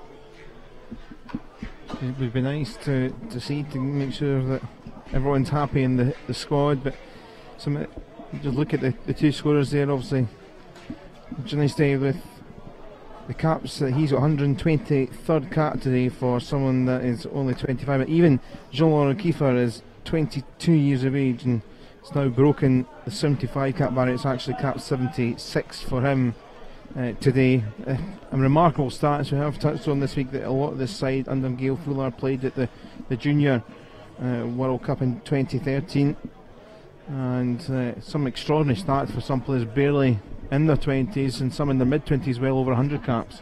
Yeah, if you go back to days I was playing, it was 20 years to get 100 caps, never mind 5 or 6. But these guys are playing so much hockey these days. There's so many tournaments and opportunities for them, and good on them. The standard of hockey these days has got much higher. It's much faster, much more direct. It's great to watch. I know there's some people in a lot of sports, because in a lot of sports now, including hockey, there's far more international games, equals far more caps. So does it make it the same merit as back in the day? Yes, I think it does, because not every, if you go away before this tournament, say teams are going away and played against each other, they weren't necessarily caps. So not every time you play for a country against another country is a cap game. You know, I think in my days I would have played about 50 or 60 extra games if I'd got caps for everyone, but you know, it's not always the case.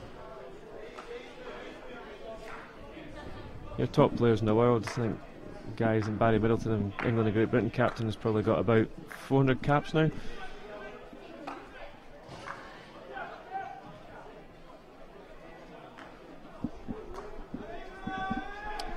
France look to add to the goals.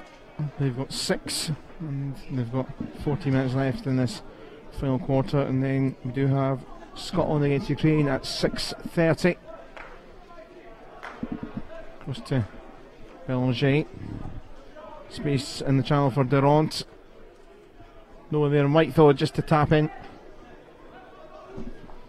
Come back for the long corner.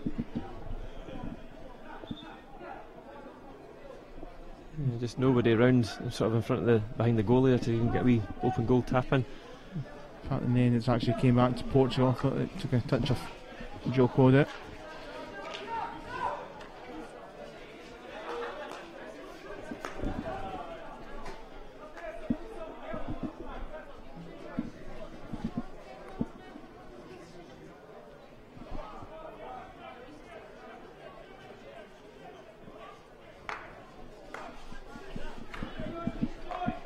Jenny stay forwards. Wide it went from Curty. Lockwood did well. Tynevez. Curty to Belanger. Wriggling around.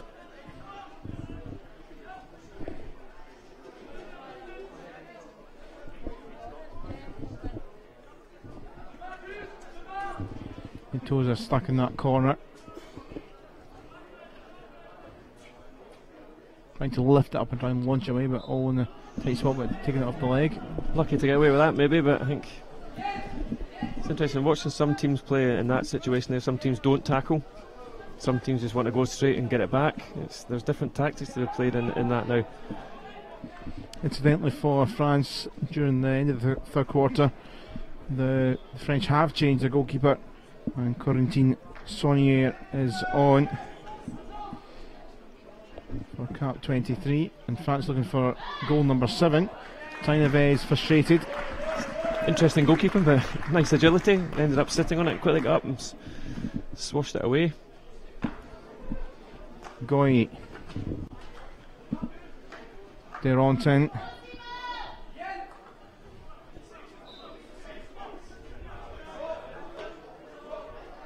French not happy, but will be a Portugal ball.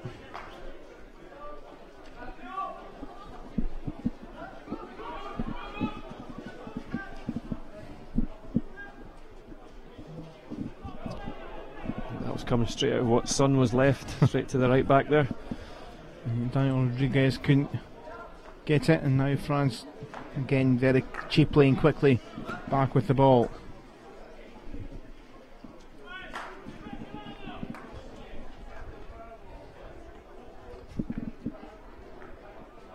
Turn from Lockwood. Laid off for Goye, who races in, but held and trapped by the keeper and then cleared away by the Portuguese. Maybe trying to be a little bit sort of individual there, maybe could have slowed down, got under control, little pass, but good goalkeeping nonetheless.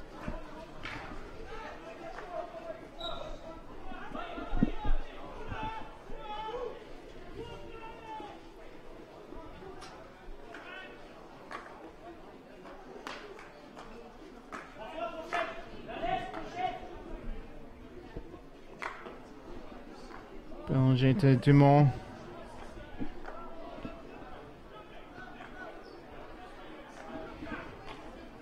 Goye, that was a bit loose. It's a poor pass. You're 6-0 up, you should just be taking your time, stop it, boom, off it goes.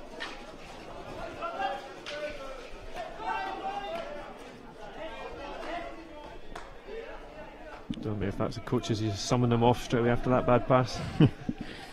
Here's Lockwood for France. Under 10 minutes left now in the game. Dumont. Spin and turn. And away from Forges. Well, the skill there. There's nobody at the back post or forward there. A little bit sort of apprehensive about that ball coming in case it lifted up. He's got a bit more trust in his teammate to get that ball's going to come flat and hard at him. Dumont flung it wide. Bélanger. And Simon Bressac was trying to get it in there. Martin Bressac, rather, I should say.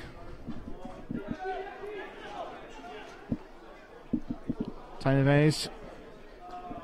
Didn't quite fall through for Baumgarten. Picked up by Santos.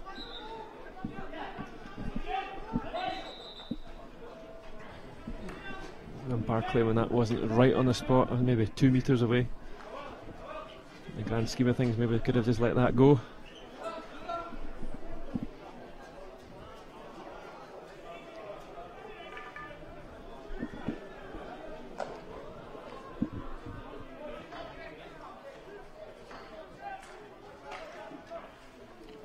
Pinto on the floor.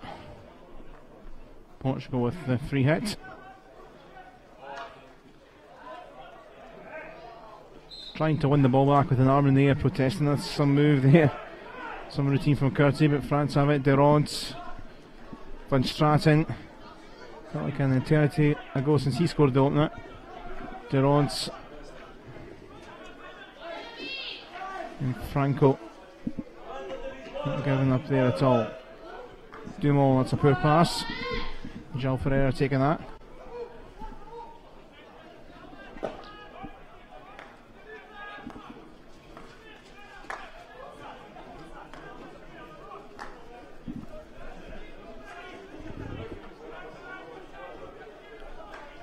Ball flung in by Kiefer.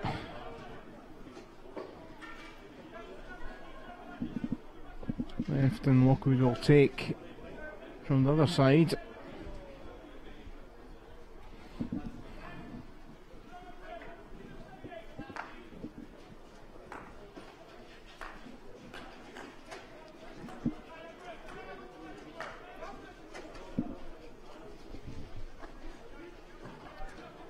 Curti bounced up off Franco. Arm out in the French direction. Curti back to Peters Jutes. Baumgarten.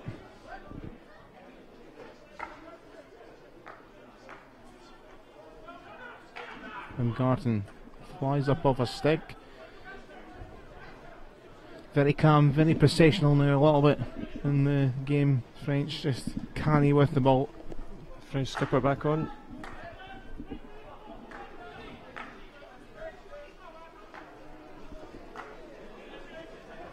Yes, Ginny State.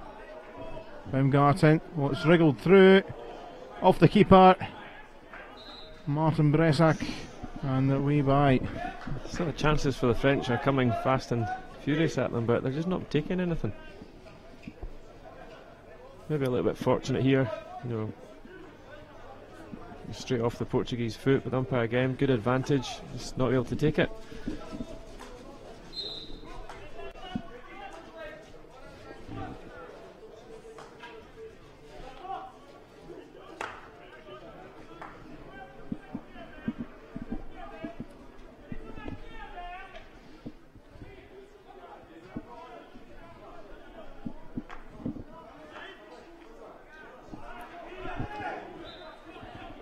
Dumont dispossessed, but illegally, so quickly France again. Belanger. Durant just whizzes by Van Straten.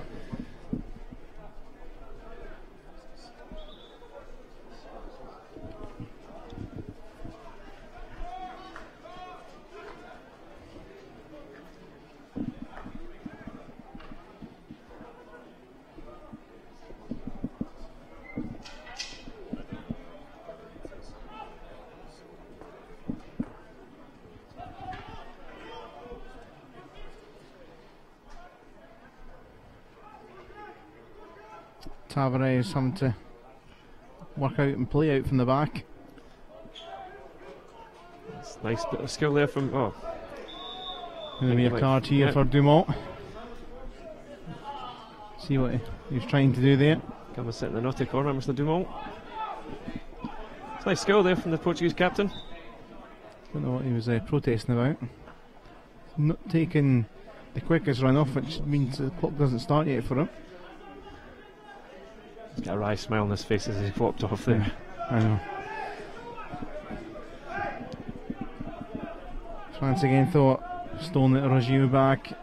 Martin Brezat to Ginny Stend, of course, could try and sneak a hat trick if he gets the chance.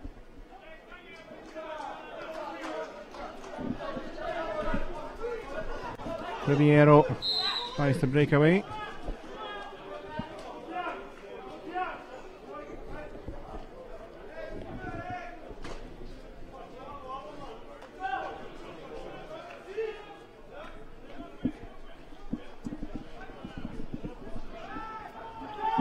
One back though by Portugal here. Only two flying forwards. Kamalo trying to keep it in his path. Support is slowly getting there. A tiring support. Yeah. And the game as a whole is beginning to sort of peter out.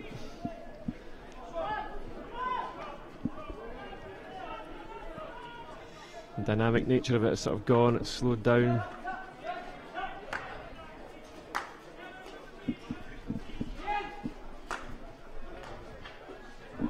Missed traps are coming up. João Ferreira. And Franco is annoyed because he was making a good run. And the right smiles out to the left was Vasco Ribeiro.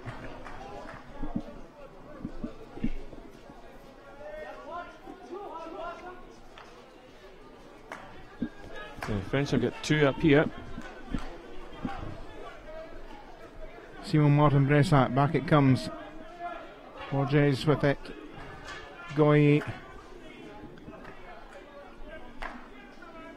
Trying to stay things it wide. Again, stolen. Tavares on one of his mazy runs, needing some help. There is support to the left and to the right. Right is Kamalo. Tavares continues himself and not the pass he was wanting. Rogier wide. Tyneves, that's not a good pass either.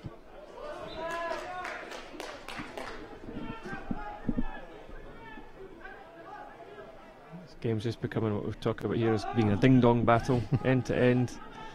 Structure goes. And that's frustration from Moreira, which should cost him the rest of his time in the game. Or it might just be a sensible chat. He's trying to wave away and say, I'm sorry, but a chat's on the come. And more than that, the pocket is going into it. A chair at the side.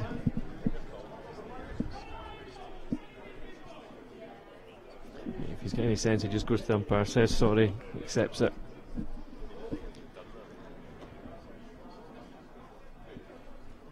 So the umpire decided to keep his card in his pocket, and well, common sense maybe at this stage of the game. Understand the frustration. Nice to see though.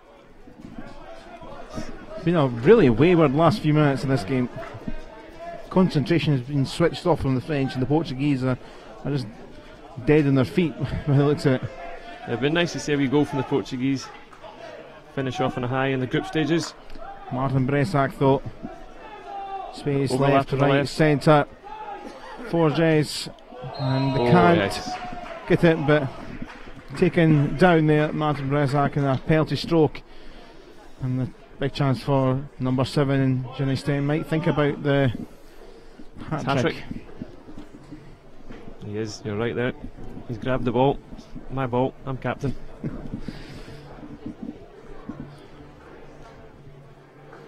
Surely if he scores this, there's a fine for scoring a hat-trick, is that not how it works?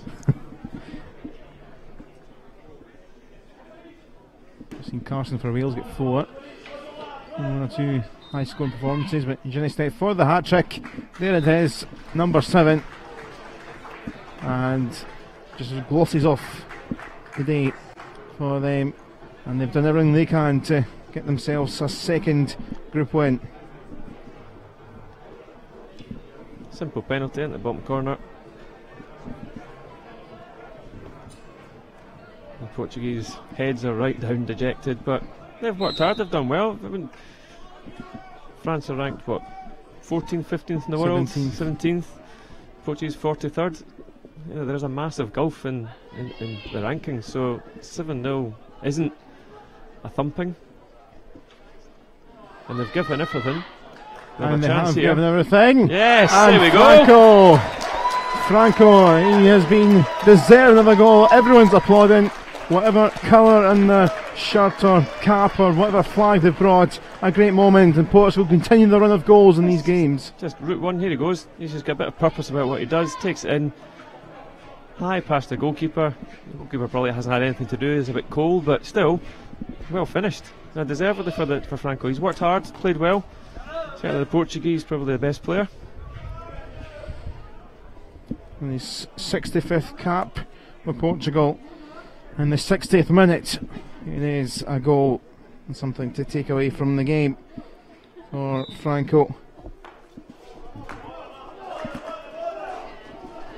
The question is, will the French be annoyed by conceding that and go and get one more?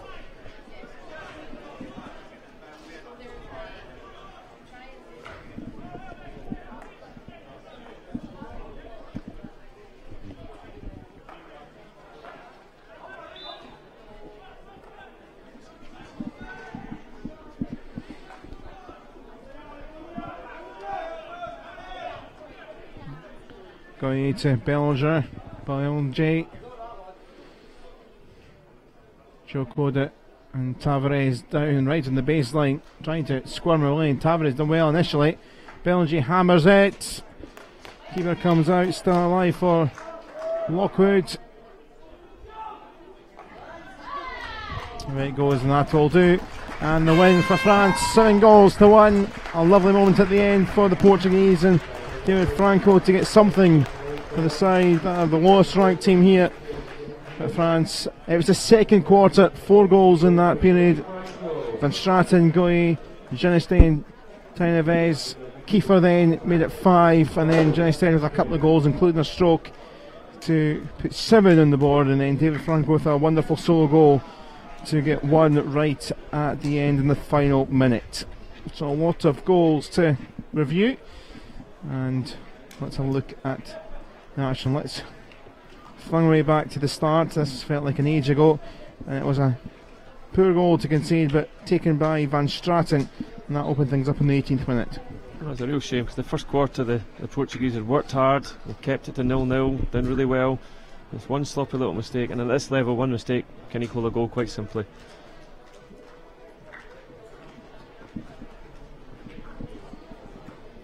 So Van Straten for the opener, Francois Goy for number 2. This was a nice goal.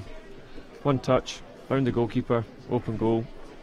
And as I said at the time, one for the school kids to watch, youngsters to watch. That's how it should be done. Don't have to dribble, just get it, pass it, and you get an open goal. He wasn't going to miss that one. So 21st minute, that was 2-0. Portuguese opened up in this quarter. Jenestein for the penalty corner for number 3 in the 23rd minute. Yeah, nice finish in the bottom corner. I think the postman a little bit maybe regrets moving out of the post away from his job.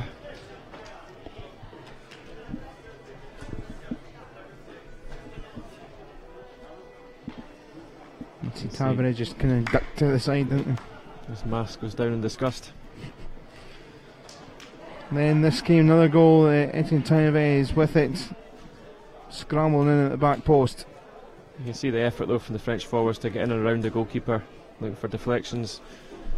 You know, they really are bursting a gut, as we say, just to get right up there and around him. So there are options left and right. By being there, they make the goal a little bit wider.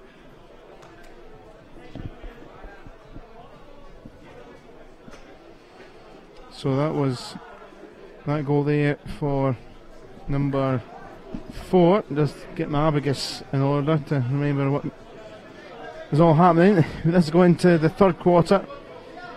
And number 5, and it was France's number 5, Jean-Laurent Kiefer.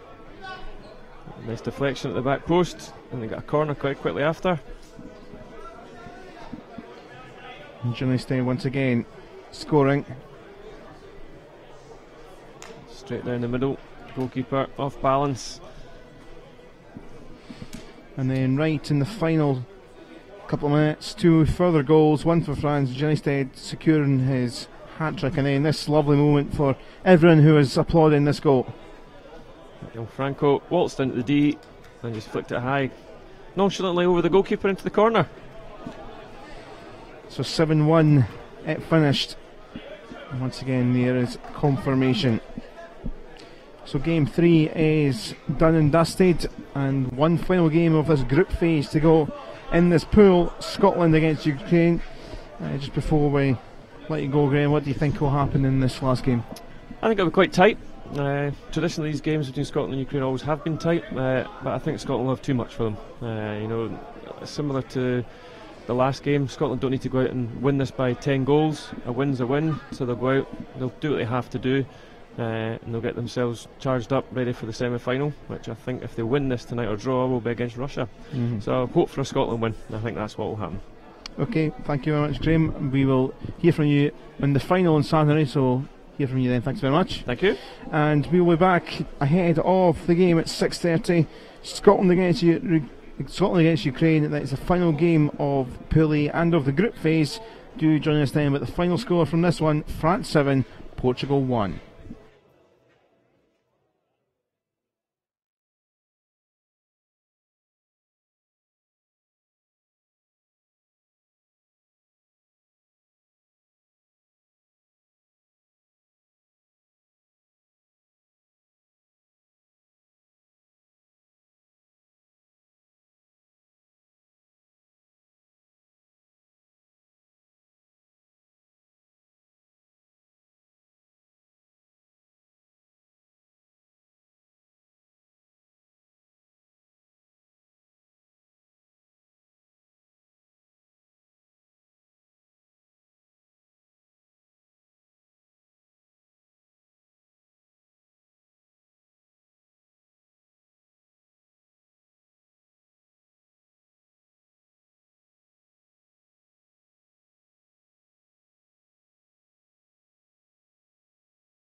Good evening everyone, welcome along to the National Hockey Centre here in Glasgow for the fourth game of the day here at the EuroHockey Championship 2 for the home fans and the home support, the big one for them and for some of the Ukrainians that are here. It is Scotland against Ukraine. It is the final game in Pool A. For Scotland, a point will be enough to top the group after France beating Portugal earlier. For Ukraine, well, they can go through with a bit of maths in 3 points. If they can get to 6, then they can get all a little bit interesting. That win for France against Portugal sees Portugal definitely into the relegation playoffs, and Ukraine, well, they need 3 points for starters to try and help their cause to try and break the top 2.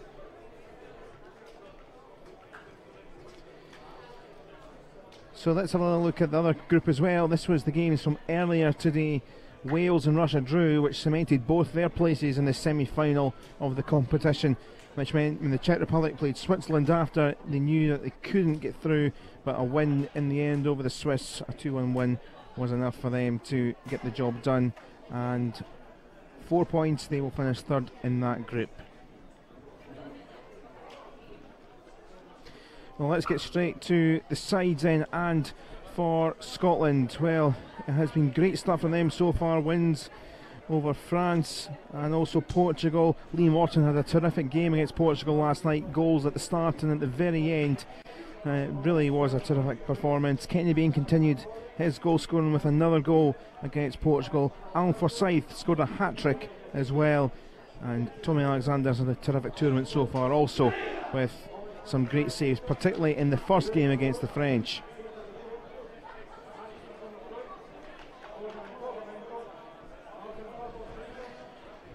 For the Ukrainian side, who do still have the chance to get through, they hammered 7 goals by Portugal on game 1, and from penalty corners there are certain players such as Dmitro Lupa who can be threatening. Koshelenko, Kovalenko, players that can score goals as well. Paziuk, also another threatening player from penalty corners. All these players will figure, I'm sure, throughout the course of the 4 quarters. They had a difficult time against France, but they are still just about in the hunt.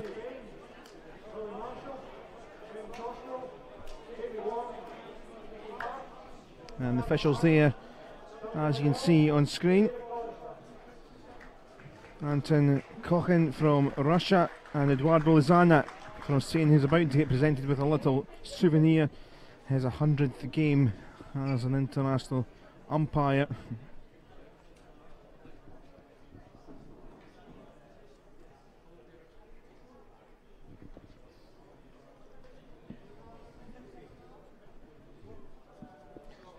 So it's great to be here at the National Hockey Centre in Glasgow alongside myself, Callum Patterson.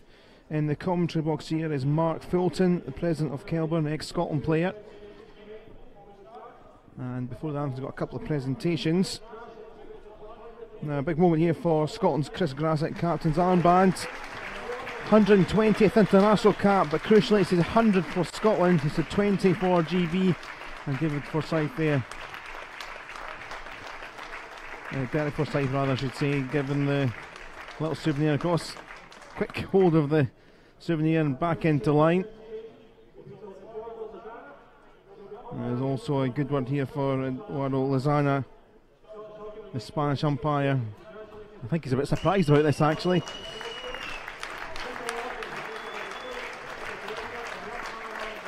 And Mark Fulton, great to have you back with us, and a couple of good moments even before the start of the game for a player and an umpire recognition, and a great game in store, I'm sure. Yeah, I think it'll be a fantastic game for the crowd that's here. It's quite a large crowd. Obviously, with Scotland playing at home, there's a lot of people keen to see them play, and I think the 2 results they've had so far has generated a lot of interest from the local people. So Scotland will be looking to continue that in the game today. Now it's time for the anthems. Ukraine first up.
Both anthems well sung. Big crowd in at the National Hockey Centre here in Glasgow. Great to have your company, and a welcome to those watching on the BBC Sport website for this final game in the pool phase of the EuroHockey Championship 2.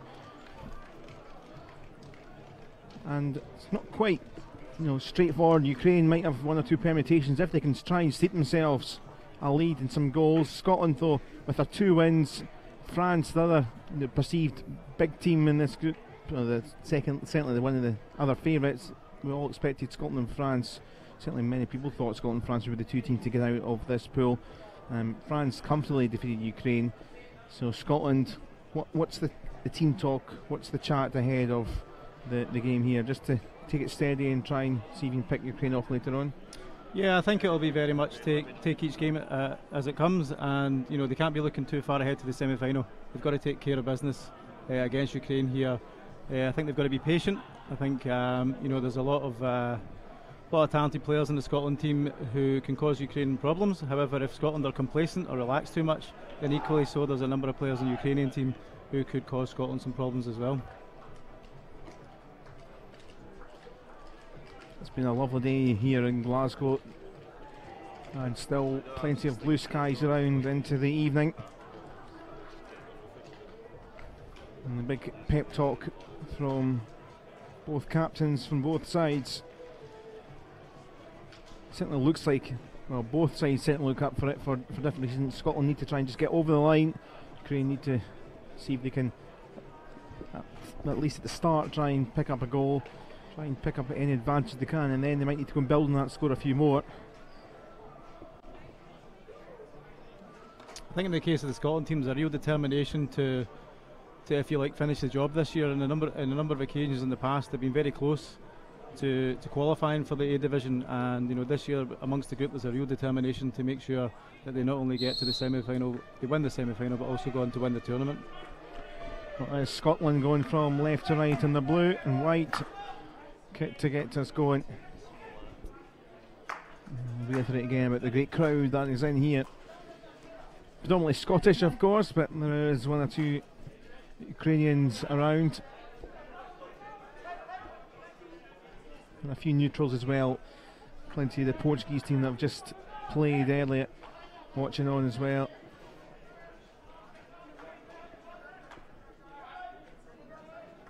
Scotland having a lot of possession already. As I said at the start there, they'll need to be very patient, take their time, keep nice and high intensity when they're ball pace, but look for gaps that they can then penetrate into the midfield. Here's William Marshall, leather a ball and did it once or twice to good use yesterday. That comfortable win against the Portuguese. Comfortable in the end. It was a tricky little period in the second quarter where the Portuguese equalised and as ever showed real hard, but they just were picked off in the end as the game went on. False here for Jasinski. For Lupa.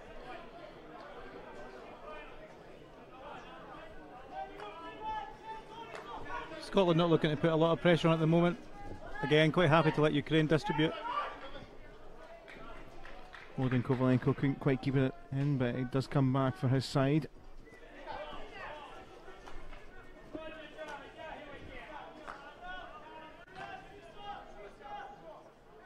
Some patient stuff from both sides. Kovachenko now, 79th cap today for Ukraine. I think it's like most of the games we've seen in the tournament, both teams are really keen not to give away the first goal, so they're not really committing too much forward. They're quite happy to let the opposition have the ball in their own half, passing the ball from side to side. They're not really doing much damage. And the Farouk turned and driving at full pace into the day. Can they work it back? Not quite for Kovalenko. Real burst of pace. Lupa trying to fire, instead goes wide. Diachenko across. Scotland having to defend Ukraine. A real burst and half a good chance there. Got a couple of errors there by Scotland. They've played the ball right into the middle of the pitch. Ukraine have taken the ball wide. Actually quite a good save by Tommy Alexander here. It's very easy for the goalkeeper to leave his post, leave his near post exposed, but he stays strong at his near post and it makes it look quite easy.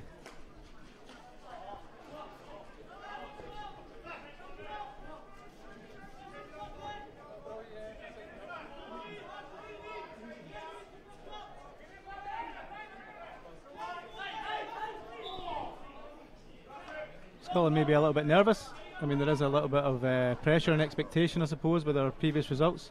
So I think if they can get an early goal, that would really settle the nerves and take them forward into the rest of the game. Yeah, the tense game against France, Tommy Alexander, a hero in goals, a penalty save, and also some wonderful other saves during the course of the game. But Scotland were clinical front that evening, being an Alan Forsyth scoring. And as we mentioned about the comfortable win against Portugal last night. I think when you have forwards of the capabilities of Alan Forsyth and Kenny Bain, then if you can keep the score against you as few as possible, then you always get chances of winning the game.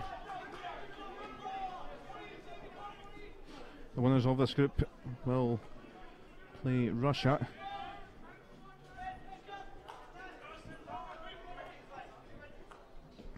Cross from Povachenko.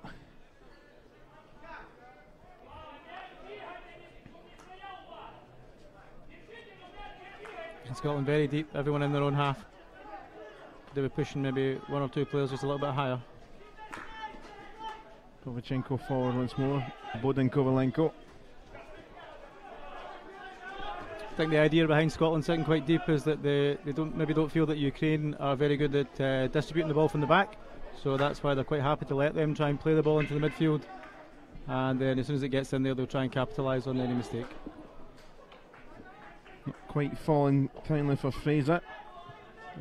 Just flicked off his boot.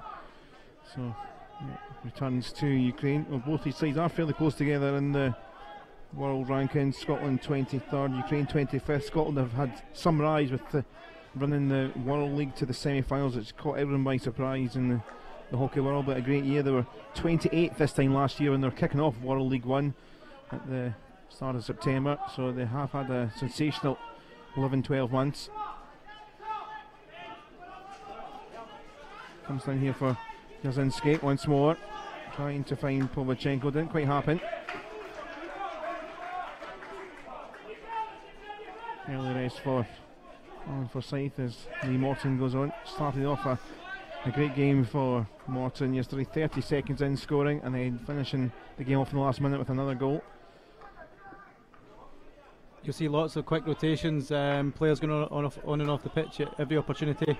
With it being such a high intensity game, players are maybe on the pitch for 6 or 7 minutes at 100%, and then they're coming off to get a breather.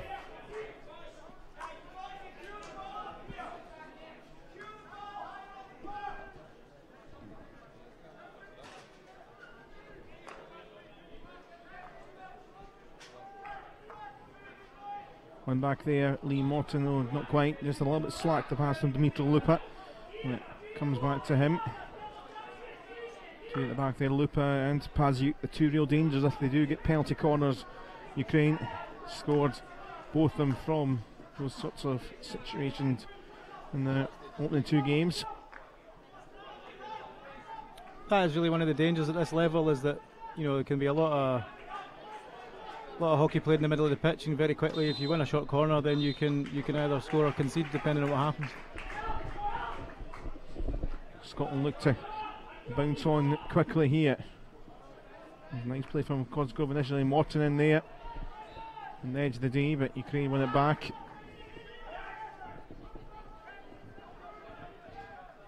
Actually quite a good position there for Lee Morton. Maybe feel he should have done better if he scored a few goals from that range in his time.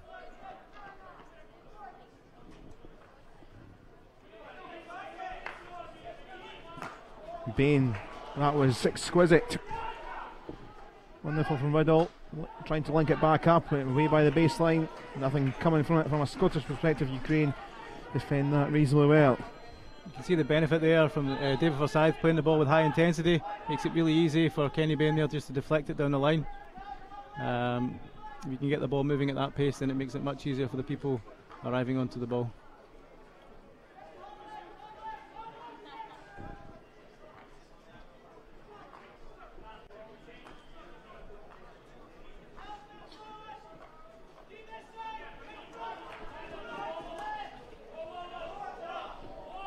Ball falls down here though for Ukraine and for Povachenko. Space closing down quickly. Rattled off Cosgrove.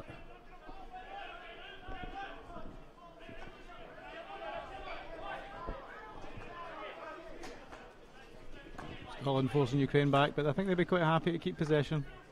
Again, they'll be looking for a gap to try and get the ball into the D. Kosciuszko trying it. Ricocheting around again. Parks trying to nudge it. Pavlichenko thought. And it is going to be a Ukrainian ball. The routine here, Yudzinski was dancing around. Paziuken. No one claiming it, no one touching it in yellow. Once or twice Scotland now guilty of just giving the ball away cheaply in their own D. Just got to take a little bit more care there. Came off a Scottish sticks in the long corner. And now Lupat. Dragged in again. Is it going to fall? Almost fell kindly for Pavlichenko. A little bit of a swipe and advantage for Scotland. Kenny Bain down the channel. Cosgrove tried to keep it in. Michael Bremner probably counted himself lucky there. The Ukrainian forward was certainly having a full swing at that, but he kept his composure, kept his eye on the ball and cleared the danger.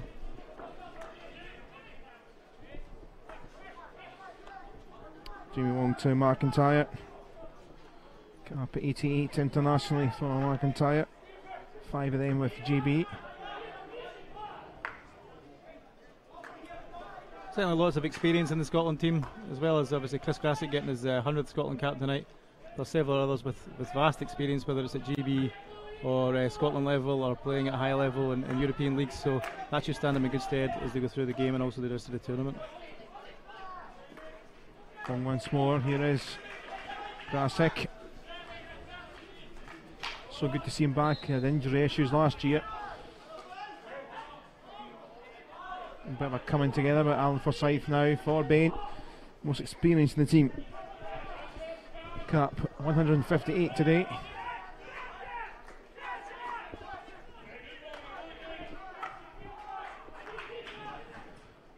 Middle and now ball trying to get flung in towards Morton. Free hit right on the edge of the D. Wong in space. Into the circle. Atkins doing well to try and wrestle and wriggle his way in. He came very strong there in their the circle defence, just staying strong, making sure they've got a stick on the ground and just taking the ball quite cleanly.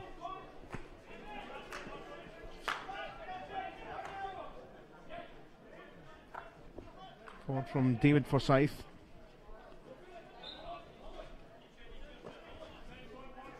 Scotland quite fluid in their movement. What I noticed in the game last night was, you know, players are quite happy to play in a number of positions. You'll see at the moment Gordon McIntyre is at centre back, probably not his normal position. At the same time, you might find that David Forsyth, certainly in yesterday's game, I did see him at left wing, which is definitely not his normal position. So they're quite happy to rotate and stay in position. Morton wriggling through, penalty corner. Wide protest from Ukraine. That decision stands. Looks like quite a cheap corner, but Lee Morton does have fantastic individual skill there. All he's really done is move the ball from side to side, and the Ukrainian defenders just dived in there. But it's a good opportunity for Scotland here. Not long till quarter time. So first penalty corner of the game. Duncan Riddle heading across to inject. Kenny Bain around, Alan Forsyth.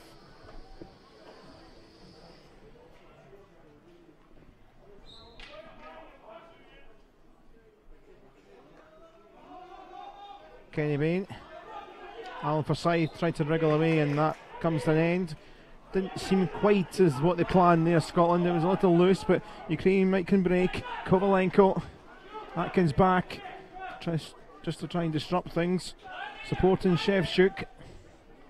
Being shifted out to the corner. Shevchuk tried to get the ball away to Gornier, but it didn't happen. Morton now can go on one of his long runs, but that is cut short. And back again it comes for Kosciuszko. So ball that trickles away by everyone in the D. I think with the penalty corner, just the timing was a little bit off. But the ball was injected quite well. Good stop, but maybe the pass to Kenny was a little bit slow. He looked a bit reluctant to play the ball, and it kind of petered out there to nothing. Lovely stuff. Anderson down that side, picking up Alan Forsyth. And away off it goes, and it is a turnover of possession. 2.5 minutes to the end of the first quarter. I think again it's important Scotland don't get frustrated here. They're having quite a lot of possession, maybe not capitalising on it, but it's important that they stay patient. Run stopped in his tracks. Kovalenko.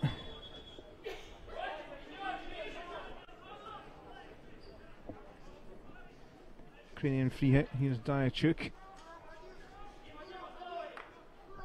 Lupa for Paziuk.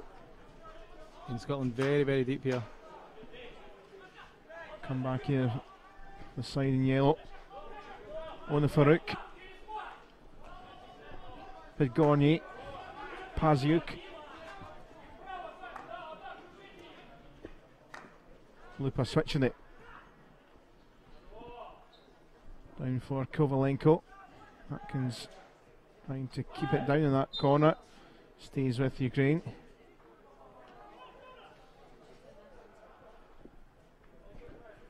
Moros.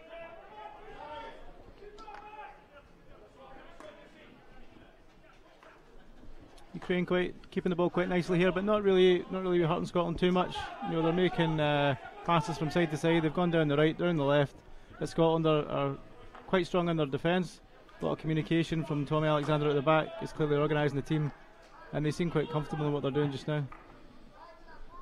Down it goes from Lupa.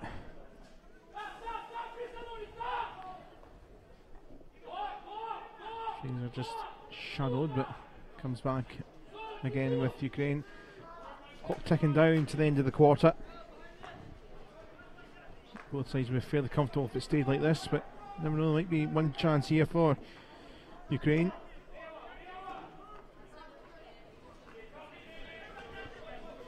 Be a good time to score for any of the teams at the moment. Kovalenko slips, has it though. 20 seconds, maybe one flurry into the D. That's all it needs. Then search its way through for Diachenko. Been wonderful running on the Farouk, but run out of road. And despite the long corner, time will end for the quarter. And that'll do. No goals in the first quarter here in Glasgow. In the final game of Pool A, it would suit Scotland just fine if it stayed like this. And it is 0-0. Couple of moments then from the first quarter we can have a little look at. And Ukraine had a good start, a fiery start to the game. Yeah, I think as I said at the time, Scotland were a little bit nervous. They maybe kept turning the ball over unnecessarily, but you know, that's the benefit of a good goalkeeper there. Tommy Alexander's just stood strong and made an easy save there. This was a Scotland penalty corner, which not quite maybe as planned. Yeah, I think it was the pass there from the stopper, David Forsyth, was just a little bit behind Kenny Bain, that is, and he just struggled to get any power in the shot. So 0-0 then at the moment. And as I say, for Scotland this would do just fine, because they would go top of the group with 7 points. In another pool, Wales and Russia going through. Wales top with 7 points. Wales side that were promoted from the third tier to the second tier for this competition. But also progressed Scotland into a decent run at World League, not quite reaching the semi-finals, but out of World League 1 into World League 2. So with them top in the group is a pretty decent performance, because on paper they are the second lowest ranked side here at 32nd, but certainly have played well over the last 12 months or so. So they've topped the group. Russia second in that pool B. So the winners of this group will play Russia. Wales will play the runners up. So it could be Scotland, it could be France. We shall see. Could still be Ukraine all in the mix, but it is all rather tight. And if Ukraine start getting a goal or maybe a bit of confidence, then we'll need to get the abacus out to work everything out for you. I think hopefully the kind of pre-match nerves are now gone, and we can start to see a bit more attack in hockey. Both teams playing pretty cagey in the first half there, so certainly Ukraine will have to take some more risks as the game goes on if they want to make the semi-finals.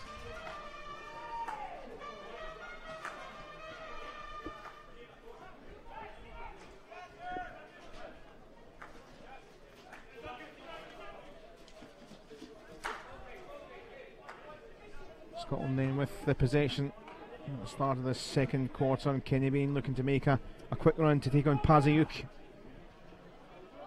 A bit frustrated with the end product there. Paziuk marshalling well. I think he just got the ball caught under his feet there. He was looking to cross the ball under his reverse stick. I'm sure there'd been players diving in for a deflection, but he just kind of lost control of it.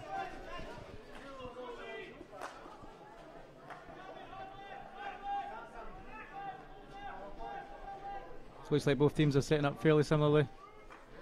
Against Scotland a little bit higher, but still quite happy to let Ukraine have the ball. Maybe you've jinxed it a little bit, commentators curse, looking for something a bit more expansive this quarter. I think the game definitely needs a goal, just to open it up a little bit.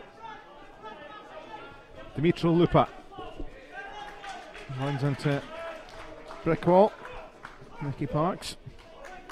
It's just another example there of why Scotland are setting up the way they are, so they're quite happy for Ukrainian defenders to come up with the ball, and at the end there he's just passed it off the side of the pitch, giving the possession back to Scotland. Marshall back to Wong. Here comes Bremner.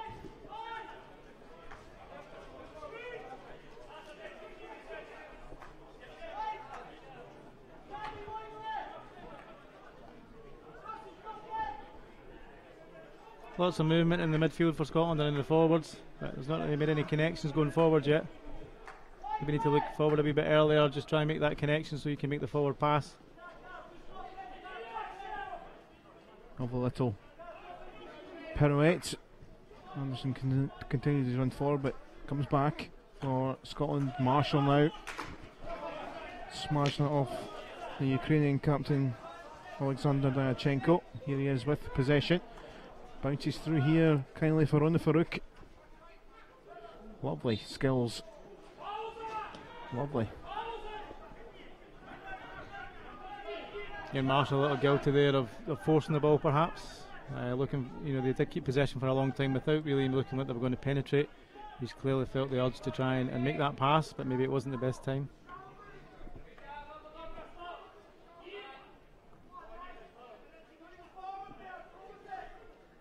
Looking forward, trying to refine Diachenko.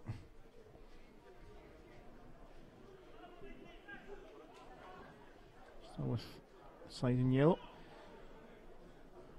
Diachenko trying to thread it through the little gap which Morton was closing down. Rona Farouk again involved down there. It's all very tight. Bobbled up, but illegally, so no chance for Polishuk to get a shot away. Yeah, the ball lifted dangerously into D there. It's always going to be blown up for a foul. The ball can be lifted, however, if there's any danger to any of the players, then it's always going to be blown up as a foul there. Forward comes Alan Forsyth, Kenny Bain driving at full pelt. Lee Morton was racing in.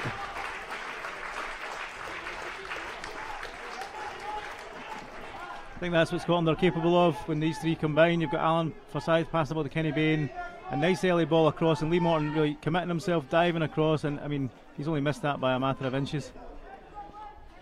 And a terrific tournament so far, Lee Morton moving away to Redden from Kelburn for the new season. Cap number 30 for the 22-year-old. Might wriggle through for Kalinchuk. This was taken a little wide. Supporting Pidgornier. Little slip from Parks. Jamie Wong there collects. Bain. Bounced off the foot of Duncan Riddle. Then go back to Lee Morton there. He's certainly probably been the most dangerous player in the Scottish League for a number of years. And certainly moving to Redden will hopefully push on his development. I know he's keen to try and break into the GB setup, so that'll give him a good opportunity. One back and Kenny Bain in space. Pragmatic. Byers on the floor in the heaps more than Kovalenko. Quickly back up there. Took a sore one. Yeah, he's taking that in the knee. Grasic supporting McIntyre. Cosgrove wriggling. Frustrating. Ukraine loading lots of bodies around there. Scotland just getting bogged down a little bit. I think we've seen from the last chance from Morton, when Scotland move the ball quickly, then they can get the ball around the Ukrainian defence quite easily. It's when they try and maybe hold on to it that little bit extra second, then Ukraine are quite happy to just set up and defend their circle.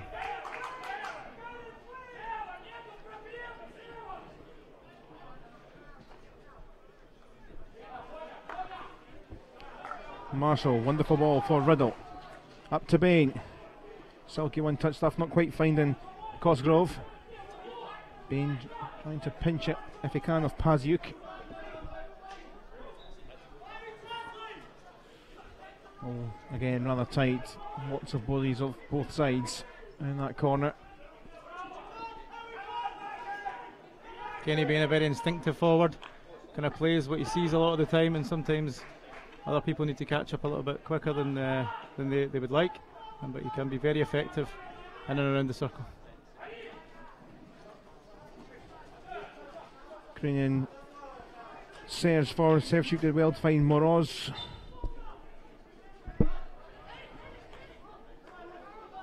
Chance here, Podgorny to fly in, but rattle around, getting bounced up off a Ukrainian leg. Give it the arm right to Scotland. Again, ball lifted into a crowd of players there. Dangerous. Yeah, I think Nicky Parks took 3 or 4 hits in the game the other night, and that's another one to add to his collection of bruises. Morton. Wasn't near Cosgrove. Back with Diachenko.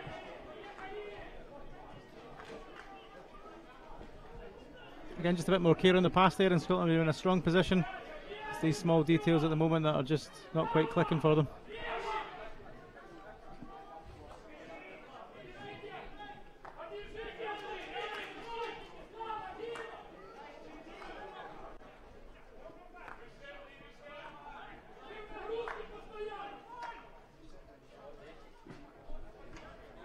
Diachuk looking for a bit of help, only came into the path of McIntyre. McIntyre just uses the experience there, let the Ukrainian player pick up the ball.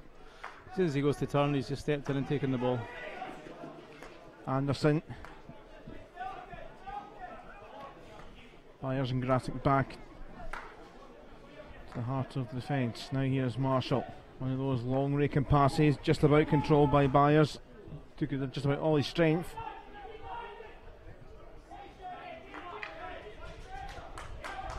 David Forsyth. Cap 57 for David Forsyth. Both Forsyths were racking up the caps, and Coach Forsyth racking up the managerial head coach caps, you could say.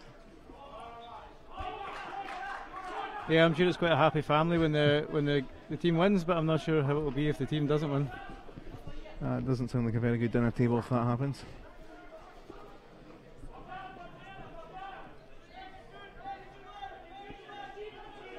Six minutes just over to half time, still goalless here, and not too many threatening chances for either side, particularly in the second quarter, but generally throughout the match so far.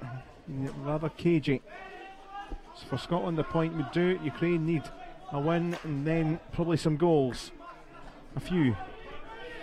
Both teams have been defending fairly well, you know, they're quite comfortable in and around their own circle at the moment.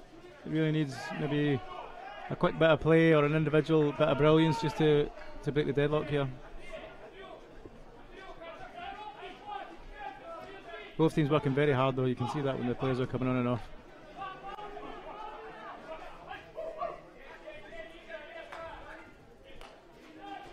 Yeah, when we say goals, we're saying we need a 3 goal clear cushion for the goal difference to filter through, so it's one thing winning a game, and then you need to think about goals, so it is a tough task for the Ukrainians. But they're still in this at the moment. And Tim Atkins doing really well, but they'll come back with Ukraine. Diachenko and forward it goes on the Farouk. Going all the way himself on the Farouk. And it's going to just dribble by the little nick and save off the keeper. Card going to come out for a green card here for Scotland, and that will be a couple of minutes down to 10, and Anderson there just taking a little pew. Yeah, I think he just tried to steal the ball and just mistimed it slightly. Green card, so he'll be off the pitch for 2 minutes. Hopefully we'll see Ukraine maybe trying to be a bit more adventurous here. Andrei Koscielny will try to hammer it. Good if he hit right on the edge of the D, and they've taken it quickly. Straight in, it's saved again. And Scotland will get it back. And well, good thinking, because there was a space there. Koscielny. Yeah, he's moved it quickly. Scotland not quite set up. He's got himself in a good position. A kind of risky shot, but again, Tommy Alexander making that look pretty routine. Fairly new into the side there in terms of caps of late, into number 11 now tonight, playing for Reading. And now here's Alan Forsyth, spin turn, and away it goes. In a blink of an eye, Scotland up the other end, nearly scoring. I think Alexander had a lot of experience in the English leagues before he got involved in the set-up in the last 12 months. He's certainly very, very confident in his ability, and that makes a big difference when you're playing in goals.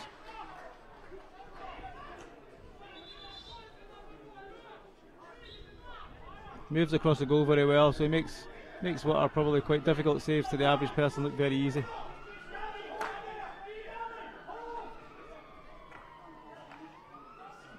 Alan Forsyth looking to turn again a little bit strong there. Paziuk collects.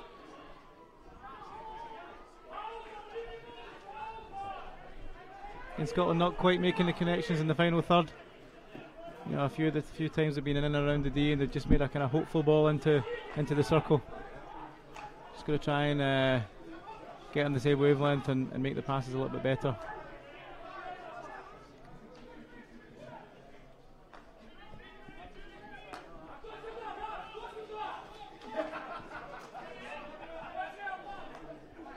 In Scotland, just looking to see out the green card, so not in a hurry to put much pressure on Ukraine at the moment. Is there a question Ukraine aren't really putting enough pressure on in this phase? I think with there being a green card, it's 2 minutes can go by very quickly. I mean, there's Russell Anderson back on already, and what they don't want to do is overcommit, particularly when you've got someone like Kenny Bain who's quite fast on the ball. If you overcommit, he can quite quickly sprint 50 metres and put the ball in the top corner. I think Ukraine are very much quite keen to see this out to half time, and then, as I say, in the second half they really have to make a go for it if they want to make the semi-finals.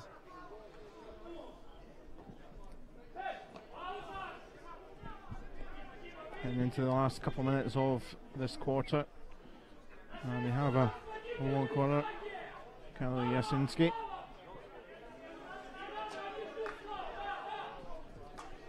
Lupa. Kovalenko driven in, and the captain at the back post, Alexander Dayachenko. Can you believe it? He can't believe it. Cross there. I think you know, a key lesson for any young player watching this: if you're standing at that back post, you need to get your stick on the ground. If his stick's on the ground there, he doesn't have to do anything. It just deflects off his stick and goes into the goal. That's an opportunity missed for Ukraine. These are the chances they've got to be taking. If Ukraine were to score, certainly I'd imagine Scotland will start to get a little bit more nervous. Crowd is a little bit quiet at the moment.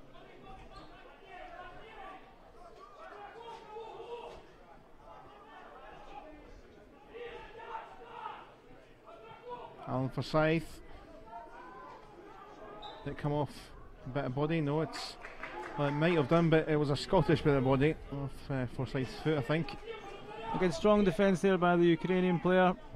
You know, Alan Forsyth's come along the baseline there. He really needs to try and lift that, make it difficult for the defender. If you're going to go flat along the baseline, then either the defender who's defending or the goalkeeper might come out and rush you, so he's going to take the ball as well. So you've really got to be trying to lift the ball there, which normally Alan is quite good at.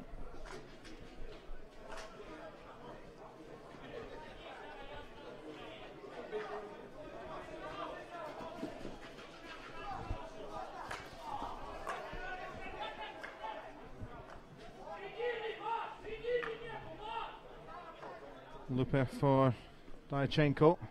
Final few seconds.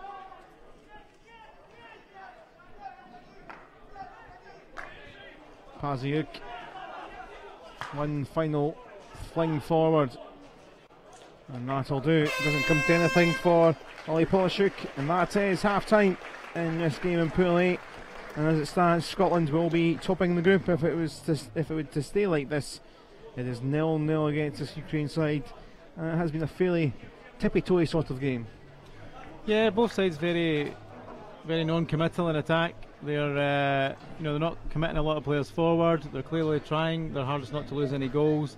I think obviously in Ukraine's case they need to really be pushing on to try and get the 3 goals they need to get to the semi-final. I think in Scotland's case, I think 0-0 is a little bit too close for comfort, and they'd certainly like a couple of goals just to settle the nerves and top the group in style. Let's have a look at some of the best of the action from this first couple of quarters, and it was Ukraine. They got off to a decent start. Yeah, I mean, a shot here, it's quite a tight angle, so you would expect a goalkeeper, Tommy Alexander Standard, to save that. And as I said at the time, he's kept strong at his near post. Opportunity here from the corner. And at this level, you've got to be taking your chances. Even there, it's a bit of a breakdown, and you've not even got in on the rebound either. So just got to be more clinical in these areas. This was the real chance, I felt. Alan Forsyth getting the ball to Kenny Bain on the baseline. Nice early ball. Lee Morton is clearly committed to the dive, and he's just missed that by a couple of inches. Again, quick play from the Ukrainian forward here, driving into the Scotland not set up.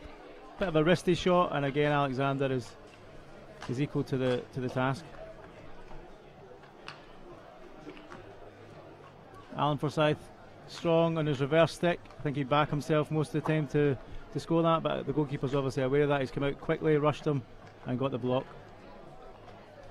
This is the last chance for Ukraine.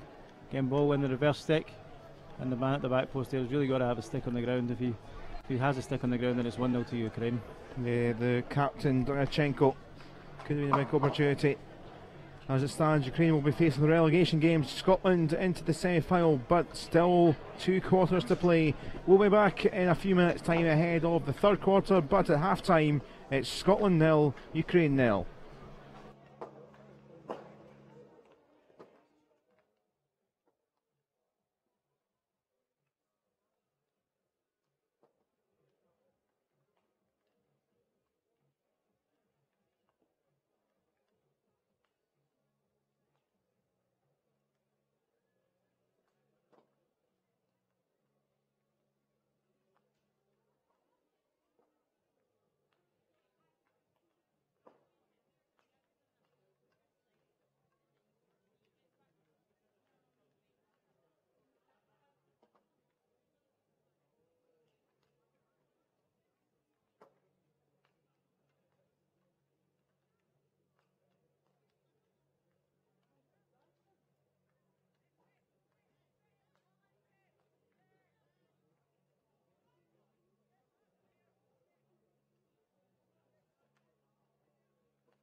Welcome back then for this EuroHockey Championship 2 game, all set to go for this third quarter between Scotland and Ukraine. It is 0-0. Not too much drama so far, but a little bit of drama from the umpires. Anton Kohin of Russia taking a bit of an injury, so being replaced by the reserve umpire Joachim Wimmer of Switzerland. So drama before the third quarter gets underway, but hopefully everything is alright with the Russian umpire, as we are looking for a goal here. Mark Fulton, president of Kilburn, former Scotland player, alongside himself Callum Patterson in the commentary box here. It's great to have your company wherever you're watching. If you're joining us on the BBC Sport website, welcome to you. Mark, do you think we're going to get something a bit more livelier in this second period, this third quarter?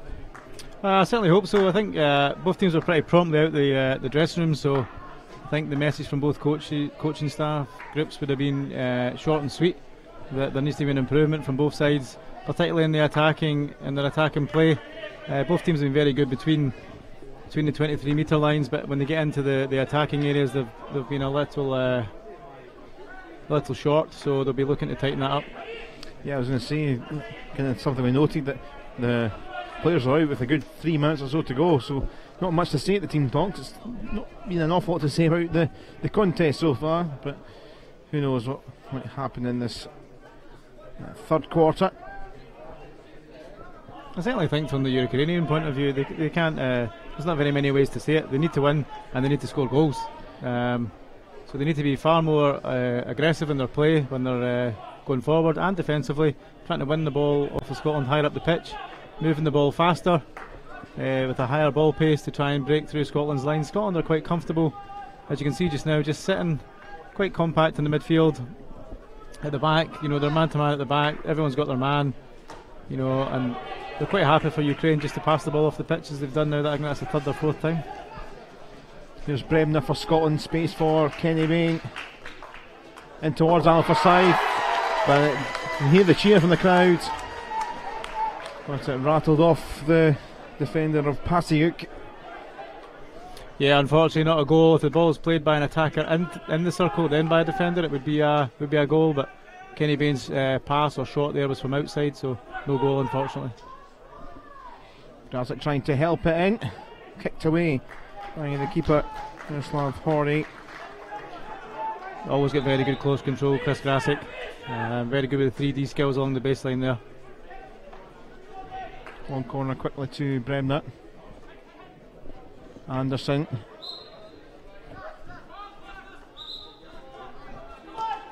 It's a Ukrainian ball. Just a reminder, just joined this. A point to win enough for Scotland to top the group. Ukraine, they need to win, and win by 3 clear goals. With a goal difference, that would get them through. I think Scotland just need to be careful they don't relax too much.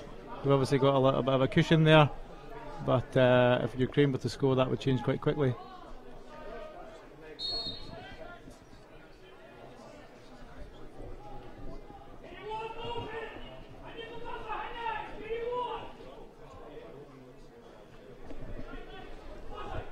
Nice this from Ukraine, and they have scored.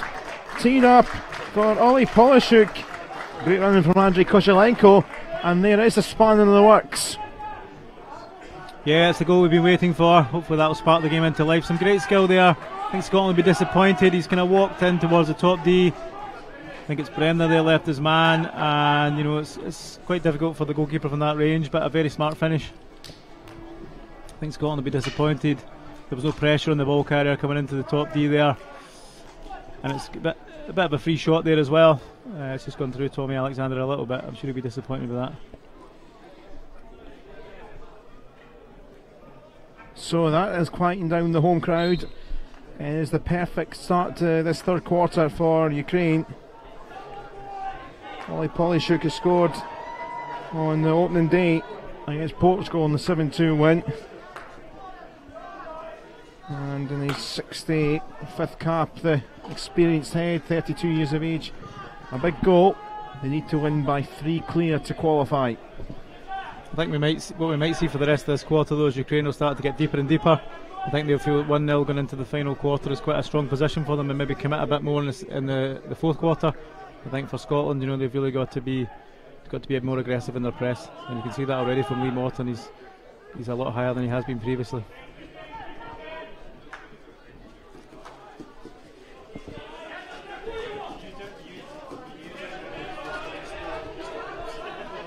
I think Ukraine will take a lot of confidence from that as well.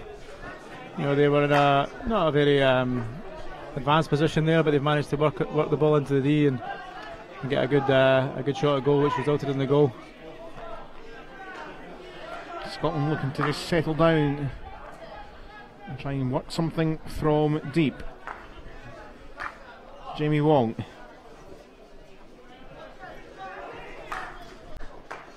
This will be where you'll be looking for your more experienced players to come into play. Just calm the side down a little bit.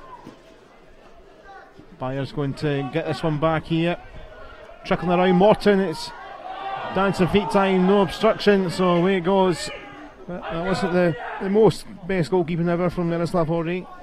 Yeah, it's a bit of an old school goalkeeping there. He's just tried to clear the ball as effectively as he can, but it's gone straight to Morton, but he just couldn't get the ball under control. Just a little shuffle away, didn't really work brilliantly, but they survived Ukraine there. I've talked about before, that time after scoring it is probably the most crucial time to try and not concede. The cliche of sorts in a lot of sports, but you are vulnerable after you score. Yeah, absolutely, and I think the goalkeeper does not really inspiring confidence in his defence, and what they'd be looking for him to do there is plant his left foot and just clear that straight out the D. Nearly gave away an easy shot there for Lee Morton.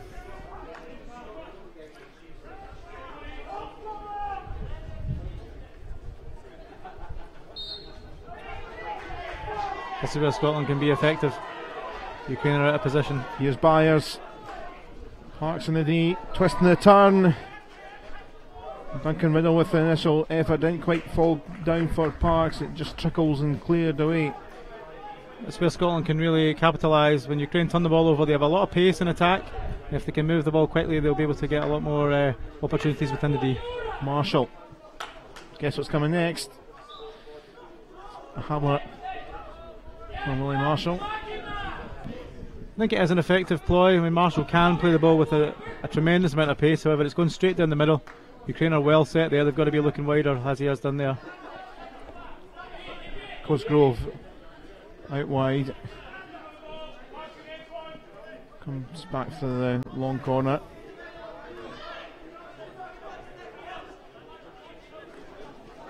Marshall for Parks. Anderson back it goes. Just under 8 minutes left in this third quarter. And open goal in this quarter coming from Ollie Polashuk in the 34th minute. Anderson. Blocked by Kovalenko. Good there by Anderson to win the ball back. A cheap turnover it could have been, but he's worked very hard there and just managed to retain possession. Marshall spotted a bit of space through the middle, couldn't quite find Cosgrove. That was the first Scotland player in the line. I mean, it is a good ball by Marshall, they just need to anticipate a little bit better. Here's the chance earlier for Duncan Riddle, I think it is. Yeah. Again, that came about by Scotland putting pressure on Ukraine and just stealing the ball higher up the pitch and allowing them to break at pace. I think that's something they can use far more effectively as the game goes on.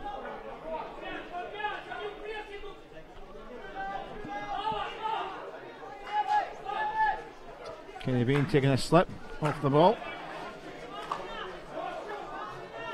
Bit miscontrol from Bremner, but Scotland have it fortuitous and quickly on with McIntyre and now Riddle.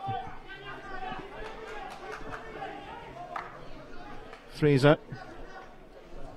McIntyre lost out. He sent, if Scotland were to score, it would probably kill stone dead the comeback of any sorts, because then they're back to square one again. I know it is possible, but it would take a lot for Ukraine to then go and score another 3 goals. Yeah, and I think that's what Scotland have to keep in their mind. They are still very much in the ascendancy here. The key is not to panic. They've got a number of attacking options. that can score goals, and if they can just get one of them in the D on the ball, then I'm sure they would take the chance. But while it's 1-0, Ukraine are very much still in this game. Ball coming in towards the D. It's ricocheting around.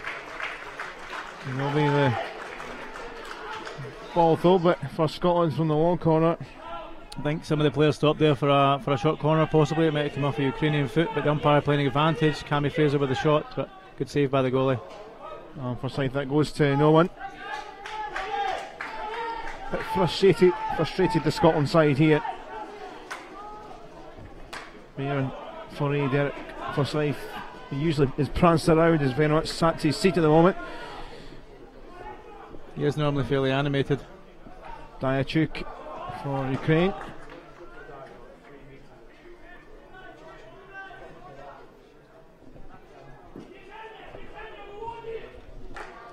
And from Kovalenko, attempted to try and get it in anyway. Didn't work out. That was a bit rushed from Scotland.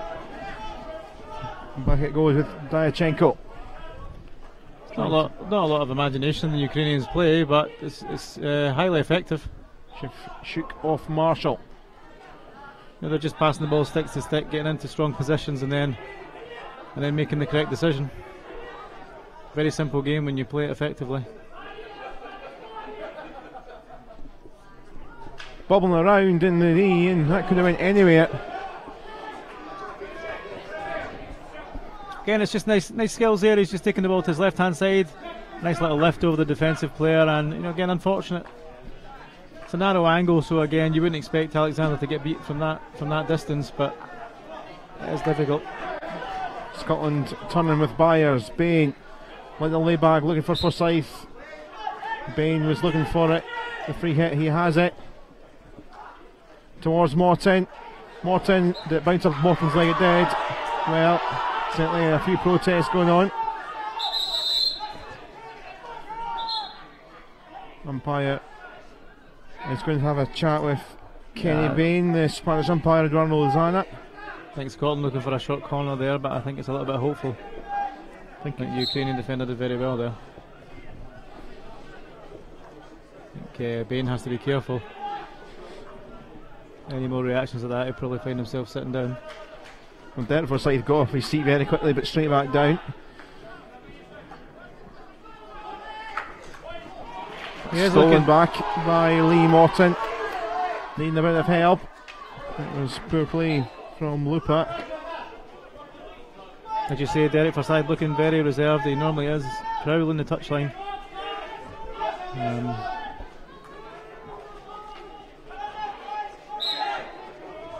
Bounced up and hit Lee Morton. The Scotland certainly putting a lot more pressure on Ukraine higher up the pitch here. They're really looking to steal the ball in the Ukrainian 23, looking for opportunities to get the ball into the D quickly.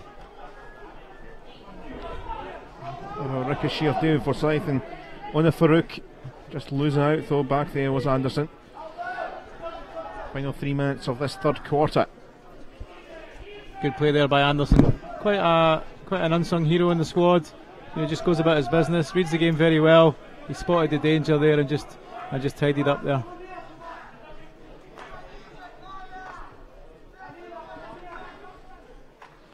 Lovely ball for Morton. Parks taking his time.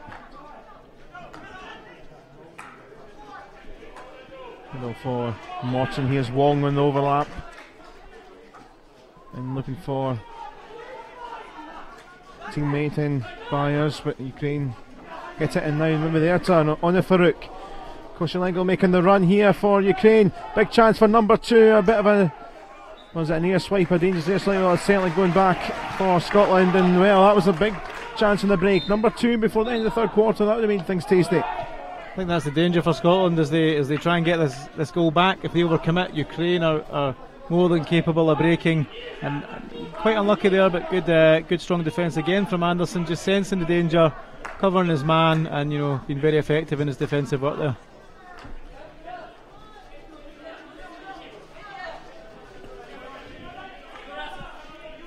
Lee Morton seems to have been finding himself more on the ball in the last 5 minutes. Scotland can get himself, Chris Grassick, Alan Forsyth, Kenny Bain, these kind of players on the ball more often, then they've got a good chance of getting back into this game.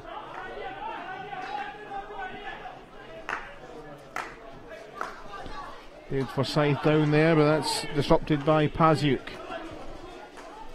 Moroz won't find teammate in Kosciuszko.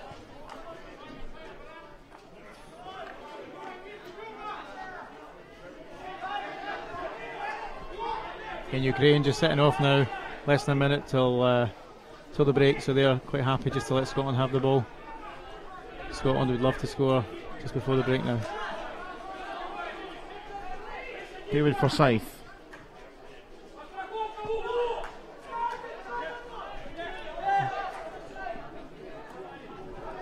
Oh, Atkins. Almost pinched off him. I'm sure he knew what he was doing. Polishuk, but unlucky there. Knocked him back. Final 15 seconds. Bremner helped on its way by Byers, but not finding a couple of them in there, including Fraser.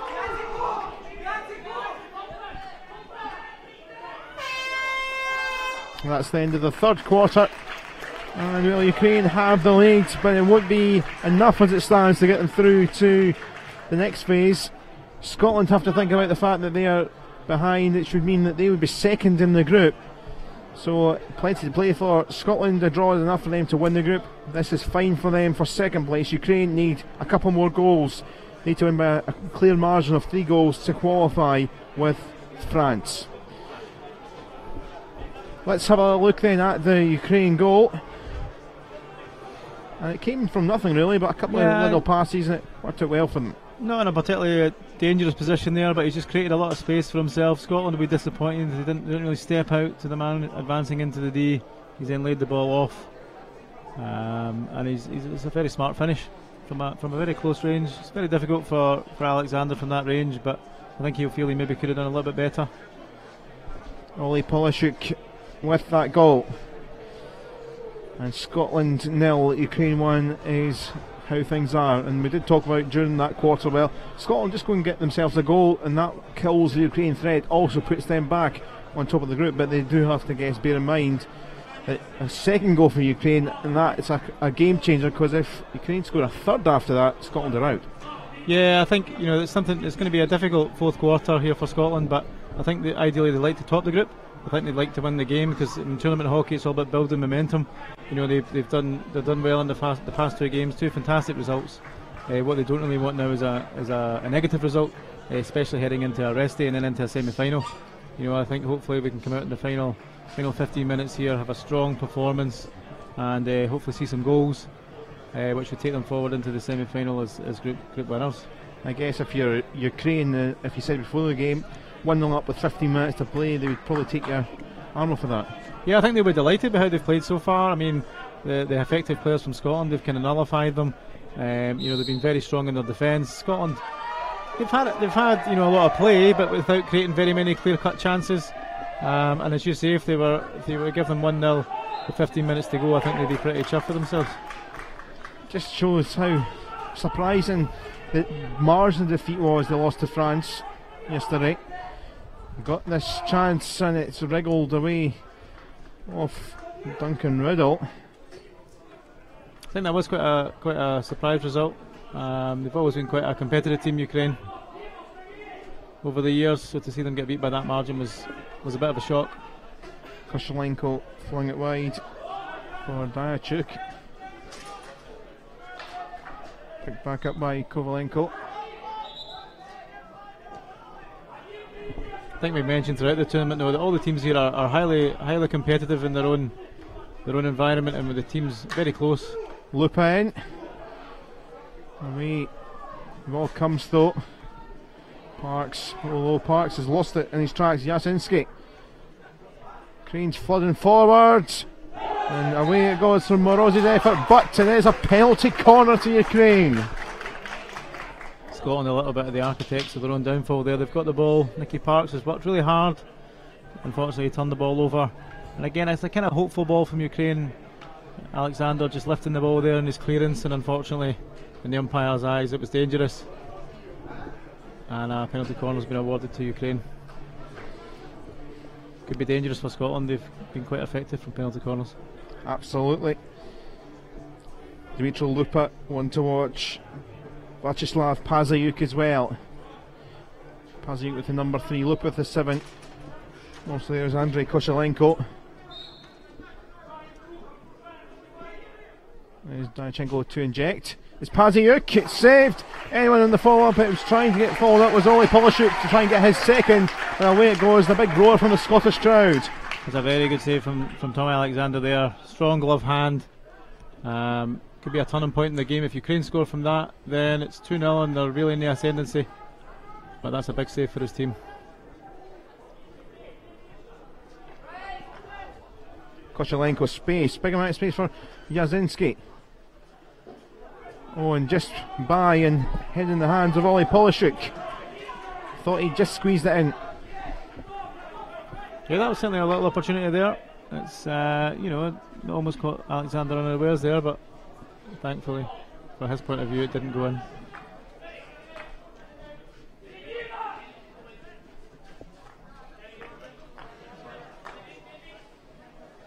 I think it'll be interesting to see if Ukraine just change their tactics a little bit here. As you say, they've got to win by 3 goals, so they do have to start to push a little bit more. Alan Forsyth, Grasic. Goodness me, another flashing ball across. Not quite falling for Cosgrove. Yeah, that's 3 of the players I identified there. Alan Forsyth passing the ball to Chris Grasic. Kenny Bain with the pass across first time, and it was just unfortunate that the final touch couldn't be made there. Again, if Scotland can get these players on the ball, then that'll give them a good chance.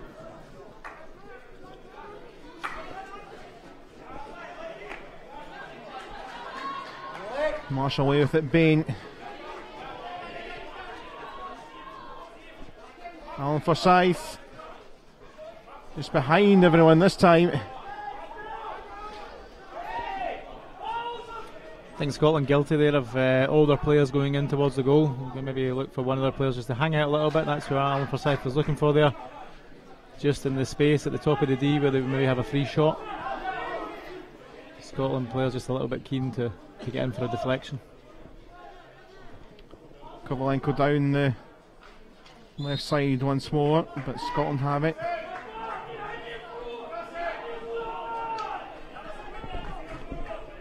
As I was saying, I think Ukraine will have to open up a little bit, so that might actually play into Scotland's hands. There may be a bit more space for Scotland to play as well, with Ukraine having to press a little bit higher to try and score 2 more goals.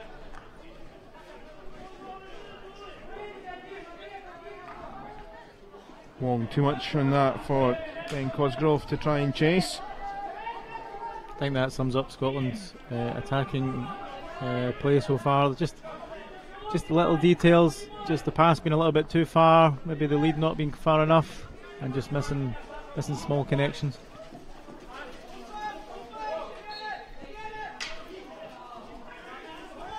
Lupa. Ona Farouk. Morton for company. Dyachenko.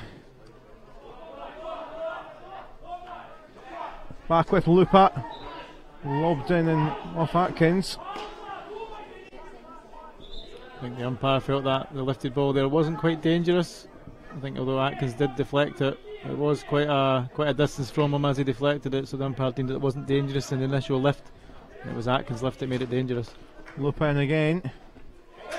Koshelenko trying to get there. Scotland have it though. And Alan Forsyth to go in a foot race and a bit of an argy-bargy with Uri Moroz.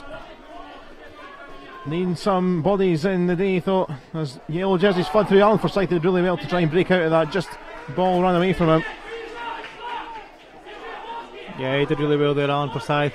Got the ball in a strong position, but ran out of a bit of steam at the end there, maybe needed a little bit more help.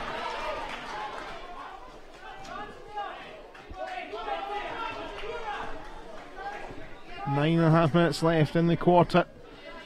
It stands as results. Not the best for either side. Scotland would go through, but they would be second place. Morton in though! And what a chance. Yeah, ball's come back to David Forsyth. Another one who can play the ball with a great amount of pace. Just played it into Lee Morton. Nice deflection, and I think it's Ben Cosgrove there, just trying to get in the end of it, and he just needed a little touch there, and he would have got the equaliser. Brave play by Cosgrove, but he just needed to get the touch. But Scotland are certainly getting more and more opportunities in the Ukrainian half.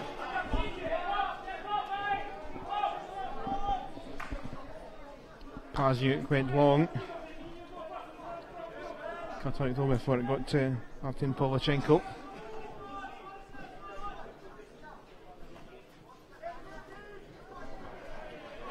Already mentioned it, but important that Scotland keep things nice and tight at the back. If Ukraine were to score a second goal now, then it would really give them a big boost. One for Honor Farouk. Bit of a dart around. Twist and a turn. Kalinchuk. But alright, Scotland's way. To relief. Again, quite similar to the actual goal. Ukraine have picked the ball up on their left hand side and managed to work the ball into the D. Quite cheaply, so Scotland needs to be careful of that in the closing stages. Scotland attacking though. Grasic, good work. Penalty corner. Very experienced play there from Chris Grasic. Cammy Fraser driving at the D, picks out Grasic on the baseline. He just waits, and the tackle was always going to come, and he just waited for it to hit his stick. Good chances for Scotland, although the routines so far haven't been fairly effective.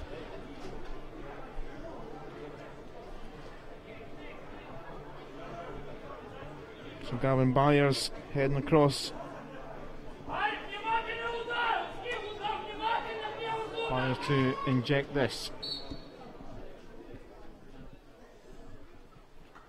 Going to be Marshall to Blatter, but the keeper saves, and now this could be danger, but that is cut out by McIntyre. Stolen the pass, Koshelenko, but umpire's whistle goes. Yeah, that could have been costly for Scotland there. Ukraine nearly getting the break there, but McIntyre again reading it well and just stepping in to take the interception. Slip though from McIntyre. Ollie Polashuk, the Ukraine goal scorer. Bit of a running race on. Kalinchuk winning it. That was a touch rude. Yeah, interesting. Unfortunately, not allowed. Long from Fraser. Too long. I think we've said it a few times, but Scotland just need to relax. There are just under 7 minutes left. That is an enormous amount of time in a game of hockey. As we saw yesterday, on Monday in the Wales-Switzerland game, you can score 3 or 4 goals quite quickly, so no need to panic yet. Both sides, you could say, for that. Of course, Bain looking for goals. Scotland win will be fine. What a pirouette from Bain. Heart on his sleeve as per. Yeah, he's looking a little bit frustrated there. Bremner for McIntyre. Morton in space.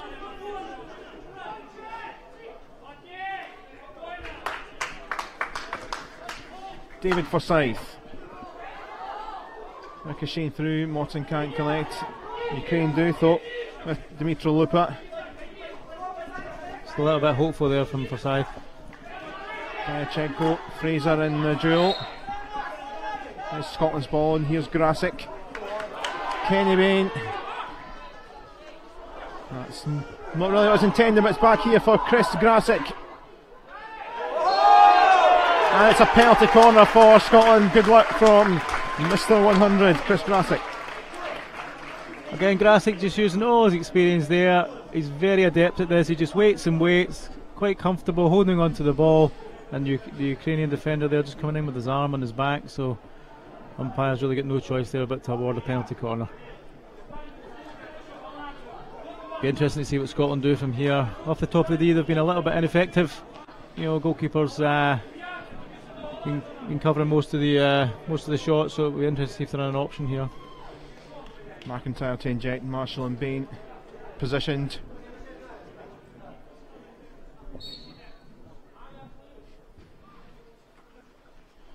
Kenny Bain, protest, and it's a stroke. 5.5 minutes left, penalty stroke for Scotland. This may well just count out the Ukrainians from any kind of hope. Yeah, good injection from McIntyre. Good flick from Kenny Bain there. He's going bottom left. Man in the line. He's trying to do his job. He's trying to get that away with the stick, but unfortunately he's missed it. And if it hits you, your body on the line, then again the umpire has absolutely no choice but to award a penalty stroke.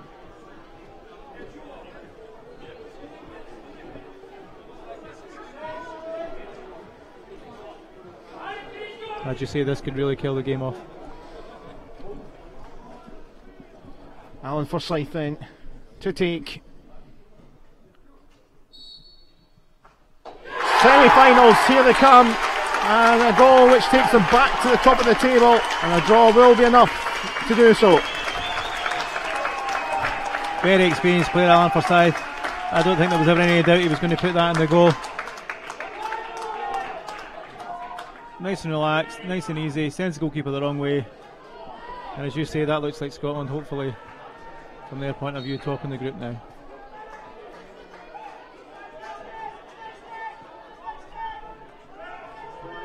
Player that scored a hat-trick against Portugal, and a crucial little penalty stroke. It's definitely not been Scotland's best performance of the week so far, or in recent times some of the great performances they had at World League, but a gritty display. They've got a bit of luck in the stroke and they've scored it, and importantly as well, any Ukraine threat is all but gone, but puts them back top. I don't know if there's too much difference in terms of an easier semi-final, but that will be playing, by the looks of it, the Russian side. I think even from a mindset point of view, in terms of their confidence, it's much easier to go into that semi-final on a positive note than on a defeat. I think they would admit this week they've maybe not played their best hockey, but it's certainly been effective in getting the results, and in a tournament of this magnitude and what's at stake at the end of it, then that's the all important thing, is to get the result at the end of the day. It goes to Diachenko. Still stays with the Ukrainians. Yazinski. You can see the difference in the body language of the players of both sides now. Scotland very much on the up. There's a little bit more of a zip in their movement, whereas Ukraine looking a little bit deflated. Well, Ukraine need to harness this. This will be a good result, nevertheless, and harness it for the games they've got, the crossover games, which is for them to avoid relegation from the second tier. And there is big games to come, with the likes of Czech Republic in there, obviously Portugal and Switzerland. One or two would say, well, Portugal should probably go down with being the lowest ranked side, but you never know with the goals that they can score. Switzerland haven't really shown their potential yet, and they can score goals, but may well be in trouble a little bit with their influential scorer Jan Hurdle limping off earlier today in their game. Yeah, there'll be just as much pressure in those games as there are on the promotion games. For a lot of teams to be at this level is where they need to be, whether it be in terms of funding or just their aspirations. But there'll be no easy games come Friday for either of the teams.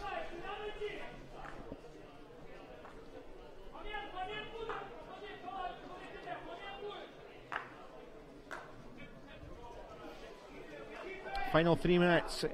A slow burner in the first two quarters, but when Ukraine scored through Ollie Polishuk, it became a little bit more tense for the home fans, but Ukraine had a bit of a belief that they could go and score a couple more, give them a chance of getting through, and at that point Scotland will be finishing second, and it was 1-0, but then that penalty stroke goal from Alan Forsyth has settled nerves and has deflated the Ukrainian side.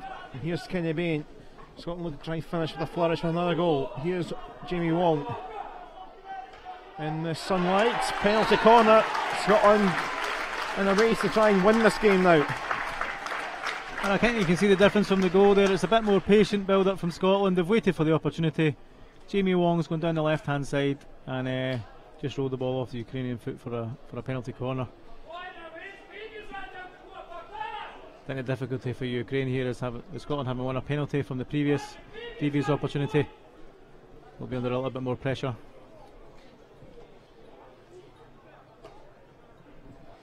Certainly Kenny Bain looking like he fancies it again. Different routine with Duncan Riddle to inject. Alan Forsyth there, as is Bain. Bit quick there. And it's going to be they're going to have to change up now, Riddle, because he went and broke and went for it before the umpire blew his whistle. So it will be back. It goes to McIntyre. Yeah, the umpire there deciding that Riddle had gone before he blew his whistle. The defensive team are obviously looking for a trigger from the injector, so maybe try to put him off. So it's Alan Forsyth, and that may win it. I want to turn around. Alan Forsyth, the hero, late on for Scotland. It will be 3 wins out of 3 as it stands, as it looks like it will be now. It has completely deflated the Ukrainians. Well, a bit of an old school routine here from Alan Forsyth. You don't see this much in international hockey. Ball stopped, he's taking it in and he's going for an old-fashioned hit. And again, the man on the line, I don't think it is the same player. However, he should do better there. He should do better. That's what he's there to stop that ball going in the goal, and it's gone under his stick. I think maybe caught the Ukrainian team by surprise there. Yeah, ricocheted off Ollie Polishuk, the goal scorer for Ukraine. Couldn't keep it out.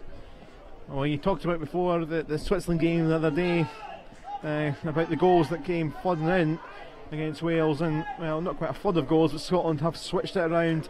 Just the drop in intensity from Ukraine after them conceding the first goal, and now they're really going for it. Parks trying to steal it back. Parks, it's just juggled up off his arm, I think, over his leg, and it will come back for Ukraine in the final couple of minutes here. It's lobbed up long, and Ukraine cannot get through now. Kovachenko will try and get it across. Ukraine trying to equalise the game again, but Schwitz losing out to Jamie Wong with good strength, although he gives it away to Moroz. Oh, a bit loose and open. Yeah, a little bit of a stramash there, but McIntyre just using his composure and getting on the ball.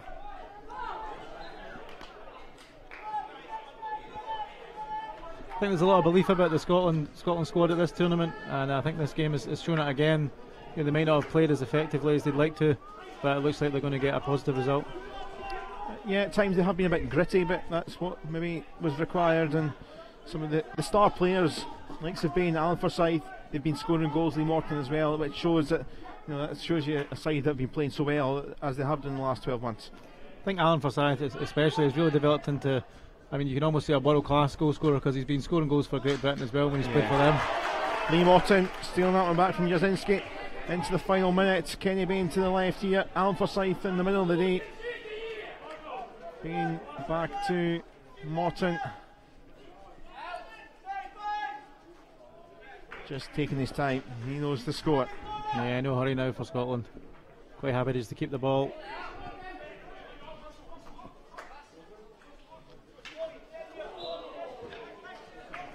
Yeah, the stick there, the charge on Koshelenko.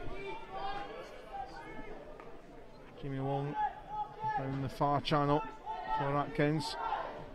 The countdown is on in the crowd.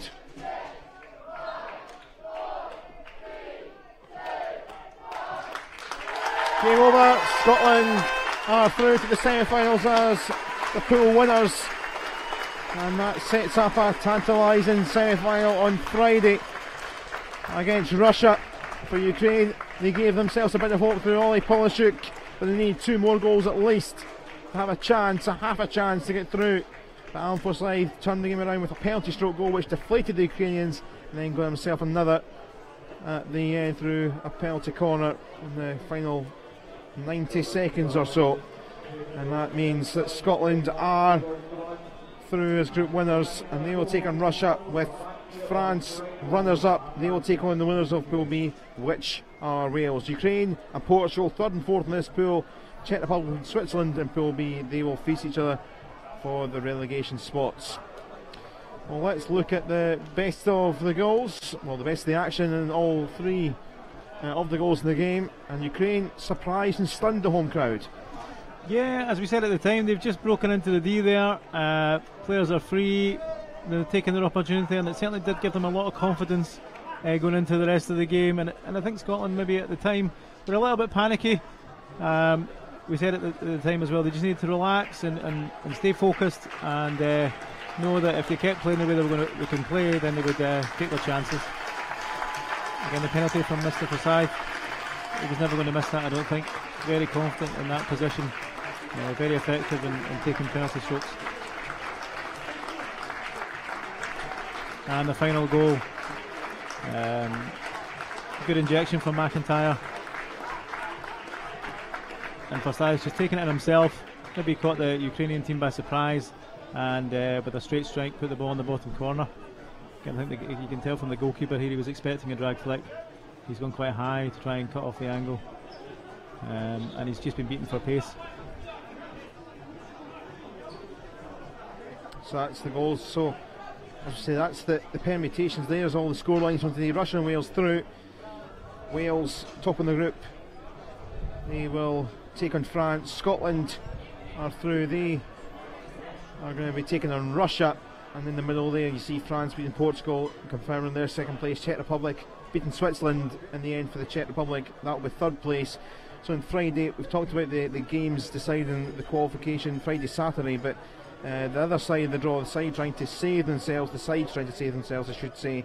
So the fourth place team in Pool A, which is Portugal, then plays Switzerland, fourth in Pool B, and then it's going to be Ukraine against the Czech Republic, and then on the Saturday, third in Pool A plays fourth in Pool B, Ukraine and Switzerland, and then Czech Republic against Portugal in the crossover. So plenty to play for, and it should be rather good stuff from the sides. Scotland then with the Pool A winners mantle, and they will be last on Friday. So exciting times coming. We talked plenty of times throughout the week so far.